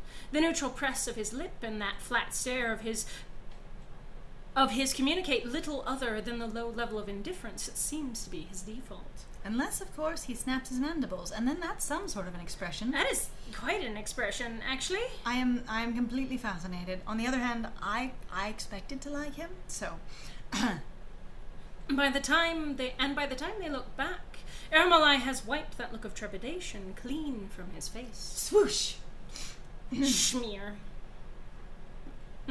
You're right, Peripio. It's fine. I'm enthusiastic again. It's fine, I'm manly, I can handle it. Worry not, Motia, it's exactly as Peripio says. There are few men I'd more willingly trust with my life than Timur. I just don't want you to meet him. Because you might like him. Reasons. Do you have a crush on him? No! I mean, yes, but no! Because he might like you. Shit. It might happen both ways. This might be mutual. No, and I don't want mutual pining. You'll be in good hands, and I'm certain he'll do his utmost to help you. Yay, I get to do Timur. He's generous like that. Ermolai. Is something the matter? You look like you're hiding something. Understood, I'll do that. How blunt are we going to be? Still the Crown Prince. We're going to go with is something the matter. Yes. I was going to say, because there's a level of still going, even though I've been a little more sassy with our lovely winged fiend. Raisin. Winged. I'm still going to be more Pointy formal raisin. with the prince. Flappy Raisin. Flappy Raisin. All right. Is something the matter? Is something the matter? Yeah. Is something the matter? It's simply that he's an acquaintance I haven't spoken to in a long time. Did you have some kind of a falling out the last time you spoke to him? We weren't dating before, no. Did you run him over with an automaton? No, he was the automaton. I rode him like an automaton. I see. Not like that. Are you sure? Are you positive? No? I mean, yes? We have no mature themes in this game at all. None whatsoever. Please, don't pay it any mind. In fact, it may be a blessing that your arrival has given me a good reason to check in with him. Which I probably should have done ages ago. And now it's going to be slightly awkward now that it's taken so long. Because probably I was avoiding something, like a lesson or something. I don't know. All right. Despite the smile that Ermolai flashes, Monsieur gets the distinct sense that there is more to his hesitation than the awkwardness of getting in touch with an old acquaintance. Something more complicated and nuanced. He is by far the youngest of all his peers. And they were roommates. And they could have been roommates. Carrot! Hello, Lucavian, greets! I was about 10 seconds away from saying I appreciate in all lurkers, so welcome aboard. And there is happy crunching in the chat. Mr. Cavian! Yes. Mr. Cavian. Mr. Len.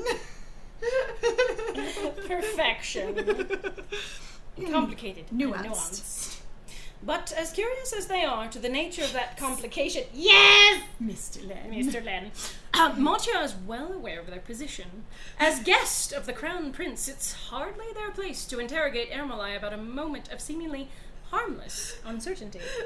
Which is not Mrs. Len, like I Right. And I've not yet forgiven myself for it, despite editing it so no one will know. And then outing myself, so they all do. Aha!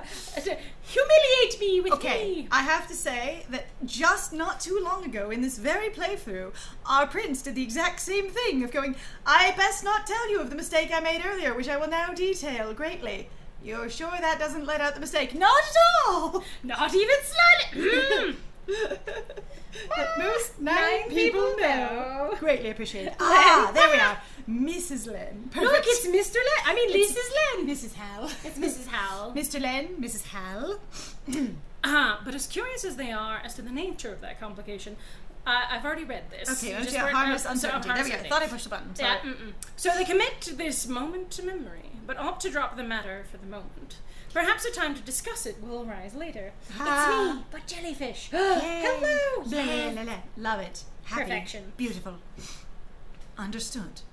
I'll accept your suggestion then, and go to speak with him. Immediately looks over at the prince. How would I go about doing that? You're gonna have to help me. Ermeli's smile, already warm, softens a touch. Whether it's from gratitude or relief, Motia can't be certain. I'm the wife. It's still surreal. Whee! I'm so happy for you being the wife. It's beautiful. All the congrats. From here and into eternity, every single day. Congratulations and good job. I'm happy for both of you. Very good. I'm sure it will benefit you. Then, Perrion, I suppose I'll be excusing myself. Once again, thank you for your time. It was an honor meeting you. I look forward to speaking to you again. I'm just gonna thank him for his time again, because he specifically put emphasis on that, and it's again the level of going, I want to sort of acknowledge what's important to you, to recognize that I've been listening, to basically acknowledge that I've been listening to you, and that I can I'm try still taking up your time. try to confirm that I understand what your priorities are. I have Cornwall dirt and Danish documents to prove it. So That's so good. true. It's okay. I still love your guys' rings. Oh my gosh, it just is so cute. I just love the description of the ceremony. Cutest thing ever. Most adorable. I'm just like, that sounds ideal and adorable. Just wonderful. So I'm happy for and proud of both of you. Yay! Proof is good too. Then if you ever are having a bad day and you go, I don't think this actually happened, you could be like, no, there it is, it did. Yes. It's true. Good. Once again, thank you for your time. Thank you very much for your time. I understood I took time away from your duties, and I'm grateful for your generosity. You're welcome. But it wasn't a bad diversion. I suppose engaging with a different task once in a while isn't bad for keeping the mind fresh. My kids love it too. They ask me so many questions. Sorry, back to game. No, you're fine. You're perfect. Oh my You know, gosh. I have to say, the reason for chat on Twitch is never to use it. How dare you? Oh my god, how could you? You're lovely and you're welcome. It's perfect. But Please. I'm so glad that your kids are engaged in something consistently and positively. And also That's not- something that you also like as well. It's not just a, Like I said, a positive, good thing. Yep. Something that is About your experience. joyful to all. Yes. All right. Keeping the mind fresh. Dusting off the brain, as it were. Because he's really old. But where do you think you're going? To see this doctor. Sier Zimniaczko? Zimniaczko. Yeah, Sier... Seria. Zimniaczko. I'm paying attention. I'm just at work still prepping things. We appreciate you splitting and dividing your attention to be with us today while we explore Hal and Miru's wonderful creation that I am enjoying most thoroughly, and so far has paid off on everything I was hoping for in like character presence and design and environments, and I'm just thrilled. Like I said, I'm totally delighted right now. Also, each of the characters has charm that actually appeals to me, which is really nice, because so often my biggest problem with choosing between love interests is that all of them are equally uninteresting. Right. So I do not have that problem here. Yep. Kids are nosy as hell. Gossip will always have higher engagement than scientific method. Scientific gossip. I've got it. Well, you just have to scientific method the gossip, for sure. Gossip method? Gossip method. There we are. I like scientific gossip. It sounds like a plan. Yes. All right, so there was actually this one classroom activity that I really enjoyed that someone shared on Tumblr, which is probably the only place to share it, where they're like, so we were learning Roman history, and it was somewhat of a dull subject, but our teacher is pretty good at engaging us, and the thing that they did for our big project, our collaborative project, was to make internet-style memes of what we had Yes! learned. Oh god, I forgot And about they that. were so freaking good, and they were so bad as well. Every one of them. It was gorgeous. But the fact that you had to understand the material well enough to be able to rip on it so everyone could get it, it was beautiful. And then also create a meme that then everybody found to be accessible to what you understood. Yeah, it was just fantastic. And there was a level of just going, if people generally get this, you've done well. Pass. Yes, perfect. Yes. and there was, if I can find it, there's a whole collection of them. The post is probably as obscure as hell, but I fucking loved it when I found it. And if I do, I will send it your way. But that kind of thing is just peak Tumblr content. All right. Seria Zimnyachko, you mentioned he was employed here. Well, you see... Do Oh dear. Do I see? That's you. No, I'm this way. Please watch your step. The streets here tend to be uneven. 14% guaranteed cop-outs of bottom text. Please do. Ooh. Yeah, I will see if I can help Lies find it. It was really... And also, there was a lot of just... Oh, they were really kept fucking funny. Going. And it was one of those things of going, after this became a fun thing in the class, people just kept going with it all semester, even though we'd moved on to another unit, and it was still like, I got this other thing. It was great. Okay. Tend to be uneven. Understood. Where do you think you're going? You're not going with the prince. Oh. Timur resides far from the palace, Ermolai had said. Ah. That alone was a slightly surprising revelation. Motya had to assume that such a highly regarded doctor, one that the Crown Prince himself was familiar with, would have been assigned a post close to the palace, if not directly within its spacious grounds. I expected him to be the, doctor in residence, if you will. I'll have to leave in a few minutes for Fubao, so I can be everyone's enthusiastic, awkward surrogate parent in the stands. That's totally fair. I wish you well. I hope it goes great and the Fuba does not get stupid. I say, may the Fuba be the best game ever. Woo! Woohoo! Honestly, still love having you here, and thank you for your presence. All right, Spacious grounds. But before Mocha could say anything, Ermolai had hastily continued, as if anticipating and wanting to ward off any questions. Parallaxin? What a who? Bless you. That's amazing. Parallaxalaxin. Yeah, parallaxin. Parallaxalaxin. It's okay. It could be Hawaiian. Every other letter is a vowel. I'll catch up with the rest when able. Oh, Sounds thank you, lovely. Len. All right. Ward off any questions, please. Do not. Of course, it wouldn't do for me to simply send you off on your own, but I'm afraid I've also neglected my duties for too long today. I'm not it's in the past, so I have to do the narrator voice. No, but this is a person talking. Except it's not. It's just sort of a memory. Okay. For too long today. Would you be amenable to Vaquette acting as your escort instead? I assure you, his sense of direction is impeccable, and there are very few I'd trust more as an escort. Okay.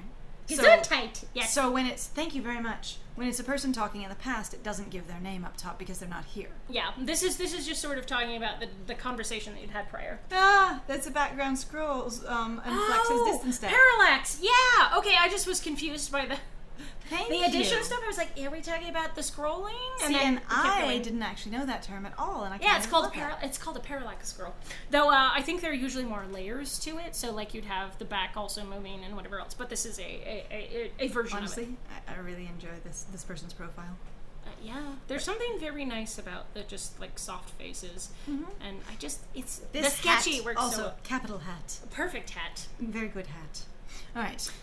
Trust as an escort.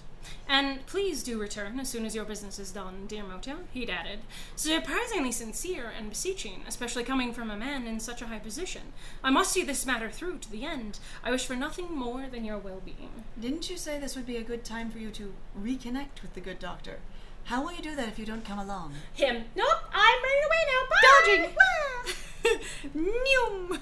Motya, of course, hadn't been able to conjure any objections, and though they'd queried if it was appropriate for someone of such notable station to be wasted on such a paltry task, Ermolai had only given a vague laugh. Ha! Cute. You called yourself a paltry task. I don't know how to respond to that. Nothing would be wasted on you, Motya. He'd said it with such an enthusiastic wink that Motya hadn't the heart to point out that didn't really answer their question. Excuse me, sir. You are fucking dodging like crazy suddenly. I say, you do realize that you're like every aristocrat, being as vague as possible when faced with a direct question, as to avoid any and all accountability. Do a barrel roll. Are you wondering why I've been assigned to escort you, Seria Zimnyachko? To Seria Zimnyachko. Vaquette's tone of voice remains unfailingly genial and polite, but coming as abruptly as it does, Motya would have been startled even if that mild comment hadn't cut directly to the heart of their thoughts. Yes, no, perhaps. Yes. Sounds like we are why is the head of the guard being assigned to escort me? The head of the royal guard. The head of the royal guard. I don't think of myself as being that important, because even when I was like, wow, I sound pretty valuable, it's like, well, don't get ahead of yourself. Okay, maybe I'm not that valuable. It's fine. But I am just kind of a person, as far as I'm concerned, and all of you are making a really big thing about this. And I'm trying to be unobtrusive, and that is happening less and less the longer I exist. Stressed. So, yes. I think just blunt. We're going as blunt as possible with this character, and direct. I want you to be direct. I'll be direct. Yes. Motya answers, honestly. Truth. I see. I suppose it's a fair question. Seria Zimnyachko's clinic is a fair ways from the palace, you see, and though written instructions alone might have been sufficient for guiding you to his place, I imagine Ermalai wished to guarantee your safety, and he doesn't trust any guard but me. I mean, there weren't active models for the other guards. I mean, I volunteered to go with you. It fits the plot. This doctor lives someplace dangerous. It's dangerous to some, and frankly, it's the sort of place that an antique doll has no business being. Let's say he lives in the slums. Politely. He'd been maintaining an almost eerily consistent pace as he spoke, staying precisely 2 paces ahead of Motya, but the rhythmic click of Vaquette's footsteps suddenly breaks pattern. He slows drastically for the next one, 2 paces, and allows Motya to catch up before the entrance to an alleyway. It's an alley. We're going to be nothing but alleys again.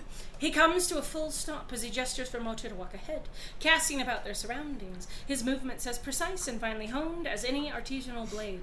And once he's satisfied, he follows from directly behind. Oh God, he came from behind! And suddenly, he was behind us.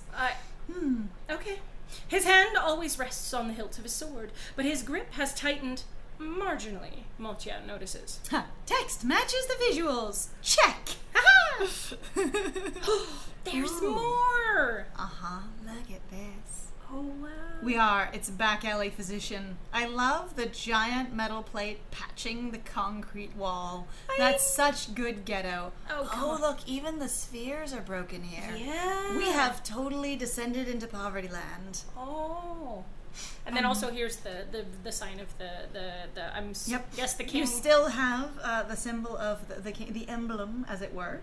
But yeah, the disrepair of this area is marked and notable, let alone the lack of street cleaning and care as well. Yeah. And the broken, even floating garden is amazing. I appreciate all of that. Though that caution is warranted enough, Motya supposes. Now that they've looked around a bit. The first thing that they notice upon entering this alleyway is how close the buildings are crowded together. Gone are the wide open streets, even the tall reach of buildings spaced out enough to allow sunlight to flood honeyed and bright over the pavement.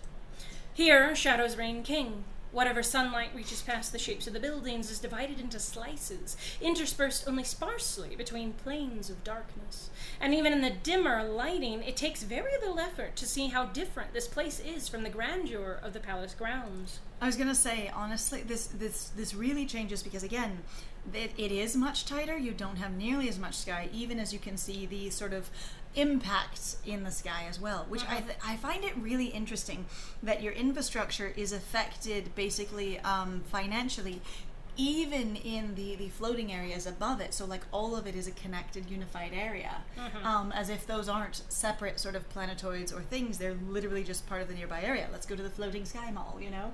But ours is a broken down one where you have, you know, thugs and things are in disrepair and you might get rained on. Because a lot of people are desperate to survive. Yeah. Building facades are spotted with patches of metal, hastily sewn together and bolstered where old rock and plaster have begun to crack.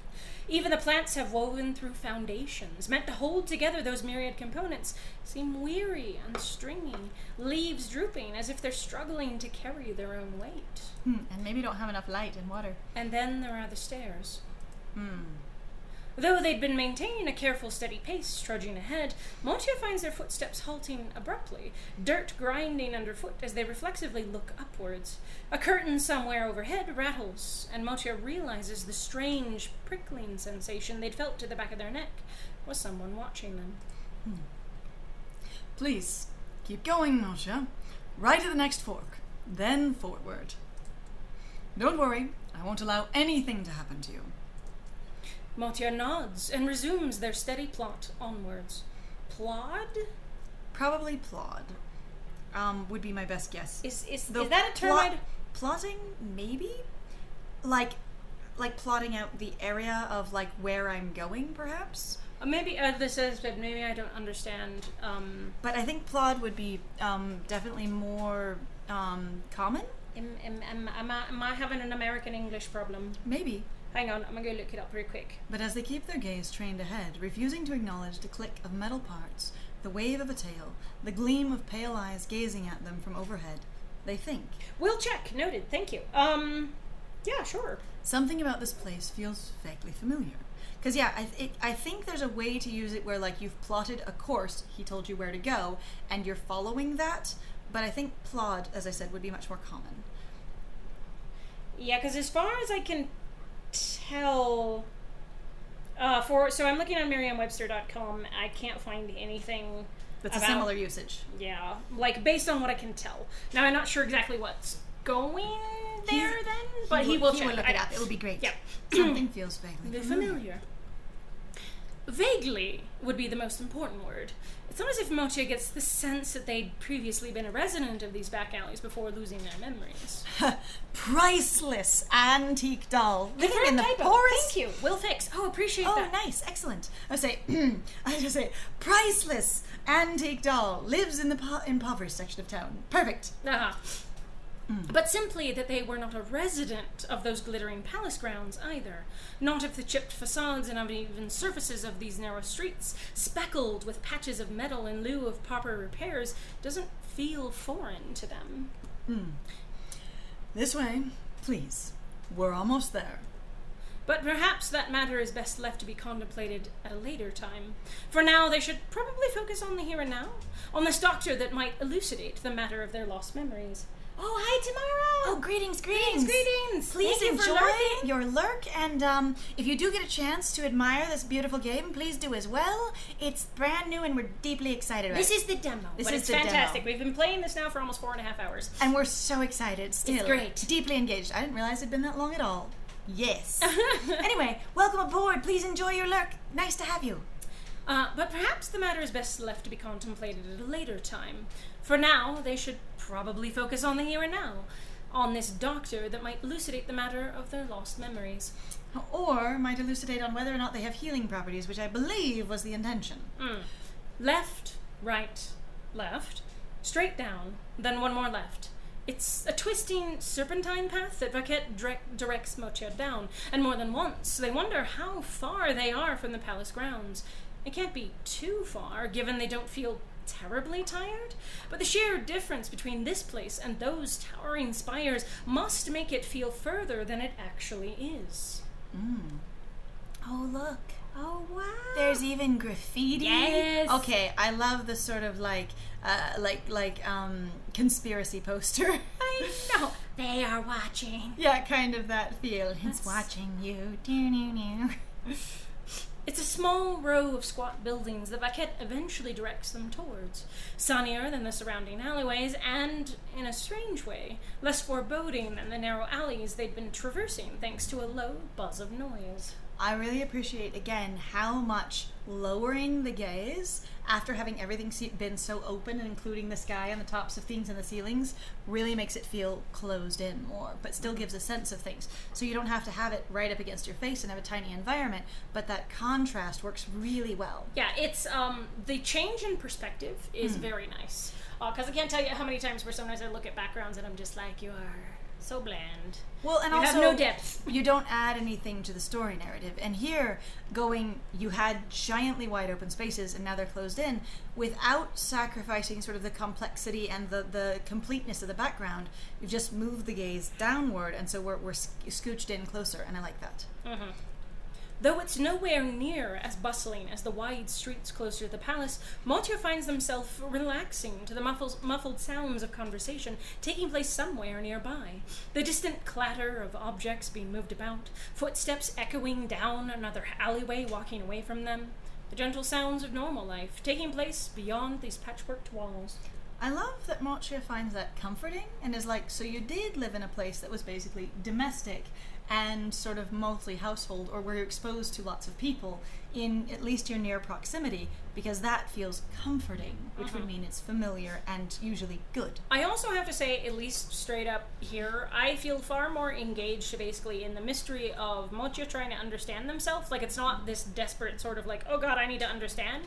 It's just well, I'm trying to figure out where I'm going, and this is the way to figure that out, or where I was going, because I guess I was going somewhere, wasn't I? Well, and also that's been the thing that's been made important to you by those around you. So that's what they're focusing on. I really appreciate that there is no angst here, though. There's no, like, panic of I feel the deep, rushing void in my mind when I try to think back and there's nothing there. It's painful, the emptiness in my mind. Like, I love that there's none of that, because that is a very common thing I've encountered with memory loss. And as I've said, my mom actually being a real person that experiences frequent memory loss and has a good number of friends that have similar experiences, because, you know, they've met through essentially medical like club circles, as you will. We all have similar types of experiences, so we learn to hang out. Same hat, yes, exactly.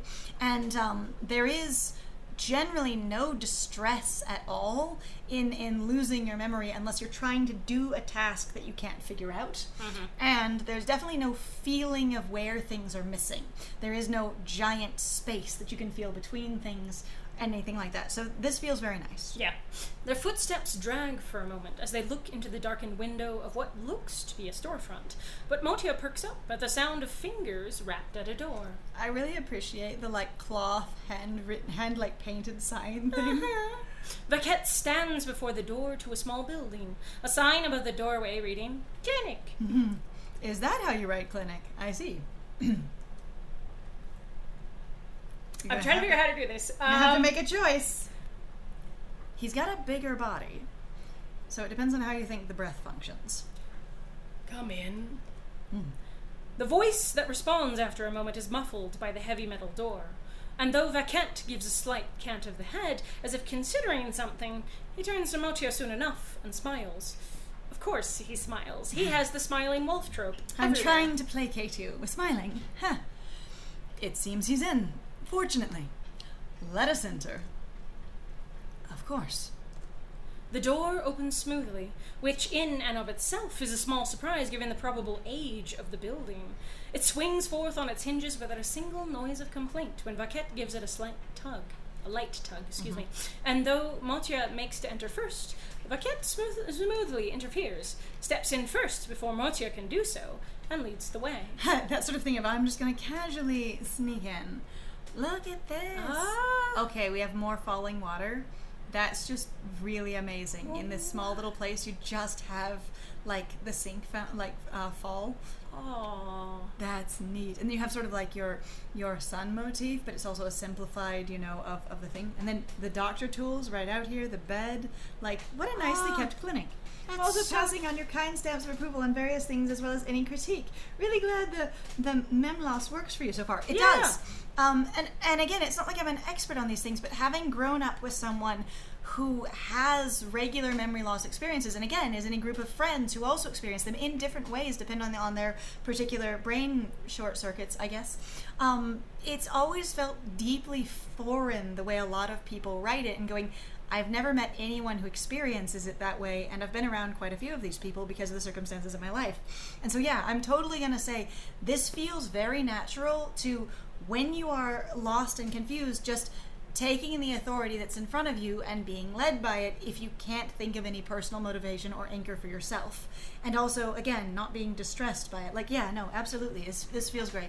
Yeah, and one of the reasons, so I've had some definitely like memory loss as well, just due to trauma and stress. So some of this feels really nice for me as well, because again, I don't have any connection to the panic that a lot of the stories that we've read involving amnesia plots talk about either. It's been really confusing because most of the time, so my anxiety usually comes out of the fact that I can't answer the question, and it's clearly distressing or it's causing a friction, and I'm going, and especially for my particular psychology, I very much have a very strong need to basically have the answer. Mm-hmm. That's kind of the personality that I've been instilled with, that I'm trying to work on, because it obviously causes problems. Because I obviously don't always have the answer. And so that kind of weird attachment to, I need to understand the past because I just need to, isn't the same as like, I need to understand this to avoid confrontation or avoid being seen as uneducated or stupid or unintelligible or whatever it is. Yeah. And my mom has described something similar to that, of very much going, the memory loss doesn't distress her in any way and or cause her really any trouble, unless, one, she can't figure out how to use a thing she needs to use. Like, you're sitting there staring at the sink for 20 minutes trying to figure out how to turn it on. It's frustrating because you're thirsty and you know you should be able to. But that's not necessarily like overwhelmingly tragic despair. It's just like a, I know how to do this, brain, please, you know? Right. The only time it's been really stressful for her and overwhelming is when someone else insists that she must and has to remember, and they won't stop or let it go. And so the amount of, like, again, like pressure and pushing and going, well, of course you remember, and them getting upset is then you respond to that upsetness. And so yeah, as long as everyone else is chill, everything's good. Right. This is a really cool doctor's office. I fucking love the waterfall in all ways. It's really nice. Also, I like how, well, yeah, the exterior and pieces of the building are falling apart. This looks very tidy and well kept, so I enjoy that too. All right.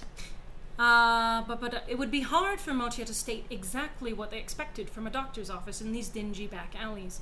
But regardless of what it was, the sight that awaits them past that heavy door and down a short hallway isn't it. Whatever I was thinking, this is not it. Sunlight filters syrupy and warm through a window, filtered by a delicate curtain of greenery, illuminating a room that feels more cozy than it does clinical.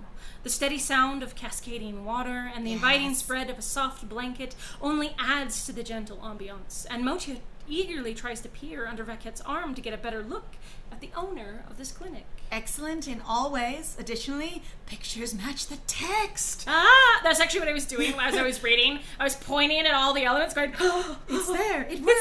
It's there. I cannot say enough times how even when a game is fabulous and the characters are well developed, there's so much of the picture is in direct disagreement with the text. Yes. In so many times. Like the two of them worked in absolutely different spaces of going, I'm going to describe generally this kind of thing and never check in with you or show you what I'm actually writing. Yeah. And it's just, this is so And nice. like I said, we have said before how difficult we understand that developing these backgrounds can really begin. It seems like a lot of visual novels sometimes have a very short turnaround. But it's just like, it adds so much to be like, there's the stuff there that you're describing. You really feel like that's the personalized space you're in. Yeah. It's very thoughtful. And I like it because that also means that everybody's communicating and people are sharing in the same vision. And it's not just kind of like, you gave me a general idea and then I just sort of had to do it and that was it, you know? It also really helps me with immersion. Yes. Like for myself, if things work together and I'm trying to, learn a new environment or, your world building or whatever. You're like, I am oriented where I should be. Right. Yeah. If there's no contradictions, I don't have to decide which one's true. Mm-hmm. So it's nice. Surely, a man who would put the time and care into crafting such an inviting atmosphere must be a kindly one. I love that extrapolation. Surely. Of course. Oh, God. Oh, my God. Hold on. Because I assume if you're doing the doctor, I'm gonna take this one. I assume so, unless that's this person. I know who the doctor is. Yeah, I'm it's- assuming this is a patient. I would assume so too. And I assume that's comedic timing of surely this person would be super nice. So, just based on the prior Oi, information. oi, oi! There's a you! Why are you here? You gave us permission to enter. Not you! Loud stranger. Love that much. Yeah. Whoa. The air in the office that had felt so cozy just moments ago, I believe is what that's supposed to be, because it just says just moments ago.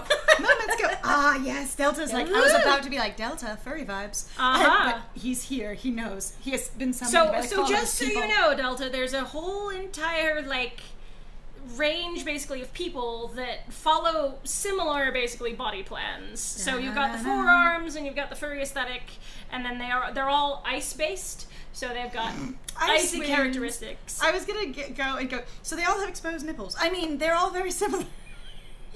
It's true! I do love the whole tits out kind of clothing build, though. That's very fun. It is pretty good! Also, looking at all these characters together, that's just...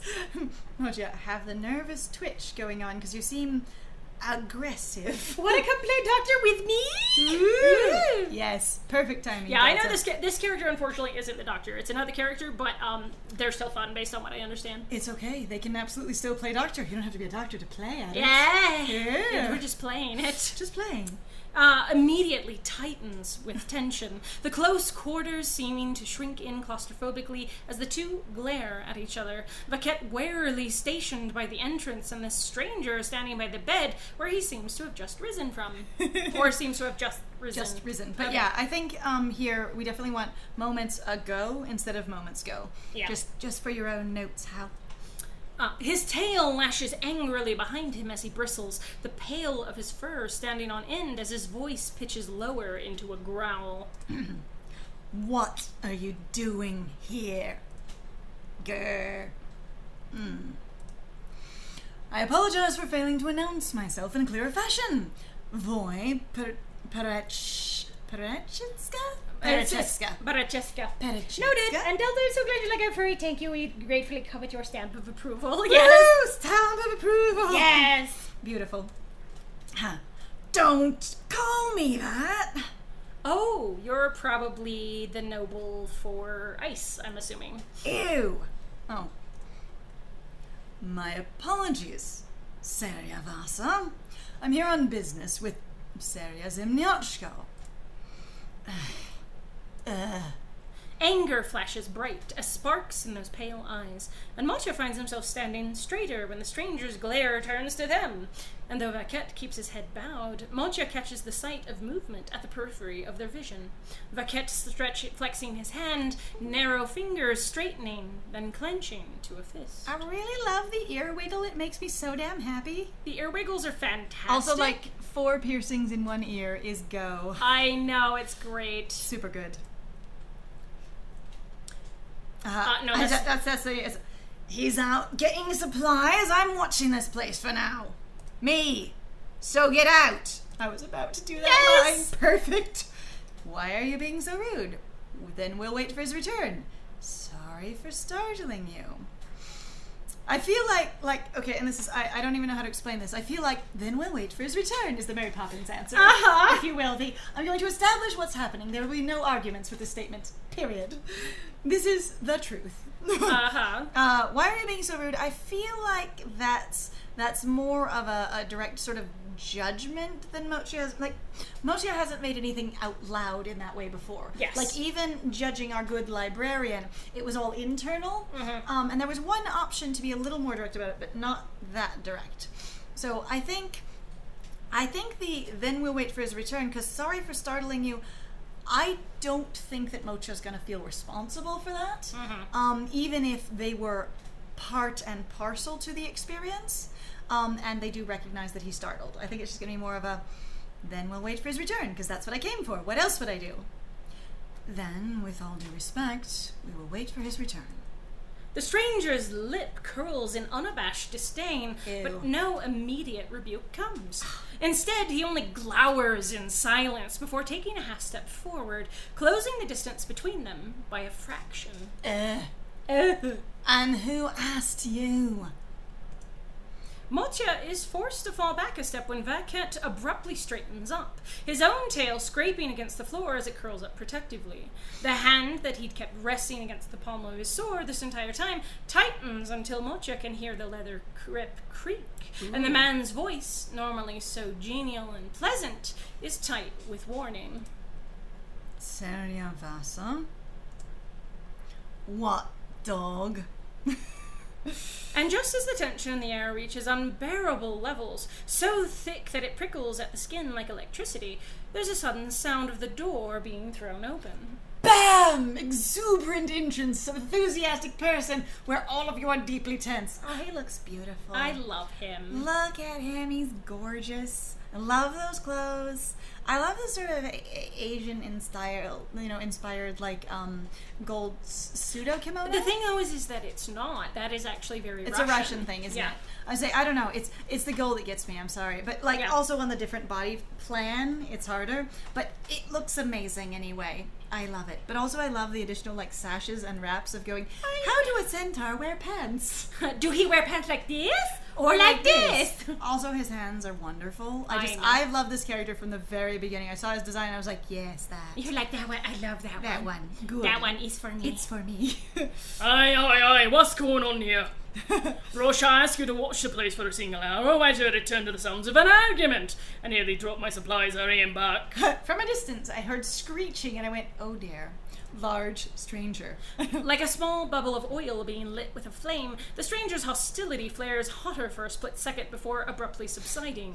Through the gleam of sharp teeth, though the gleam of sharp teeth never subsides, the man's lips still curved in a half snarl, his tone of voice pitches down from that of a vicious snarl to a lower growl. Some mangy dog shows up dragging in trash from the streets and you expect me to stay quiet. Come on now, Rocha, is that any way to speak? Grumpy. Despite his considerable bulk, this new stranger navigates these cramped quarters with impressive ease. Good job, sir. Smooth as anything, he snakes his way past Vaquette and touches a hand featherlight to Mocha's shoulder to ease them aside. Pardon. Even the heavy thump of his footsteps, punctuated by the gentle scratch of leather-bound claws against the floorboards, does nothing to mitigate the ease of his movements, and it feels perfectly natural that he enters the room to place himself between the two parties that had been bristling at each other just moments ago. Here I am, peacemaker, who is elegant in every possible way. I also like the description of his shoes. Yes. That's very charming. You ready now? You're gonna kill my ear one day. Apologies. I'm sorry. Now it's your turn to try to assassinate my ear. All right, here we go. The bristling from before only bristling stranger, from before only glowers for a moment longer before reluctantly retreating several paces, probably to avoid getting jostled by the large newcomer's tail. Anyhow, I certainly didn't expect to be paid a visit by Vaquette. What business brings you here? It's me. Raises a hand. It's me. Smoke plumes steadily from Vaquette's pipes, but he otherwise remains motionless for a moment, and Mocha can sense the way his gaze turns towards the man he'd just been at odds with, evaluating him for a moment longer before all signs of hostility vanish from his demeanor. I still don't like you, but you're cool. Ever smooth, ever genial, he offers this newest arrival a deep bow.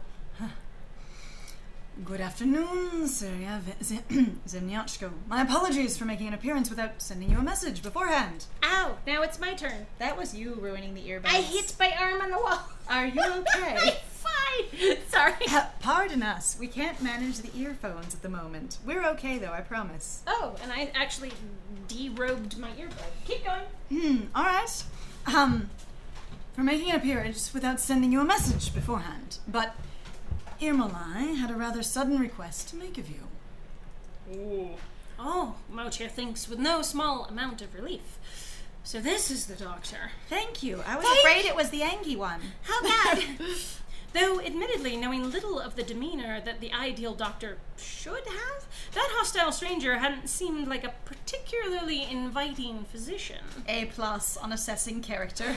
Well, I did. Welcome surprise. It's been a while since we've spoken. From deeper within the office comes the contemptuous click of the tongue, no doubt voiced by that hostile stranger, but both Vaquette and the doctor seem content to ignore it. Motia, too, tries to pay it no further attention. If we're all ignoring, I'll just join the party. When in Rome? And does his business involve this lovely guest you've brought along? He thinks we're pretty, too. My apologies that your welcome was so rough, Syria. I assure you I usually make every effort to make my guest feel more at ease. The doctor's tail tip draws a little arc in the air as he turns to look at Motia, light gleaming off the smooth curves of his spine as he gives a curious little cant of the head. Is that the head? Motia would be loath to admit it out loud, but it is a charming gesture. I thought it was charming, too. We are on the same page. I was going to say, you and me, Motia, same page. Same page. Uh-huh.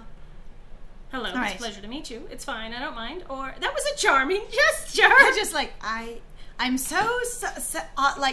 just suddenly so many stimuli and things going on. All I can do is, that was really cute. I was about to say that's kind of how that reads. I feel like it's gonna be it's fine, I don't mind going. I'm just gonna try and dismiss the discomfort and go like, if we're all moving on, let's just keep moving on. Let's keep going, boo. I'm not going to switch the topic completely to going, I think you're super cute and that was very appealing. But I will go, it's fine. I don't mind. It's fine. There's no need for an apology. I don't mind. I am indeed the business that Ermelai has with you.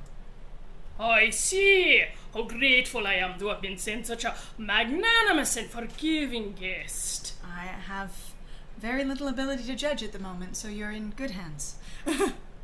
Then, without further ado, my name is Timur Lvove Zimniachko. Zimniachko, that's really hard to do in this accent. Excuse me. Zimniachko. Zimniachko, the owner and sole doctor running this humble clinic. Though I'm sure Ermolai has already told you as much. No.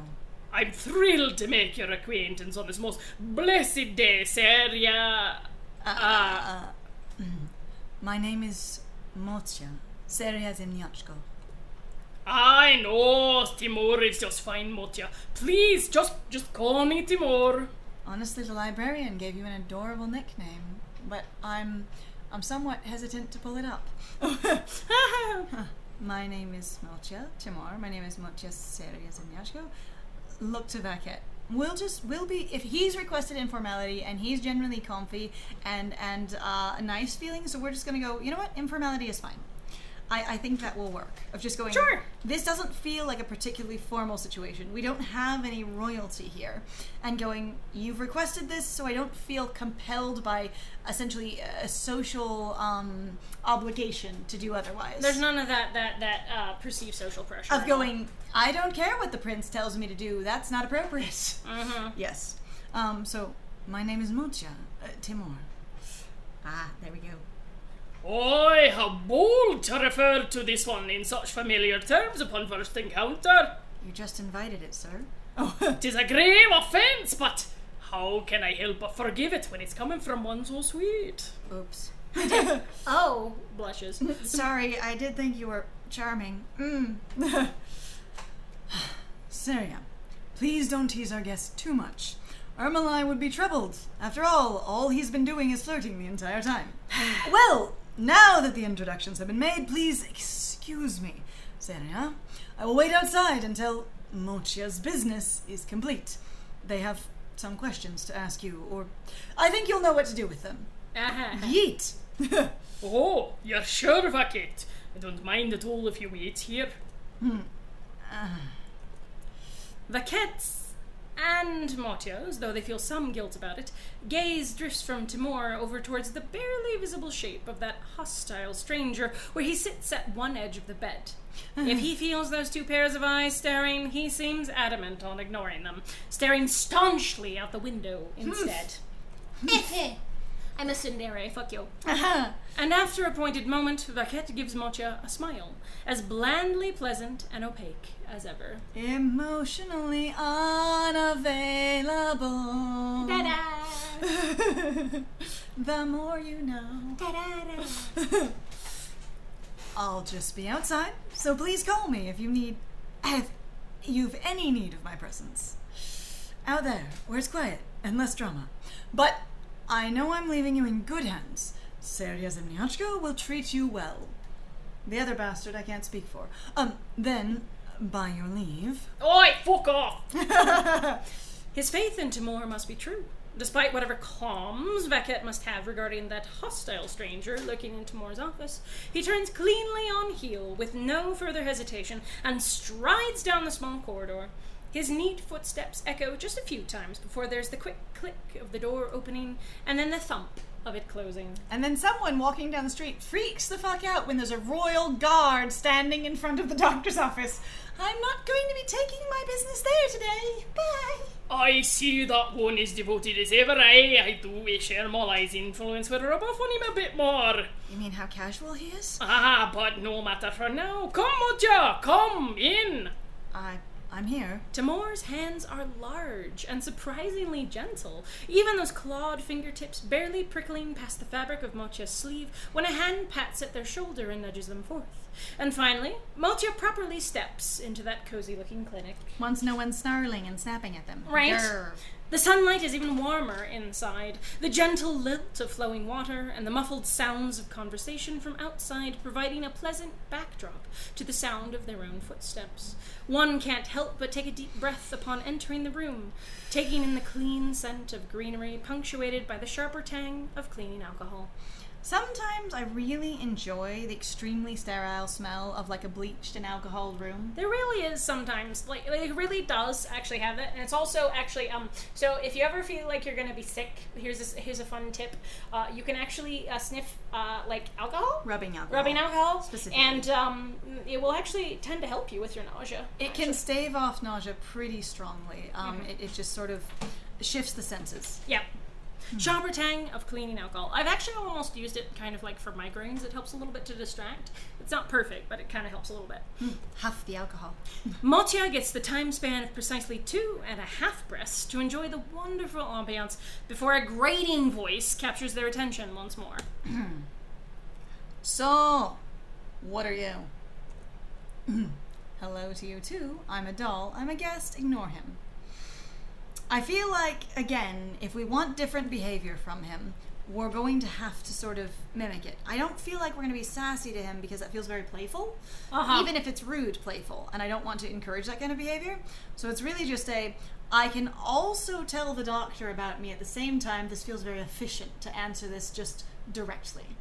I feel like that works well for Mochi as well, just being like, if I'm here to do a thing, and you're interrupting, I might as well, two birds with one stone. Right. I'm a doll. Not what I was asking. But that's exactly what you asked. You asked me what I am. Hence my answer was perfectly appropriate. The man glares in silence for a moment, eyes flashing bright with anger and tail lashing an angry arc through the air. Then he surges forth with startling fluidity, footsteps barely making a noise against the flooring. Toe beans! Toe beans! Beans! Mocha makes to stumble back, only to find themselves stopped by a grab of fingers into their collar. Ooh. You think I can't recognize a doll when I see one? Yeah, I know you're a doll. In fact, I should send you off to be scrapped for parts right now. Now, Rosha, settle down, please. Please! You just grabbed hold of them. Is this a face reveal? Hello, Turley. Hi, Turley. Greetings. Good to see you. I say, if you think one of those is us, I'm flattered. I would be very flattered. I would say, glad to have you here. We are having a hell of a good time with this game demo. Please enjoy the lovely designs. Yep, it's me. It's me. Please. Oi, I can only hope nobody outside has heard all your shouting. If all my hard work establishing this place a safe grounds is for naught because of your hollering, I will be upset, just in case that was a serious question, none of these are like VTuber models. They're all just live 2D in the game. So you know. Aha. And everybody moves like that, and it's really cool. It's really neat. Rosha? The question mark. I fucking love that. That's so great. Rosha? Perhaps it's a testament to the doctor's good reputation that the man grudgingly untangles his fingers from Motia's collar after a moment. Or perhaps those exasperated words had simply been enough to cool his anger. At any rate, Motia breathes a quiet sigh of relief as they straighten their collar. Yeah, excuse me. You literally just assaulted me. Good. Now let us converse like civilized people that I know we are, shall we? You are civilized. Do it. Those jovial words earn a low click of the tongue, but the hostile stranger gives no other retort as he slinks back towards the bed and sits on the edge of the mattress and pouts. And looks very dramatic. Yes. And put upon. That, by the way, is my friend, Rosha. Please do forgive him for being a little honorary. I can promise you he's normally quite the sweet, friendly kitten. If a little rambunctious. Kitten. Oh my god. A baby. A wee little youngling. I wasn't serious, lol. If it was, I demand information on the process of getting 4 arms. Oh exactly. my god, right? Good demand. Excellent. Also, Timur here Is actually has a 4 centaur. legs, so many arms and many legs. Ah. So, you've come in at the right place for all the good builds. A little rambunctious. I'm just like, he's a wee kitten. Yes! It's just that he... regarding Ermol, eh? I'll show him the edge of my magic. Bonk. Self-horny bonk. It's okay. He put himself on the edge of the mattress. You're not responsible. It's true. He put himself there, you can enjoy. The perching was real. Well, no, pretend you didn't hear that. Just don't worry about him, I assure you. No harm will befall you as long as I'm here. Sometimes what I have to do is heal the patients that he creates for me. But it's fine. It's fine. It's fine. It's fine. Understood. Didn't hear what? So I'm in danger as soon as I leave this place? Or as soon as you leave this place? I think we're gonna go with understood. Okay. Because again, it's like, you've given me direct information, I'm going to choose to trust you, and also, I really am kind of trying to get this done. It's been a long day. At this point, it's been kind of a long day. You know what? It's dear. been a lot. But how is everyone today? Oh, I'm doing great. Thank you for asking. Oh gosh, yeah. How are you doing, Turbo? I've been so excited to play this game for like a month now, like vibrating about it. Well, no, it's been longer than that because it released in Plus. May. A while since it came out. Yeah. And we finally did everything we wanted to do leading up to it, and then scheduled this, and we're super excited about it. So I'm having an excellent day. Also, I don't have to work quite as early tomorrow, which ruins one thing I wanted to do, but makes this far more convenient. Yeah. So, a little give and take. Yeah. At any rate, yourself.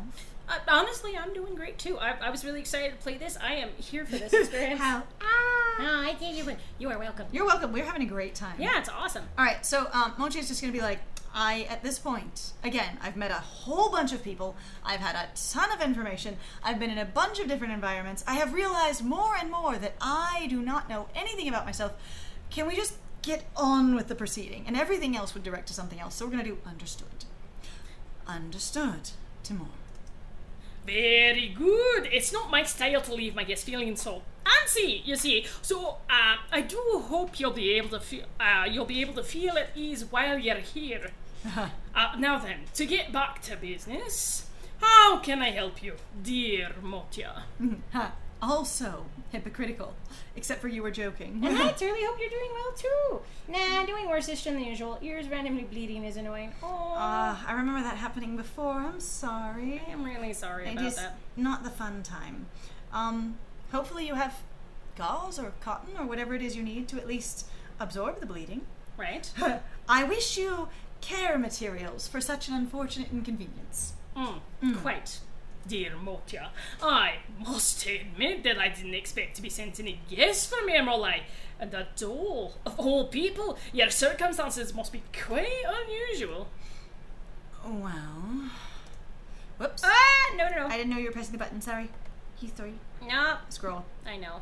Do not kill everything like I tried to. Alright. We must wait a second. This will take a second to So it load. goes, well. It does the thinky thoughts for a moment. Well... You could read it here if you want to. Mojo takes a deep breath, and knowing there is no way to make their circumstances not sound absurd, they launch into their explanation as swiftly and efficiently as possible. Which also fits in with the, can we please just get on with this? I don't mean to be rude, but I am kind of tired. Sorry to hear about your hears. Yeah. About your hears. What about your hearings? But like, this sort of thing of I'm going to be as efficient as possible going, can we just... Even them noticing of going, this seems like a long way away, and I don't feel particularly tired, but is being aware of their own energy level. Mm-hmm. Yeah, so there. Efficient as possible. Ready? Mm-hmm. Okay. I was involved in an accidental collision with Ermalize automaton. I'm like, brain. As I say, don't be sorry unless you did it. I don't understand people being sorry for me. In my case, it's not really like I'm sorry and apology. So there's a few things in the English language that bother me. I'm sorry is one of them. It's more like my sympathy to you for your experience.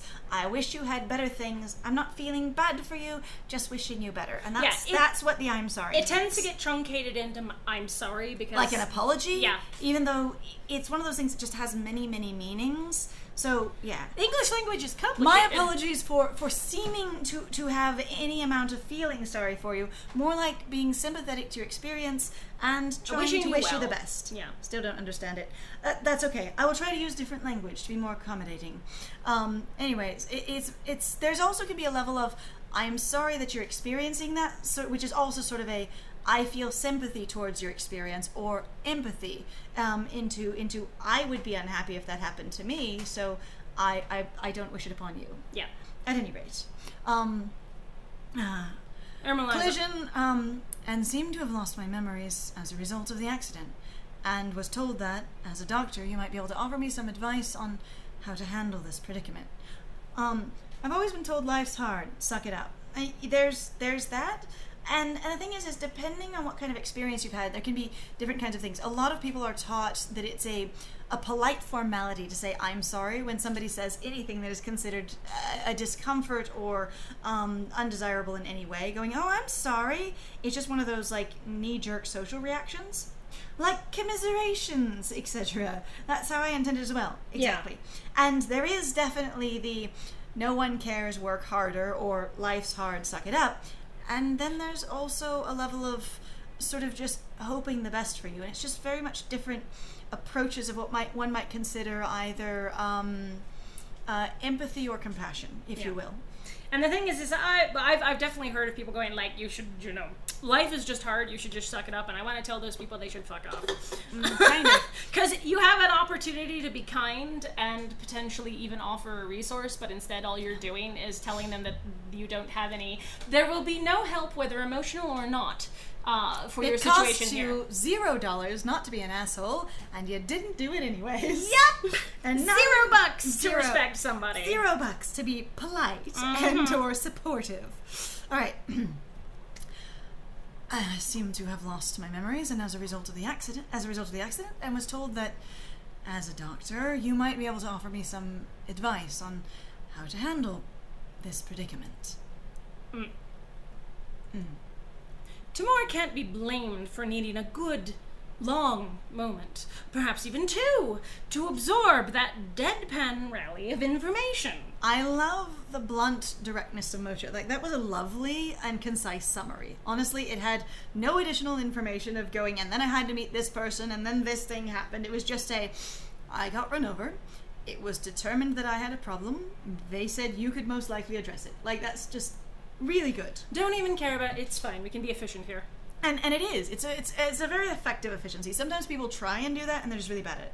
I think I just grew up in a different weave of the blanket. That's such a cute way to say that. Never got that from other people and was treated like shit. That is definitely something I'm familiar with. And The thing, though, is that I will say, at least based on my reading of what you've just written, is that you recognize, though, that it was shitty. Which is really Because good. that's actually a really good thing, because, at least for me, because I have a confirmation bias for that, is just to go, that shows really that you are aware that the way that you were treated is not okay. And also that might not even be basically the thing that most people do. That might just be where you were. I was gonna say, yeah, if breaking down the was treated like shit, that is directly an undesirable thing. So you're going, I acknowledge that I've been treated poorly, which suggests that perhaps you would like to be treated better, or that you recognize there is better treatment out there. Mm-hmm. It's a direct value statement on what your experiences were. And so they might be the only thing you were woven into, but it is very important to recognize that you have value beyond that. And a lot of people do have trouble if they've been in a toxic or abusive situation, realizing that that's what it is. So honestly, while the situation sucks, your position of looking at it could be very healthy. Mm-hmm. For whatever use that information may be to you. Deadpan rally of information. Mm-hmm. But what's more surprising is the noise that comes from deeper in the office, from that plush little bed. We just want to lay down.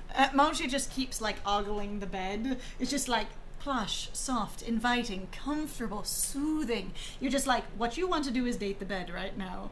And by that, I mean sleep on it immediately. Yeah, I know, right? Mochi, I am just tired.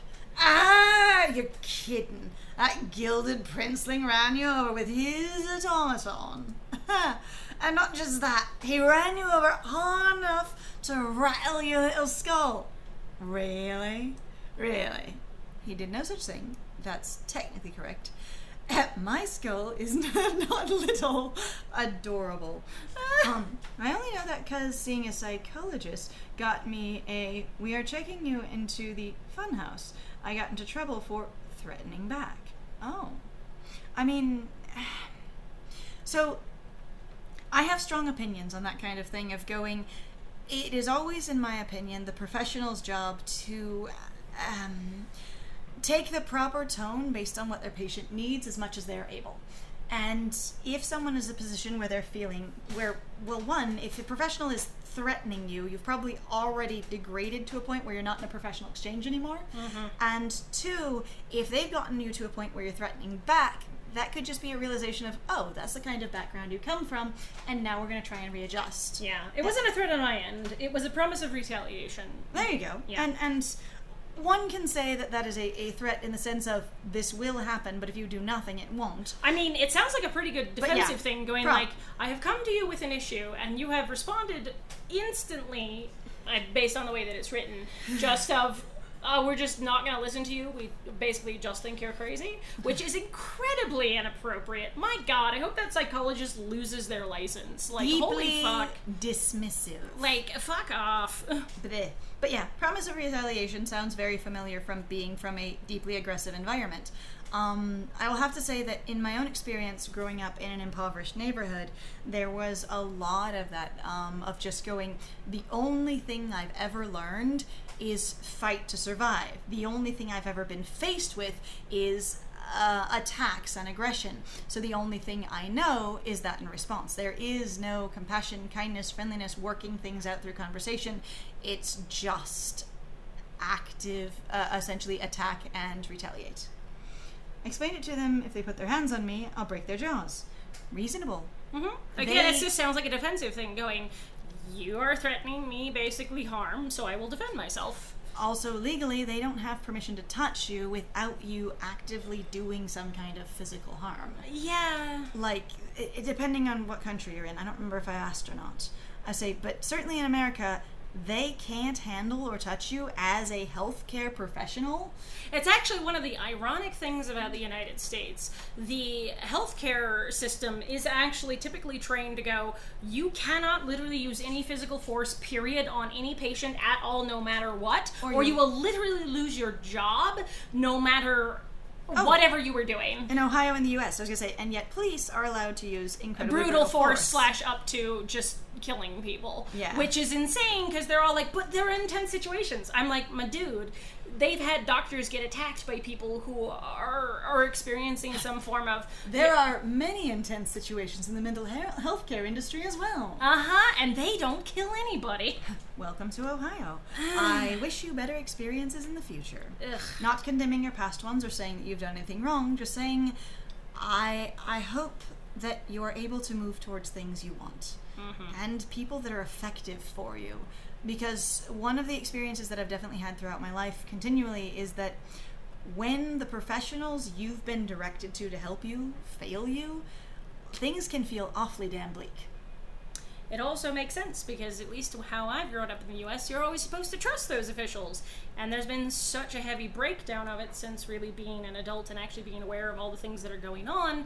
It feels really just sort of like a betrayal of your entire life. I feel like here, okay, if we're going back to the game, that's technically correct, sort of mirrors what happened in the library. If you just put it that way, it sounds terrible. But going, that is technically correct. Yeah. And the level of pausing, of going, that is technically correct. Yes. He ran me over hard enough to jostle the contents of my head. And if I were also to think about it, the contents of my core as well, or center.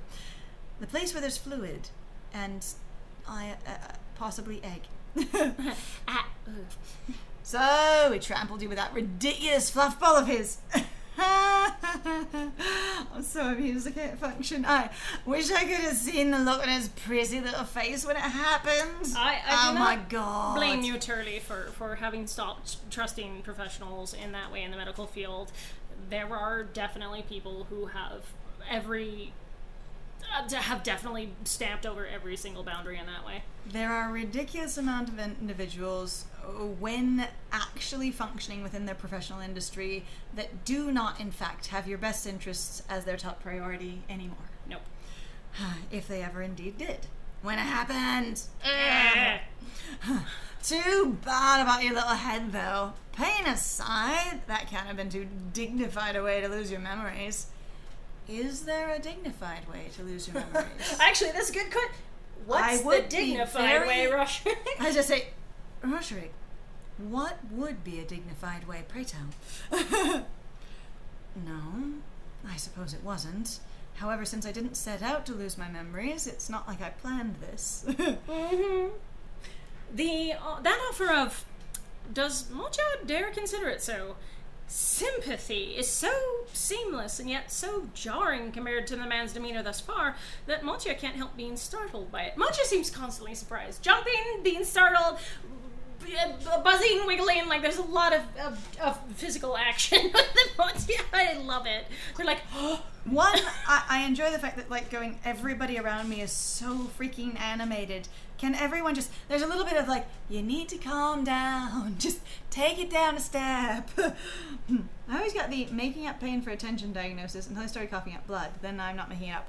Yeah, that one. I have definitely been exposed They do that a huge amount, especially to people who are assigned female at birth. Like you're being a baby unless it's something I can see in front of my face aggressively. Well, and the other thing is that I've even seen for basically cis men, there's a lot of basically tough it out, you know, or you're just making it up because real men don't complain. Real men don't actually get hurt. Anything they can't handle. Yeah. And basically a bunch of toxic stereotypes that make the situation real shitty. Startled by it. And though Rasha's chuckle is quick to peter off as he settles back into a slouch at the bed's edge, Motia wonders if perhaps a direly ill first impression isn't all there is to this man. Perhaps you're not just an aggressive jerk. Perhaps. Maybe. Possibly. Anyhow,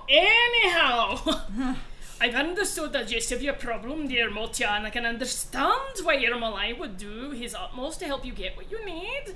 To get you the help you need, he's always strived to be responsible for his mistakes, and I imagine he's quite worried about your well-being, even if he's been trying to appear cheery. Yes. I've understood all that, but, You're not a person? You're not flesh? But? Why is it that he sent you to me? I'm not a specialist on dolls. I'm a doctor, not a machinist, and I've barely had any experience handling dolls at all. And I've barely any experience, handling dolls at all, let alone one who might have been incurred a serious injury. I was unable to talk. Autistic guy growing up. So, also neurodivergent people, especially those that have been diagnosed autistic, get dismissed frequently, and it's really shitty. There is a lot of ableism in many parts of the world, and it sucks. Let's fucking go. Woo! Yep. Did he tell you why? He did, actually. I haven't brought it up yet, though. A reasonable query. Rasha, too, seems curious to hear the answer, if the idle swish of his tail is any indication. Yes, that's because I'm an antique doll. Peripial suggested. He and Peripial seem to have great faith in you. I forgot, to be honest. I was gonna go, he thought I might have healing properties, but I guess that's not an option, because that's the one I keep falling back on, is I may be able to heal or not, and maybe you could tell that. Like, that was the piece of information that my brain hooked on, and clearly that's not the important piece of information here. Because, like, that seemed to be the thing of going, well, you might be able to heal or not, and we need to know that before we can address other things, or before we know if we need to really look for someone who's an expert on your type of thing. And, yeah, so that's where the story drove me to. So, I'm an antique doll. I think we'll go with, pronounce it again for me. Peripial. Peripial suggested it, because that's, if we can't think of the specifics, then it's going to be, we were actually sent to you by this person who thought of you for a reason, maybe that will jog your memory. Right. So Peripial suggested it. Seria Peripial suggested it. He stated that, as an antique doll, I contain enough, I could contain, I might contain, except for, apparently they don't remember that, I contain enough natural components that a doctor's assistance might be useful. Except for Peripial said you might, so you're not remembering accurately, dear, according to the text. Or something of that nature. Thank you for clarifying. Much appreciated. I admit his explanations were rather quick. Well done! Much appreciated. I was diagnosed really early as severely low functioning, but my parents' first kid, so they tried their best to integrate me normally. I hate that terminology. Low functioning, high functioning. You know, non-verbal. Non-verbal. It's like how well you must basically conform to normal standards, which are fucking arbitrary and all over the place. And it worked. Sorry. Ish. I say, yeah, worked-ish is a type of thing. So, I have numerous relatives, like, across the spectrum, and I have two of them that were, while one can't directly compare any two individuals' experiences, especially brain states and things, without intense monitoring that we don't do, two of them that grew up that started with extremely similar behavioral circumstances and aptitude assessments, and grew up dramatically differently because of their different raising environments. One of them being very, I'm going to treat you like a completely normal kid, and I have no standards for this because, again, first child. And another one going, I've been a nurse all my life, and this doesn't seem like a normal baby, and so as soon as I get a diagnosis, I try to immediately put things in place to treat it, to handle it, to manage it. Yeah. And so, in my experience and assessment based on how well adjusted and healthy / normally functioning, in big quotes, each of those kids are, now that they've reached near adulthood, the one that was treated aggressively through medical and psychological means is far less functional and far more strange in society situations, has a much more difficult time with emotions and friendships and interactions, and the other one is far more balanced. Yeah. So I appreciate their efforts in that way, if that matches up to what you're describing. I mean, I would talk maybe once a year for the first 10 years of my life, and couldn't look people in the eyes. Yeah, familiar with those things. Actually, Scandal didn't talk for a really long time. I actually had the same problem. My mom was deeply unhappy. Yeah, not very pleased with me. I was very non-communicative, and I really didn't like to be around people, and I rarely looked at people, or I sort of did a lot of staring that people found to be very uncomfortable. I basically was just more or less in my own head. No eye contact or far too much. Nothing in between. And there was the very strong thing where I remember going through tons and tons of tests of my mom trying to basically find out what was wrong with me, which really hurt me as a kid, actually, and in a lot of cases made me not want to talk even more or really be around them, because I'm like, you just think I'm horrible and awful and there's something wrong with me, so I shouldn't interact with anyone. Yes. And nobody seems to understand me or like anything about me, so why do I talk? You know? And yeah, it's one of those things where it's like a lot of people who are ostracized because of what your more, I guess, average individuals around you and or neurotypical people will go, you're different. And so it's like, you're not treating me like a whole person, why would I interact with you in that way? Yeah. So there's that. It's hard to type out, but trust me, they did good. I'm so glad to hear that. That's okay. I'm glad you had some You are support. not under any obligation to explain the detail at all. Like, I think I get the feeling. I'll say, additionally, this isn't necessarily the best medium for it, but it's true. I'm glad you've had some positive experiences and for some yourself. support too. That was accessible to you. His explanations were rather quick. Ah, my old friend. I see his mannerisms haven't changed much, eh? Rushes through everything. Well, I promise you it's no sign of ill will or malice. He's simply never been the personable sort, and the fact that he entertained you with an explanation at all means he's willing to tolerate you as more than a simple guest. It does. It does indeed. For those guests he can barely tolerate, he'll refuse to say more than 3 words, which is impressive because he can be talkative. And also, man, can he barely tolerate the prince. Wow. An abuse of his position as keeper, but, well, how will they replace him? And He's as old as dirt. Oh. And his reasons for detesting guests is usually reasonable enough. Going, actually, I have a job to do, and the job is very important to the function of things, and you gave me the job, so why are you interrupting me? Mm-hmm. I mean, I just type slow, and I'm bad with words. That's okay. Both of those? Okay, There's no obligation. And, yeah, 1, it's not required, and 2, it's okay. But I also feel, I think what you're trying to convey basically is a level of frustration that you would like to, and I want to validate that, and say that I feel for you, and also, like, it's alright. It is a limited medium, and there aren't a lot of other options in this particular platform. And there we are. Aha, usually reasonable enough. Usually. But that aside, I see. Thank you for your explanation. I can at least understand what he was thinking. Now, maybe... I suppose our next course of action is obvious then. It is? It is! Examination time. Disappears. Poof! Oh my god, that was amazing. Motya, if you would just stay still, please stay still for just a moment. I will, as I conduct a brief examination of you. Oh, yes, certainly. I love that he's just closed his eyes. He's like, fuck this. He's like, oh my god. I hate my life. It's fine. Of course, what other logical conclusion was there? Timur is a doctor, and so it makes sense that he would act as a doctor should, treating Motya as the impromptu patient they are. And so Motya strives to stand as still as they can, hands held loose at their sides at Timur's instructions, back straight and head held high. The instruction comes to cough, to clear their throat, to take a deep breath, and they try to keep the bubbles contained in their chest as Timur taps at their back. I suddenly want to see little bubbles rising in the No, fluid. I'm not trying to vent, lol. I was more just typing. Okay. Typing just fine. It's good. That's what the chat's for, actually. Uh-huh, shocking. Tapping their back. Pink, pink, pink. It's only as they're giving a slow exhale that they realize Rasha has fixed them with a hard stare.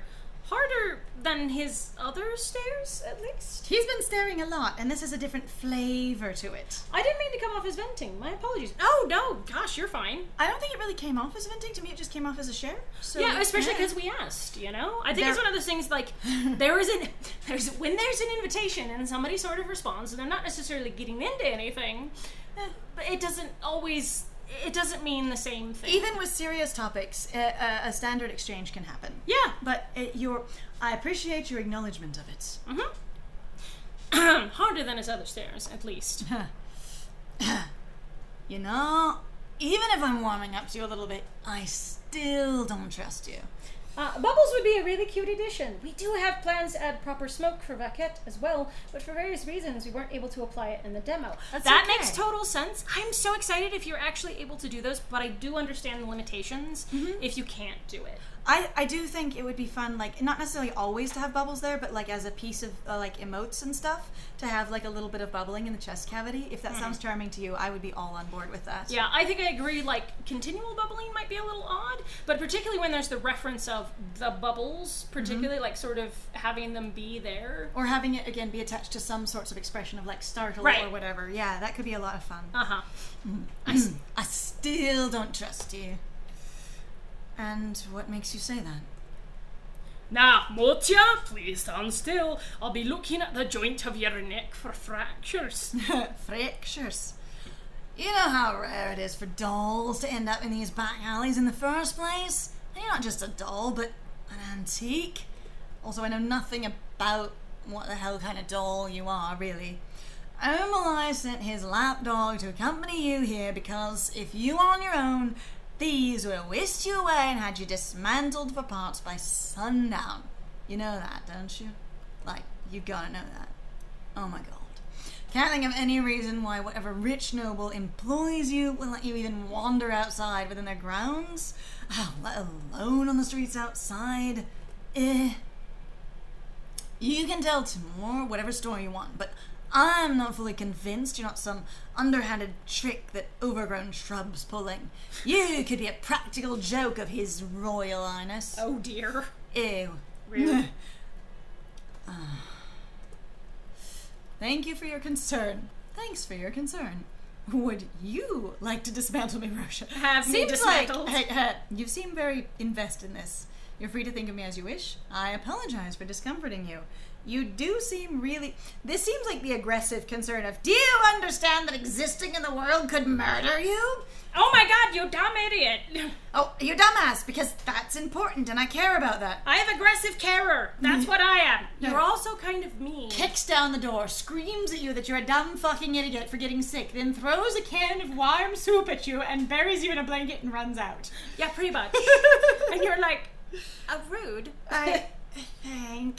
Opens the door again and flings a water bottle in your direction. Delta, dismantle me. Yes. Ooh, dismantle me? Thank you for your concern. I'm kind of going like for the, would you like to have me dismantled, or I apologize for discomforting you, since this seems to be about you. I was going to say, I think I'm going very much with the I apologize for discomforting you, going, you seem really upset by this. Everyone who has drank water has died. Why would you do that? Yes, exactly. All 100% of people who have drank water died. You horrible person. You're awful. I would tend to say 100% of people that have used blankets or eaten soup have also died. Dangerous things. Actually, weird question. Is soup universal? I'm not saying Or like everyone's eaten global. it, but I'm saying anyone who has eaten it has died. That's true. I'm not saying everyone's eaten it, but I'm saying those who have Yeah. have died. Yeah, that's true. Why would you do that? Aggressive caring is sometimes poorly managed and understood. I don't even know what you need. I'll just throw things at Sometimes you. it is definitely very funny, but I can also see how it's very overwhelming. Sometimes where people really just can't read it because it's very aggressive. So yeah, I think Mocha in this case is really going to go with the direction of breathing air is deadly. It is. It is, actually. You gotta watch out for that. Don't inhale anymore, ever. Be done. And also, don't die. I was gonna say, but in here it really does sound like there's a level of him. It's a Tom Lehrer song, though, don't you know? Yeah. Seriously having his own experience, and Mocha being able to recognize that and going, the way you're going off, this is really about you and not about me, and you're bringing it out as anger, but you seem to be in distress because of me. Mm-hmm. And so I'm just gonna call you out while also trying to be gentle about it. Right. I apologize for discomforting you. Then, I sincerely apologize for discomforting you, Rosha. It was never my intention. Shut it. Don't need your apology. And I can smell a stink of insincerity in your words. You're not sorry at all, are you? Admittedly, it's difficult for Belcher to feel sincerely apologetic when they aren't certain what they're apologizing for, what they've done to earn such a ridiculous accusation. Okay, that's fair. I understand this is your experience, and I'm apologizing that you're having it, but it's hard to be really deep and emotional about it, because I have no idea why you're having that dramatic experience. It's true, actually. That's kind of what I was thinking, being like, you're clearly having something. I might not be sincere in the whole thing, but I do mean, I'm really, I'm sorry consistently I'm for really part of it. sorry that you're upset. I don't know how I did that, but that bit, for sure. But there we are. Huh. You're correct. I did mean my apology, but I am uncertain what I'm apologizing for. I enjoy that explanation. Aw. I suppose it wasn't as sincere as I'd hoped to sound. Like I'd expect any different from your type. What is my type? Now, Rosha, let's not start another argument. And you too, Motya, please don't be so formal around here. We're all friends, aren't we? Motya? Timur, I'm doing my thing, la la la la la. Mocha, who's deeply trying to stand still, turns like 3/4 around and is like, are we? Are we all friends? Friends? Are you sure A about spinal column smiles at you. of course we're all friends here. Are you sure about that? I'm positive. Bangs in. Are you sure about that? Rasha gives a loud scoff to deny that claim, but Timur staunchly ignores it. Ugh. In any case, Motya, I've almost finished my examination. If you'd hold still for just a moment longer. Sorry for moving. Yes, of course. Oh, look at that. Oh, we get a close-up. Time for your close-up. Oh. Please admire this collar work. Look at that. Wow. I love that there's even like crinkles and like folds in the collar. That's Aw. really nice.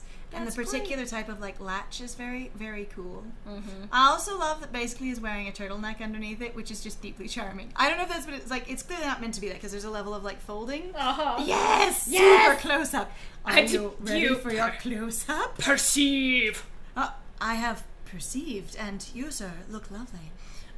There's no further warning before Timur suddenly leans in close. Very close. Is the spine a dryer vent? Could be, possibly a breathing and speaking orifice, though we have no specific explanation of where his voice comes from. No, we do not. So that perhaps. Very close. So close that Mocha can smell the cold edge of steel, the faint scent of polishing oil, and the odd chemical tang that most alloys carry about them. Okay, but like, do you have The sense? spine is a doctor. Yes! I'm a doctor. I'm a doctor. Pulls out gun. It's okay. I'm usually a doctor, but Also, I'm just here going, in the way that like beard oil has scent, deodorant has scent, can you get polishing oil with scents? Can it be like polishing cologne? Oh my god, that would I be need super to know. interesting. Because when you say the faint scent of polishing oil, it can be like the faint scent of cologne, which is a generic of, it can smell like many different things, but it's in this category. right. And I would very much like to know, is there a generic polishing oil is like gasoline? Damn it, Jim, I'm a doctor, not a dryer vent. Hopefully an orthopedist. Right? It's worse than that. He's a doctor, Jim. He's a doctor, Jim. He's a doctor. I think your patient, you may have lost the patient. But yeah, I'm right here just going, does polishing oil have one scent? Ah! Fleur! Greetings! Fleur, It's Fleur. visual novel time. Welcome aboard. We don't know how much more time, like there is to this story because we're playing a demo, but we have freaking loved the crap out of this, and I'm glad you're here for it because this is a cool as shit like game construction with like live active models and stuff like that, and neat designs. Yeah, it's and- called Live 2D, and it's super awesome. Yes, and Hal, who is one of the creators and is here in the chat, has been like engaging with us and sharing with us. It's super good. For the shirt. And also, have a shirt, courtesy Enjoy of your Delta, emotes. keeper of the warehouse. Thank you so much, Delta. Yeah, that's much great. appreciated. All right, but yeah, polishing oil questions. I need to know. All right, and alloys Mocha, ever aware that Timur is a doctor, and thus is doctor. that Timur is doctor. I think there might be supposed to be an A. That's not correct. That Timur is doctor. You is doctor. To big us up so much. Oh, bless you. No, you're welcome. I am enjoying this thoroughly. Again, I really like what you've done with this, and honestly, the live 2D feels. This is an expansive as fuck demo for a 5-hour stream. It is, actually, and we haven't even done a huge amount of discourse. There's been some because it's us, but like it's a lot of it has been really direct gameplay, and there is a whole bunch of story. This is going to be a huge game when it comes out in several years, and we're deeply hyped about it. But also, like, the demo has many different options in it. Like, there's so many choices to engage with. It's really cool. This is the first route. Ooh, yes. But yeah, so real quick, Hal, I don't know, just to make sure, is that, so I'm ever aware that Timur is doctor? I'm not sure. I don't think it's supposed to be Timur is doctor. I think it's probably supposed to be an A. Yeah, Miru worked crazy hard. Miru is the writer, and Miru did in fact work crazy hard and did all kinds of like proofreading and asking people about their plot and investigating things and going, and I'm going to share this with people and doing drafts, and like all of Miru's writing that I've experienced is lovely. It's really Only the first route. Such a long game, but that just means many engaging streams with many cool boys. Hey, that's fine with me. I'm here for the boys. The goodest and the monster boys. of boys. Oh, thank you. Noted. Yeah. Sorry. I didn't want to interrupt you because I'm like, you're having a good time, and I'm just like, nothing. So one of the things I have to say is, in the visual novel world, one of the things that I've seen pitched as a feature of the game, as like a selling point, in fact, is how many words are in it. And some of the most prestigious ones are like more than 50,000 words, greater than 80,000 words, greater than 250,000. You know, whatever the hell it was. Like, okay, so they were really bragging about it with When the Night Comes. It's like 80,000, I believe. Yeah, well, whatever. But I was just like, it's why? True. So good length. Length is a good thing. I mean, I like a little bit of width myself. I thought you were going to say depth. We like a box ourselves, 3-dimensional. Yeah, we're really good at boxes. But it's only 2D graphics. And thus, probably just going about his job, strives to stand as still and straight as possible. And indeed, the man bends his neck down to glance over the lock centered at Motya's chest, peering into the keyhole and tapping a finger at the casing around the lock's perimeter. Ooh. One breath passes, then two, and just as Motya is wondering how much longer, how much it's must. Oh, must. How must longer? We must be getting close to the end. There's another typo. There's another typo. How must longer? How They'll must have to hold their breath. Timur retreats a step with an easy wave of his hand. Okay. I like must longer because it's like How suddenly, must longer? Timur it is sounds doctor. like honestly suddenly like Motya has just been like, I'm sort of overwhelmed. Is doctor must longer? Like I said, how must longer is doctor? Very good, very good. Thank you for your patience, dear Motya. All done. Noted. Yeah, no worries. Thank you. Yay! All done. Or, by any chance, were you hoping for something more from me? A date? Since you haven't given me any information from your examination, maybe tell me what you've concluded? And then I can That could be great. move from there?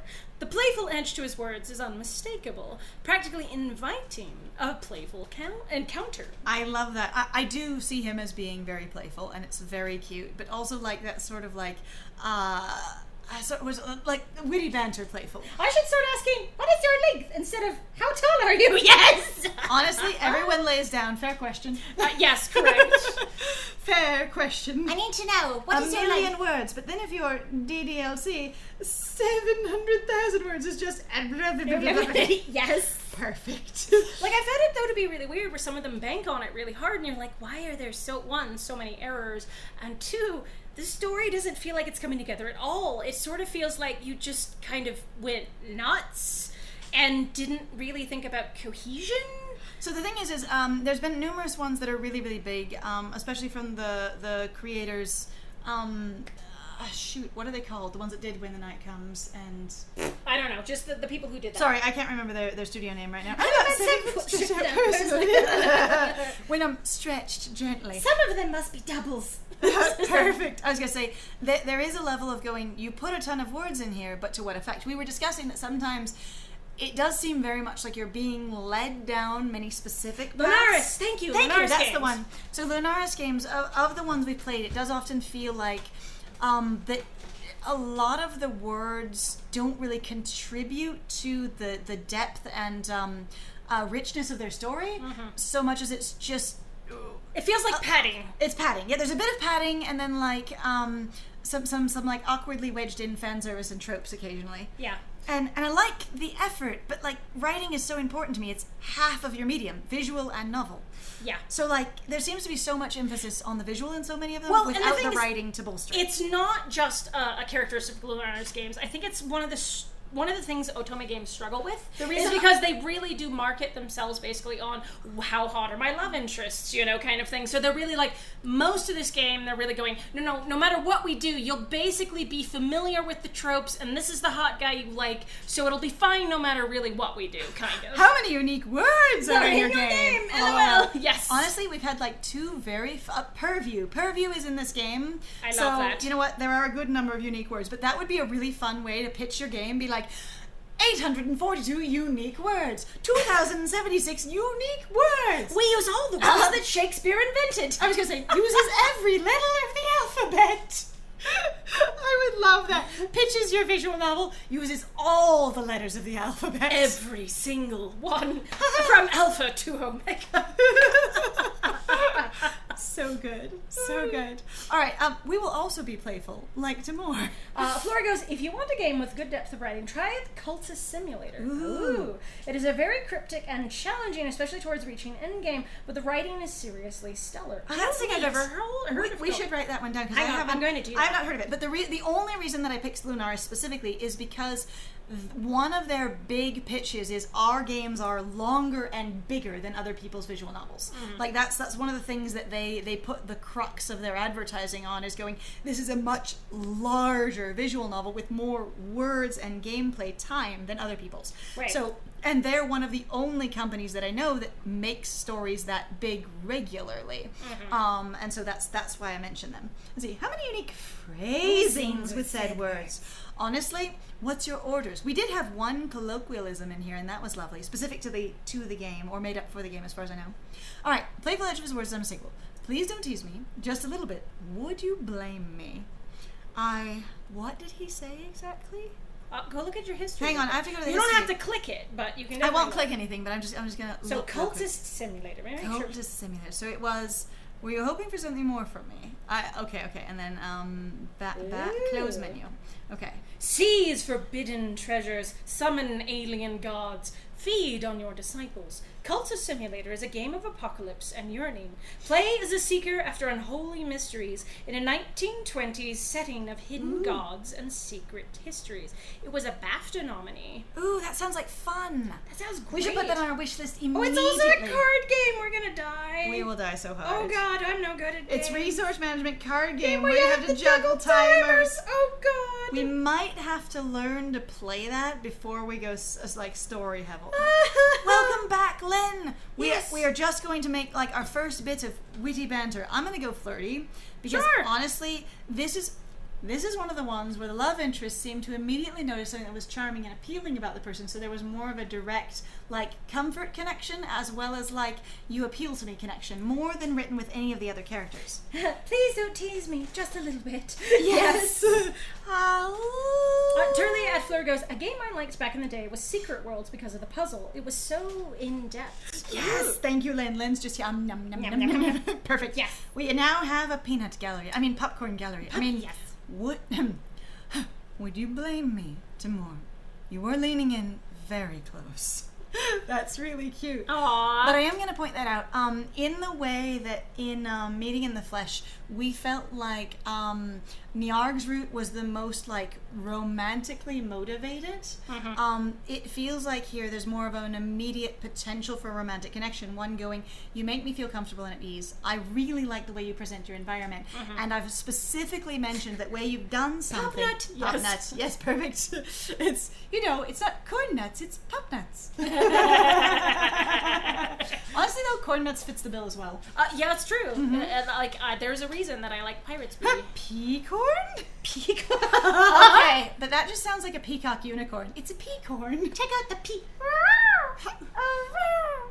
It's a peacorn. Would you like to see the peacorns in the garden? Oh, God. We've just ordered a new flock of them. Oh, they're fantastic. Terrible at fucking getting around, but they're beautiful little buggers.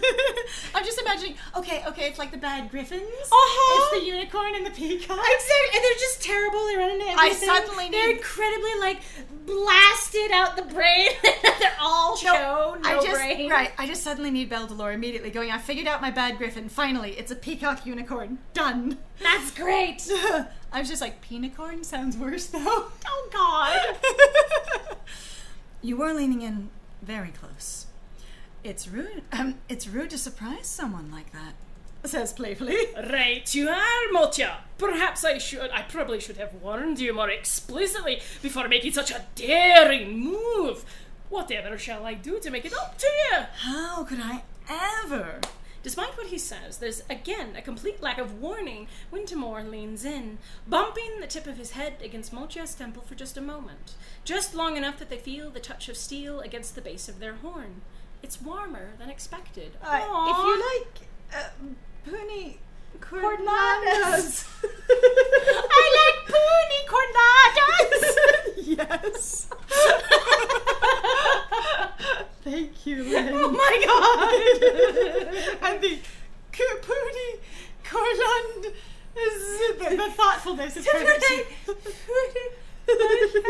That's so good. Now you just need a singing cat at the end. And getting bogged in the rain. Unicorn. Thank you. I get bogged in the rain. Oh my God. It doesn't work well in text, but still, wow. If you're into chat bands. Oh my God. And Panjail again. Alright, that doesn't work well in text, but still well. No, it's good. Stamp of approval! Yes! Perfect, excellent. Okay, warmer than expected. That was a really freaking cute gesture, and I completely appreciate it. Like, just part of me is like, Timur, you're being so fucking unprofessional, though. This is your patient. Except for also For the going, approval stomp, though. Yes. Oh, that's it. Wing, cat, tentacle. Yes. Yes. What a good cup of coffee. Oh. Unicorn! Unicorns! It's a unicorn! That's it. What was his name? Fucking. Are we talking about We're talking about the King Hector or whatever? Yeah, but it wasn't Hector. In the last unicorn, the skeleton Hector. I don't remember his fucking name. Don't you giggle at me. I don't remember it either. I will. I'm like, it's not the skeleton though. You know the classic story of the last unicorn with good old King Hector. It's not that bad. Oh my God, there was a Hector of Troy. I'm sorry. I should have called him, King Leonidas. Would that make you feel better? King Lear. King Lear. That's okay. Oh, was it actually Lear? I think his son's name might have been Lear. Prince Lear. I think it's Prince Lear. Lear. But I can't I remember can't the king's remember name. the other one either. It's fine. It's fine. He yells. It's the skull yells the unicorns to warn him. It's fine. All right. That's just though this right here. Peak adorable thing. Clarence! Unicorn! I can't remember the fucking name. It's fine. It's whoever that expected. It's fine. All right. Perhaps that will do. Bip. That's Which really horn is this referencing? We're talking about the last unicorn. But in this case, the text in the game is the cute little feather contraptions. So these are actually horns with feathers. Yeah. As far as we can tell. And I think there's a little bit of fuzz here. But this is a horn, and it's got feathers coming out of it. Yeah, or behind it perhaps. But Moksha But they also can move. refers to themselves as having horns. So yeah, that's what these are. They're really cool. I can feel this body dying. Yes, Oh my God. that's it. I can feel this body dying all around me. Why can I not see my reflection in your eyes? I'm so angry. It's okay. It's good. It's all right. so funny. Perhaps that will do. Perhaps that will do. Then Timur pulls back, mirth in his voice and his tail drawing a pleased arc in the air. His words are more sincere than playful when he adds gently, I just seriously want our grumpy cat in the corner to be like, I'm gonna blush horribly, but not say anything. Oh my God, fucking quit! That Throws was a pillow. way too intimate. All right, adds gently. Please rest assured that I respect you very much as a patient. Thank you! And I would never betray the trust that you, Ermolai, and Peripule had put into me. Yes, you're full of trust, dear. I appreciate that. And speaking of, Motya, I'm ready to relay my verdict to you. Oh. Yes? Even if Motya's thoughts wish to linger on the prospect of what something more Timur was mentioning, their priorities are still clear. Whatever judgment Timur is making as a doctor is far more important than that ambiguous round of flirting. I don't think that was ambiguous at all. I think I that think was a it's direct round of flirting. I think it was. It was an obvious round of flirting, but perhaps a direct round of flirting. So that. Okay, I enjoy the fact that these aren't spots; they're actually holes. Oh, no. I knew makes that me from the happy. beginning. I was actually kind of wondering if, even for Hal, if they were going to have to eventually put like a trypophobia warning or something. Because See, of the I was holes. because of the shadow inside. I was wondering if it's just like some sort of like decorative scarification, where you just drill into yourself, sort of like as a bracelet, or some sort of like aesthetic, choice. See, and I was concerned about people who have fear of holes, and you were just like, pretty. These aren't spots. These are Holes. Indeed. All right, flirting. It is that I've truly new information to offer you, Motya. You have my sincerest apologies. I was expecting that grand reveal. I also know nothing. By the way, Well, I cannot say I'm entirely surprised. Thank you, regardless. They say nothing of the disappointment that lingers at the corners of their thoughts. It is not Timur's fault that he's been saddled.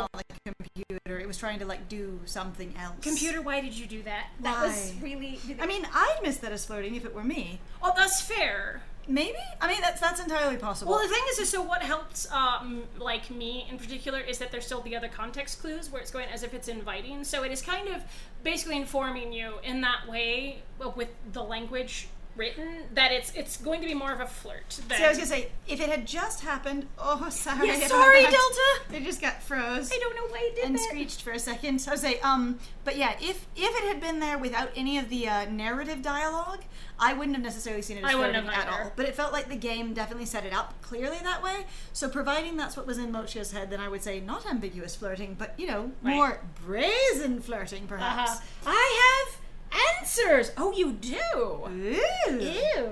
And the answers are, I know nothing. That is my answer. The answer! Nothing! Right. Strange and unfamiliar task, after all. of course, and thank you for your understanding. As a doctor, it vexes me that I cannot be of more use to you, but the maintenance of dolls is unfortunately so out of my purview that I've little to offer you. The holes aren't decorative. They're just a biological function. Oh, the alloys don't have traditional joints with bones. Their limbs are hollow, but the latticework of metal in their joints allows those joints flexibility.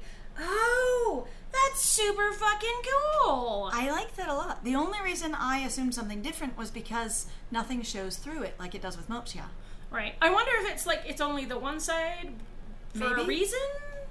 I was gonna say that could I be don't know. a thing, or it might Because be the thing that is your wrist usually bends a lot, back and forth. thus spake Miru. Miru. Miru.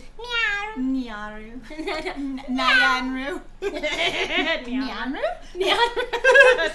Nyanru. Yes. So, no, I like that. And I love that they have a biological function. Yeah, the only reason I didn't pick up on it was, again, because there's no, like, light that comes through it or anything. And so I was wondering, again, if it's, just sort of like a bit of grazing into the metal. But that makes a lot of sense. That works great with me. Yeah, that was kind of my thing. Going, oh, then my curiosity would be why they wouldn't be on the other side, just because again, your wrist has so much And the thing flexibility. is, I suppose you could say the holes are irregular, so they wouldn't necessarily show up the same way on the other side. That's true. But also, I don't know necessarily how light would interact with the interior, depending on what might That be might in be there. a whole huge pain, and they've already done a lot with Motel. They're like, Or also, if this character has basically, if your internal structure isn't necessarily solid because you're still a living thing, Right. perhaps you might have like more like a bone lattice work in there. Like you're sort of like the sort of like basically Oh, you're talking about the what's inside your bones. yeah, the sort of like fibrous looking thing that's all dried out. What's it called? I don't know what the lattice work that's in there, which would impede light. No, fuck. What is it called? People eat it all the time, and I like to Marrow? crunch it. Marrow, thank you. But it's not the marrow; it's the lattice work that it grows around. Right, exactly. It's the part of the bone that produces the marrow. I can't read people to save my life. Like my buddies have bet money on if I picked up on apparently extremely obvious flirting towards me, and I didn't. I have that problem. That's okay. In real life, because there are no narrative context clues, I do not pick up on it. For the most part, if anyone's ever going to get involved with me, they're either going to have to be like straight out, "Hi, would you like to go on a romantic date with me where maybe we end up being date friends afterwards who are in a relationship with each other and possibly just each other?" Or it's going to have to be me pursuing them and being very clear about what I want, which is usually the only way I'm real happy in a relationship. That was actually one of the big reasons I usually liked reading books when I was a kid, is because people spent so little time with me, because I guess I was too odd that I really didn't understand what was going on. So books the book offered, tells you what's going on. There's no real like questions in the same way that real life has in a book. Even when they're trying to obfuscate what's going on, or you don't have all the answers, eventually either you get all the answers or it doesn't really matter, you know, because it doesn't affect your life in the same way. I just don't emotion, lol. That is It's okay. No worries. Little to offer you. I can at least confirm Peripol's assessment that your natural components seem to be paired at work. I did discover a tiny hairline fracture upon your back that seemed to be recovering. The glass has formed its topmost coat in order to fuse together. Ooh, so it that's does cool. seem like you have healing properties. That actually, I have no answers for you. Let me give you some real useful answers.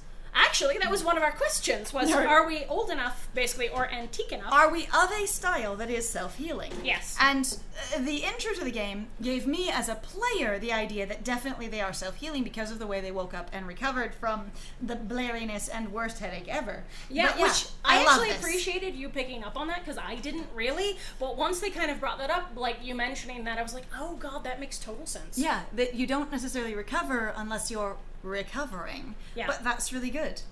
So it's worth having some faith in Peripol's guess that you should be able to recover from your injury, given time, would be my tentative assessment. Time, and not being run over by any more automatons. Oh, I thought the marks on the wrist were reptilian-styled scales. Yeah, Uh-huh. apparently, yeah, they're actually just holes. I thought they were spots at first. I really just thought they were cute little spots. I thought they were spots too, and then I was like, hang on, they have to be holes because I know how. Because of, I went, how would be like horror? Make it have some little trypophobia. It's a treat. But yeah, I like that also, the scales kind of thing. Tryptophobia. Also, I have to say, initially when I first saw Timor in just the brief trailer, I thought these ridges, like the little, love his I hair guess turns. protrusions, went all the way down. Like it was a thing that was everywhere, but it clearly smooths out, and they're just part of the more expressive part of the neck, the face, the utmost top of being. Right? But I like how they rotate and shift. It's very. I didn't very notice that fun. until like we'd sat here for long Yeah. enough. We were talking. I was And like, looks oh different my god, they ways. fucking turn. There he is turning. Scream. Well, we have beans. We need hose. I did. All right. Tentative assessment. I see. Of course, if a machinist were available to open your lock and take a closer look at your core, they might be able to glean more information about your injury. But I'm afraid it's been many years since I saw a machinist around the streets, let alone one versed in the handling of antiques. They're probably kept on retainer by someone who specifically has an asininely large collection of y'all. Just and so is an you know. absolute recluse. These holes were Miru's idea, but I am very, very grateful for the food. Yes. Yes, good. Nom nom nom nom nom. I can get in contact with those who might know of one, but I'm afraid I can't make any guarantees. Because we don't have the internet. Yeah, unfortunately. It is, admittedly, far from the ideal answer that Motia had been vaguely hoping for. I was really excited by the yes, you're healing, like, and you can heal. Like, that was a big answer for me, but that's what I focused on. Like, that was the thing Just that I pick latched the onto. lock. I mean, Call a locksmith! Call the locksmith! There's a funny fucking... But the thing is actually, that's very true. I actually also was like, oh, look, the metaphor. You will have the key to my... You'll have the key to my literal heart. It's Yep. a really cute metaphor. I liked it too. I was like, even if it's deeply on the nose, it just worked really well for me. It's very charming. It's very cute. But it isn't the worst either. Though Motia still knows little of their employment, their status, and their past, they somehow get the feeling that they've endured worse hardships than this. Yeah, that kind of similar. Just like I recognize an emotional state. Simply surviving this world while lacking in memories should be manageable, they think. I love the assessment of their own competence and going, okay, I understand a better sense of the situation I'm in. I can handle this. Yes. Understood. Thank you very much for your assistance, Timur. I would appreciate your continued help. But in the meantime, I suppose I should excuse myself. You should? Really? What? I've only been here for like a minute, and I was doing examining thingies. Don't you want to talk to me? I say, if I'm just here for a doctor's visit, yes? Where are you off to, my friend? Apparently back to the palace. Motia hesitates for a moment, only because actually putting their thoughts into words causes them to balk. Perhaps they've been too hasty in making assumptions about their next steps. Going, I assume I'll be taking back to the palace, but once I start to say that out loud, I go, I haven't necessarily been invited to stay there. Have I? Oh shit. Which I actually appreciate, instead of just assuming you can fucking go wherever the hell you want. But I touched you with my neck hole. Yes, exactly. Yes. No, there was soft, intimate. I did the Neck spinal touch. nudge. I did, on your horn, no less. There was a soft nudging at the base of their horn. Ooh. I say, but I really do also, yes, very much appreciate that. There are so many of these stories where so many things are completely assumed and the reader has no context for any of them. And I appreciate that the character was assuming something and then realized they were assuming something and then thinks about it deeper. That's So the really other neat. thing, though, that I like to mention in regards to that, on adding to it, is that also it seems like a lot of authors go, well, you understand what king and queen or duke and duchess and blah, blah, blah, and all this stuff means, but then they don't really add any weight to it because everybody just casually runs around. Mm-hmm. So it's like there's no continual like recognition of what this actually is, and to have Mochi actually sort of double take and go, hang on, this is big important thing, you know, and it kind of reminds you again that this is big important thing. You can't just be knocking about willy-nilly with assumptions. Yeah.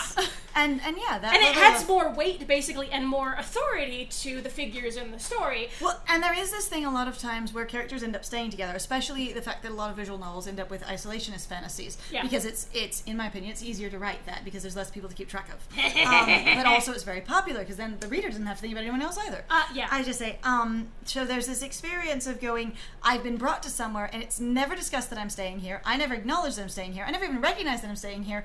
We never discuss anything about this arrangement, but suddenly we're in a relationship and I live here and it's never important to mention it anyway, to the reader or otherwise. Yes. And it's like, this is really refreshing in that way. Mm-hmm. Next steps. I'd assumed I would be returning to the palace with Vaquette. Ermolai had insisted upon my swift return, and I presume he would be willing to offer me shelter while I recover. To do so would be uncharacteristic of him, I think. I love that going like, can I say this? Mm-hmm.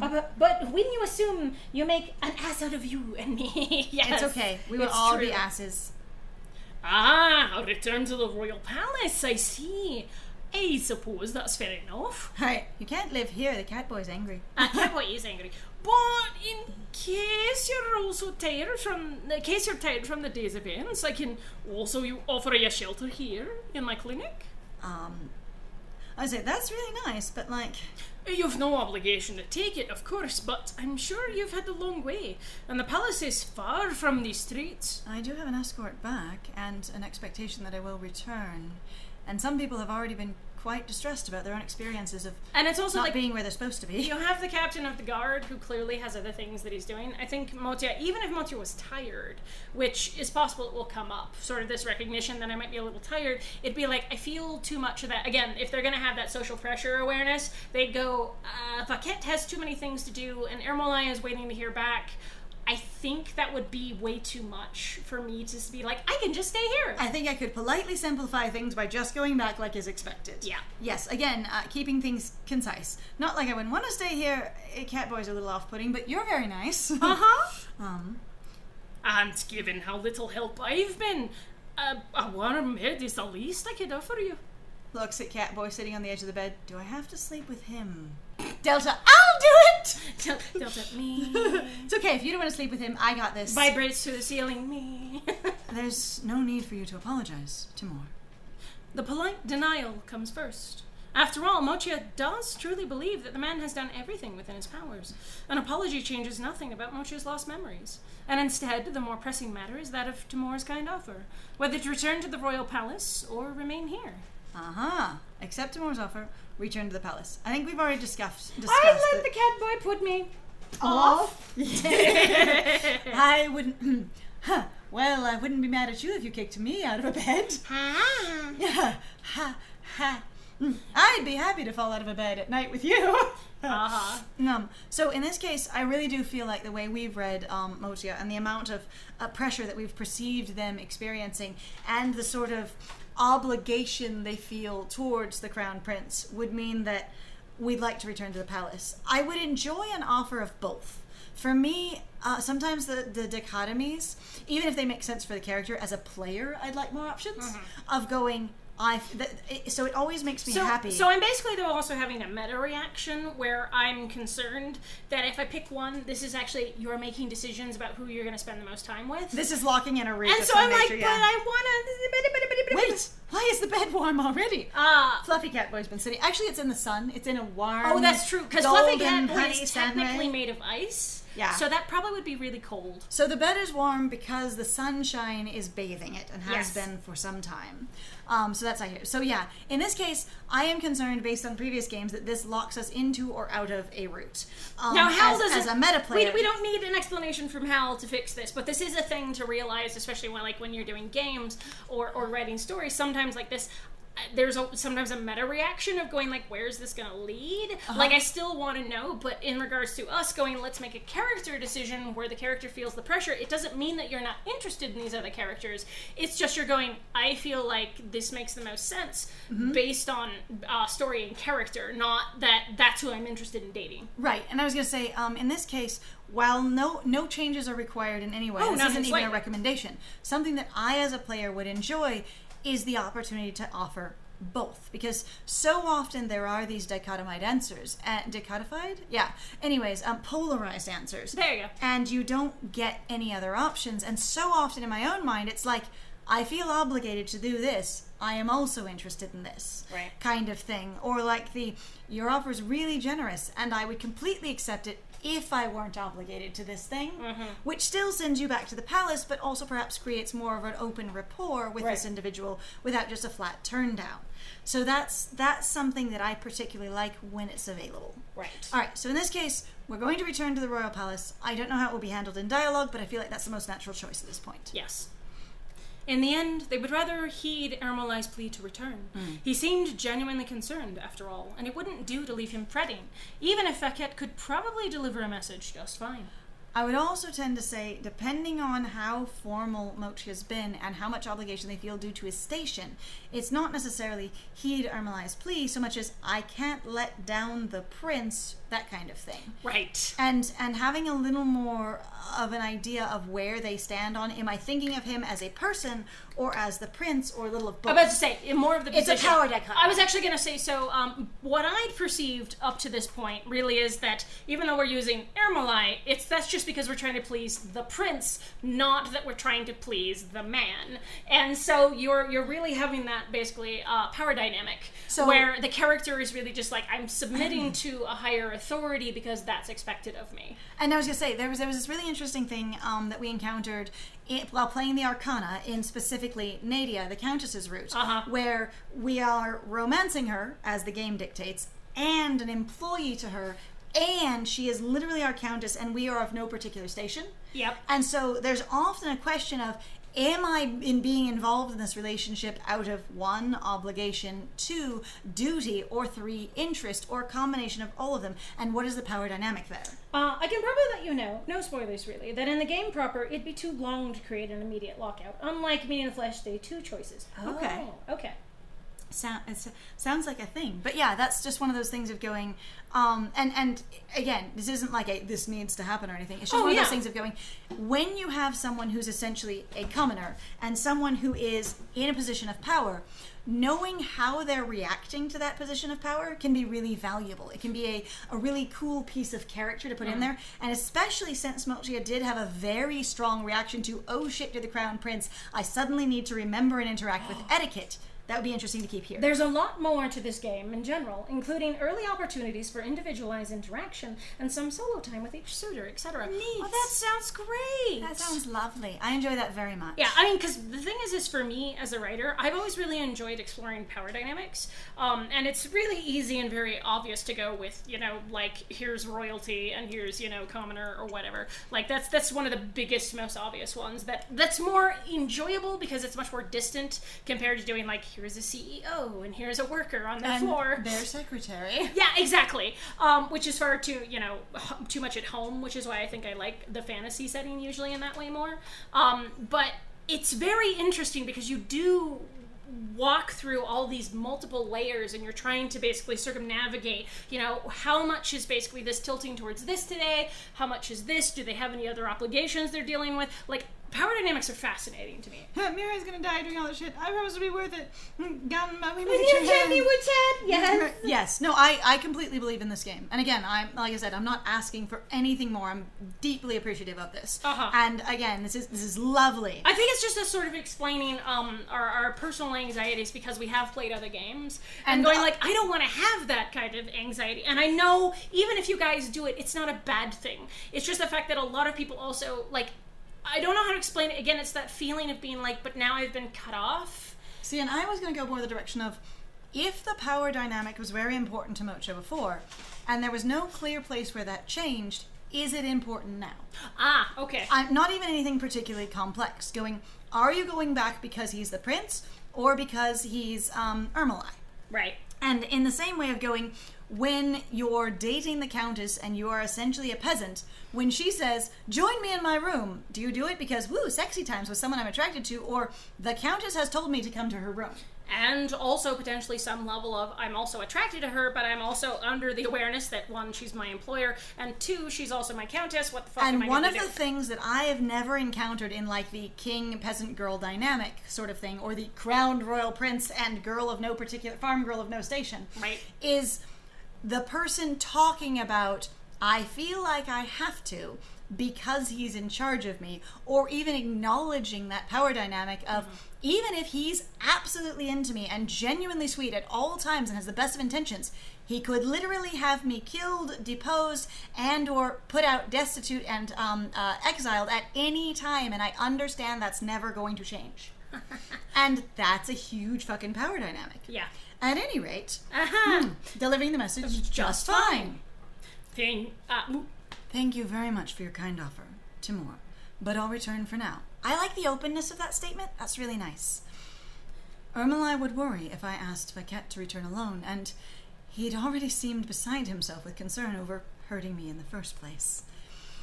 But I'm grateful for your consideration. I enjoy that answer so much more than what I may have been trained to expect. Yes. Nice. That is a lot more open than I was thinking. Oh, speak nothing of it. It was the least I could do for you, friend. Nice.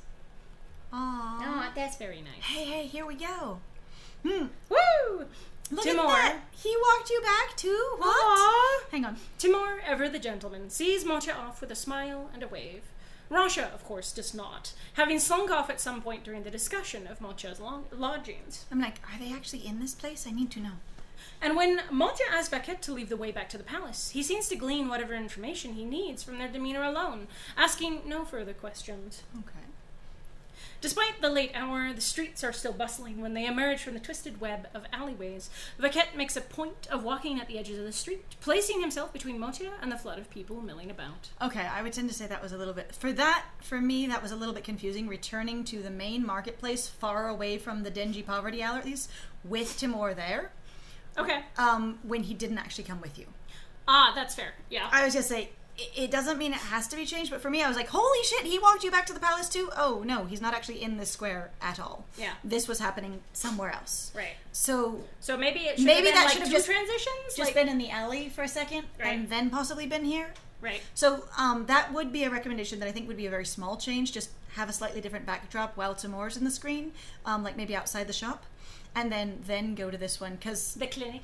The clinic, thank you. Because for me, that was really disorienting of going, oh hell, he traveled all the way with them to the square, because it was a not seriously long way, but definitely a very different part of town. Now, if he did, I'd at least maybe like it a little bit more clear, because I kind of with my friend, because that sounds like it once, like you kept fading in and out. Noted. Code it or hiccup probably. Oh, okay. Oh, okay. Excellent. Because yeah, I didn't expect to see him on this street, and I figured it would definitely be noted if he were, and so that one. Okay. All right. Okay, flood of people milling about. Yeah. Having been largely silent as they made their way away from the clinic, the only query he makes is short and to the point. Ooh. I'm sure you must be exhausted after the tumultuous day. Are you able to walk? We've already gotten this far, I assume. We have to be able to walk? That's a little late. Of course. I've walked this far based on the background. Oh, sorry. Actually, yes. Based on the background, we've gotten quite some distance. I have done it so far. They regret the answer as soon as it leaves their lips. Being carried the rest of the way to the palace would be a blessing, and they're certain Vaquette would go about the task with the same opaque geniality that he seems to handle everything. Aw. But what's said is said. Aw. Motia diligently keeps up with her escort on the long trek back to that gleaming building. I actually like the fact, though, that it's like, they're like, I'm really, really polite. Fuck, why am I stupid? God damn it. Why couldn't I just ask for the ride on the damn fluffy beast? Damn it! Damn it! Well, because that would be too impressive. Are you able to walk? Excuse me. Well, if it had been up to me, you wouldn't be able to walk for a week. Well, is that why you have 4 legs? Right. At least you wouldn't be able to use some of them. All right, that gleaming building. Here we go. Look at that gleaming building. Oh, look at this. That is hella bedroom. I am down for this. Egg. So Ceiling egg. Orbs. Ceiling orb. I But just also, like with this shadow, it looks more like egg. This So one ceiling egg. does go slightly egg, just with the shadows, but Oh, obviously yeah. still orb. It's still an orb. Clearly still orb. Also, like, look at this amazing, like sort of table where you have I the chairs and love stuff, that. and just the floating orbs. Also, the plants just creeping in on you, and the fact that everything has skylights. I also, again, we've tipped up our visual again, so this room is much bigger than the small little thing. My smooth brain doesn't see as much as y'all do. Aw, it's okay. Sleepy time. You know what? There's a bed. You're in good company. You're all right. It's okay. That looks like rose petals, though, across the whole room. A lot of it is context clues and Whoosh. having more exposure and usually picking up basically the algorithm for these things. Also a level of just wanting to be flirty and inappropriate.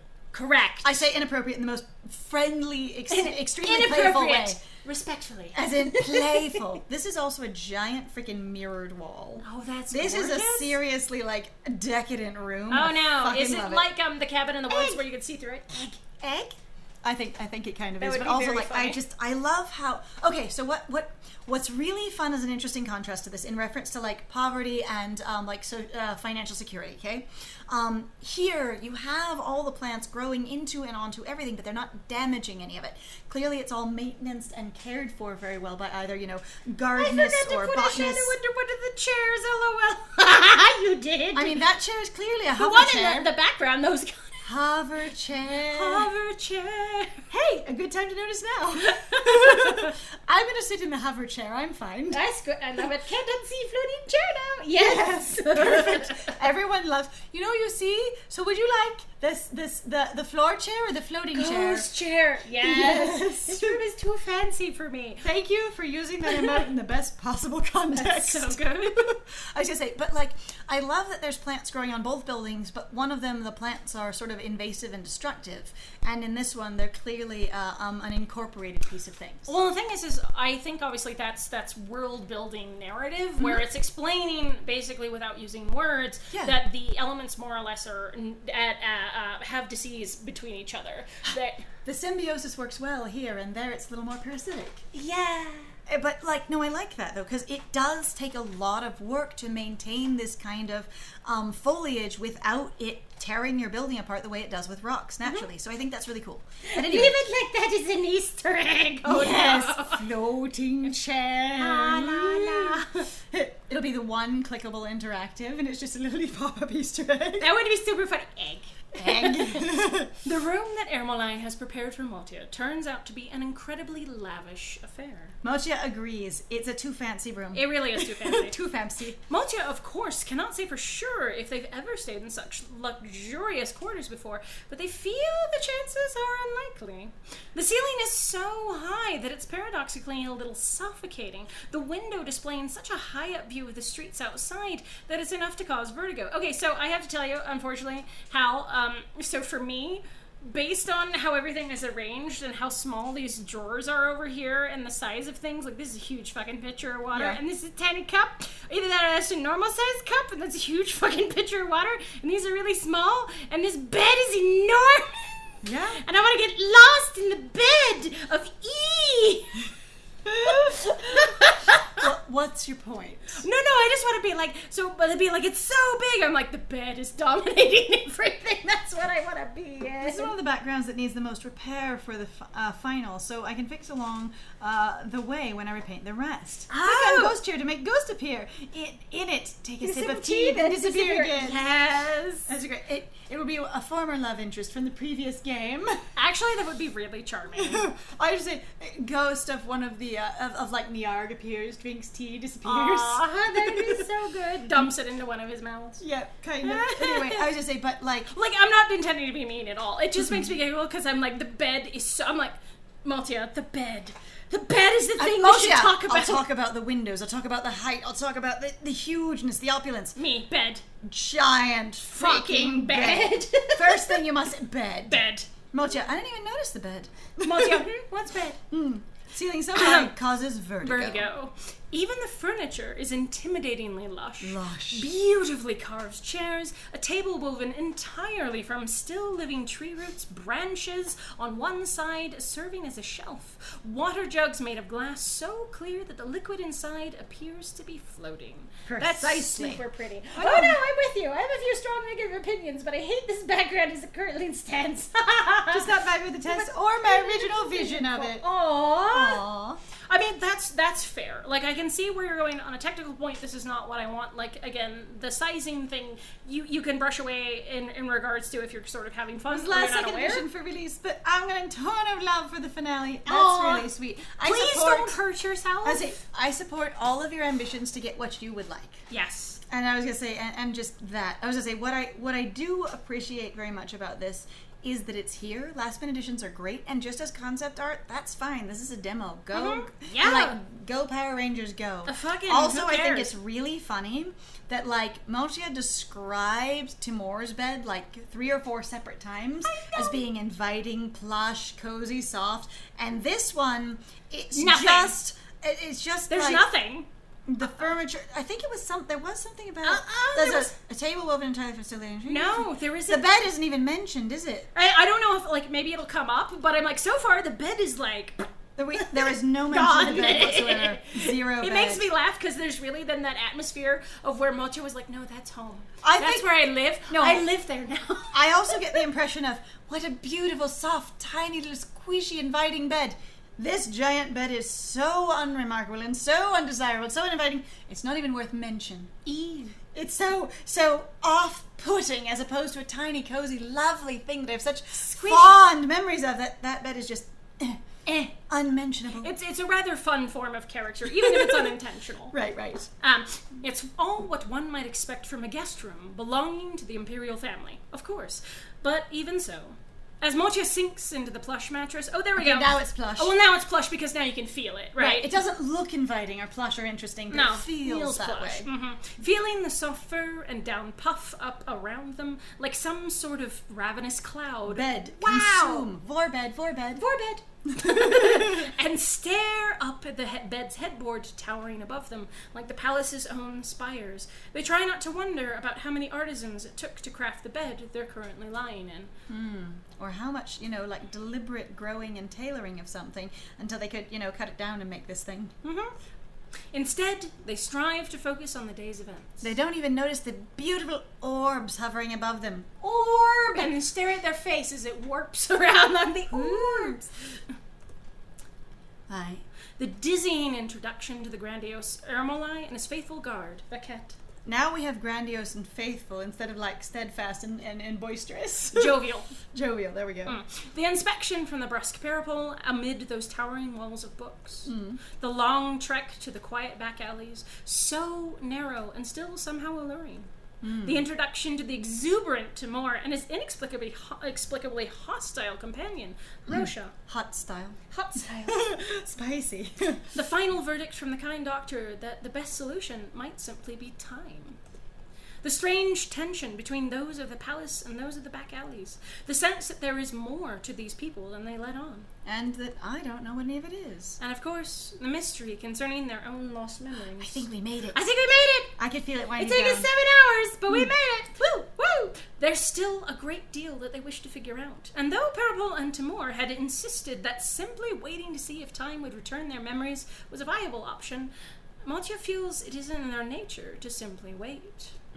Perhaps a new day will bring more chances to seek answers. This is an inquisitive, active protagonist. I love that! I will not just sit here and wait to see. I want to also investigate. Again, self-investigation. But the thing also that I like with Miru's writing is the characters do genuinely feel typically far more active, and that promise doesn't ever go unfulfilled that the characters are active, because I cannot stand how many visual novels we've read where they're like, I'm active, and I'm just going to passively get knocked around by literally everyone, and it pisses me off. This is a proactive character involved in an engaging mystery who never asks any questions or investigates anything and does not come up with any suggestions or ideas of their own in reference to solving things at all.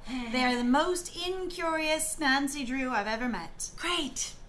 Perhaps a new day will bring more chances to seek answers. They're not Nancy Drew, which would be the full experience. They're like Nada. They're not a Drew. The really sad cousin. Or Nader, just the front of each word, just a little bit. Nader. Yes, surely it will.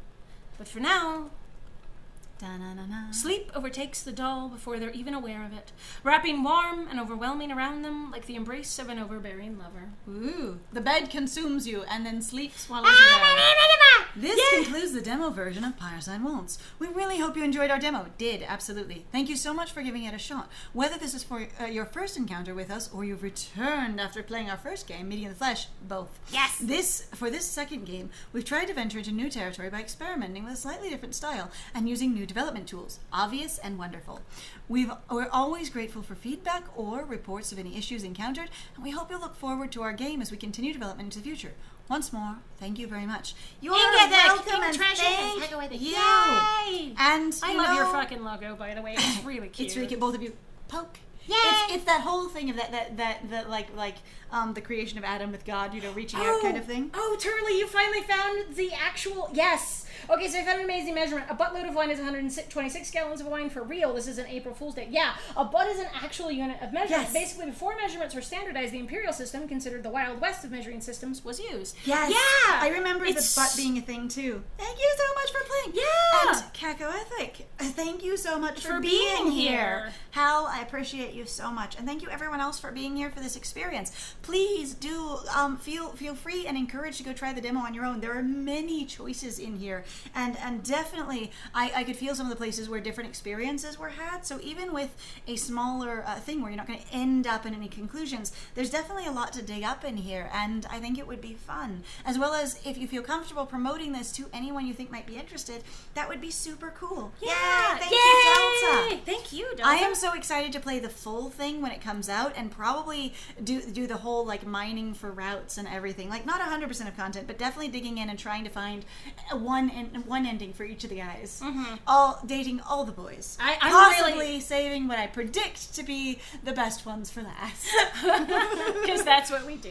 And thank you everyone for watching Lights and Scandal. Good friends, the best. Thank you so much. Len also sends love, by the way, as she's currently driving. Perfect. Aww, Thank you, Len. that's Thank great. you, Delta. It was so good to have you. Oh my gosh. Turley and Delta. Oh, and as Floor always. and Poet. Floor and Poet. Draconisha. And Draconisha. It was so good to see you. And anybody who was honestly lurking, because I don't know actually if we had very many say other people who are any actively lurkers talking. and Tamara, who came by to Oh, lurk in. they did. Much appreciated. And if I've forgotten anyone, it is not because I don't care about you. It's just because it's a long list of names and it's been a good deal of hours. It has been 6.5 hours. Yeah. So thank you very much. For doing Genuinely. this with us. This was deeply enjoyable. I barely noticed the time going by. I really didn't. I was having a fucking blast. This is so much fun, Hal. I'm like in I'm 2, super 3, amped. I'm like 5 oh. years. Whenever it comes out, I'm ready. I'm prepared. My body is ready. Also, Delta's is ready. Woo! Woo! So yeah, thank you everyone for being here so much. And since I don't have the energy to raid anyone in any proper fashion, and there are very few of like our people on board that I can find, I think wrapping up might just be the ideal. Yeah, if everybody's okay with that, we'll just kind of end here. I'm tired as well. But this was great. Like, I really, there was really very little perception of time going by. So good. This was a fantastic experience. I love the setup. All the characters are fascinating, as usual. The art is lovely. The art is fantastic. God, you guys have done so much work on those Yeah, models. please let Miru know that we have greatly enjoyed her writing and we are setup. expectantly, just pregnant pause, please. Enthusiastically Trembling. anticipating. Yes. So yeah, Have a great one, everyone. We very much appreciate it. Please feel free to go check out our other stuff. Please also check out InkEthic's other projects. Also, please feel free to go check them out on Ko-fi if you'd like to support them so that they can continue to actually improve this project and maybe get involved with others. It's really fantastic to have Hal here, and we also appreciate Len being here. I'm so happy for Mr. and Mrs. Len. It's so good. There's the kitty. Oh. There it is. Yeah. And all of you, please have a really lovely night. Take good care of yourselves. I look forward to seeing you again. Have a great day, have a great evening, have a great afternoon. Whatever your time of day is, please take care of yourself. Do your stretches, get your food, take your medication, drink some water. Unshrimp yourself. Take care of yourself. Deep breaths, because Moncia needed them. That's true. And I have been Scandal. And I have been Lies. And it was great playing with you. Bye! Thank you, Turley. Lovely. Yes. And everyone, be well and all of that good stuff. Be good to yourselves. And we will see you again soon. Yay. Bye, everybody. Bye, Delta. Bye, Hal. Bye, Turley. Bye, bye, bye, bye, Bye, bye, Len.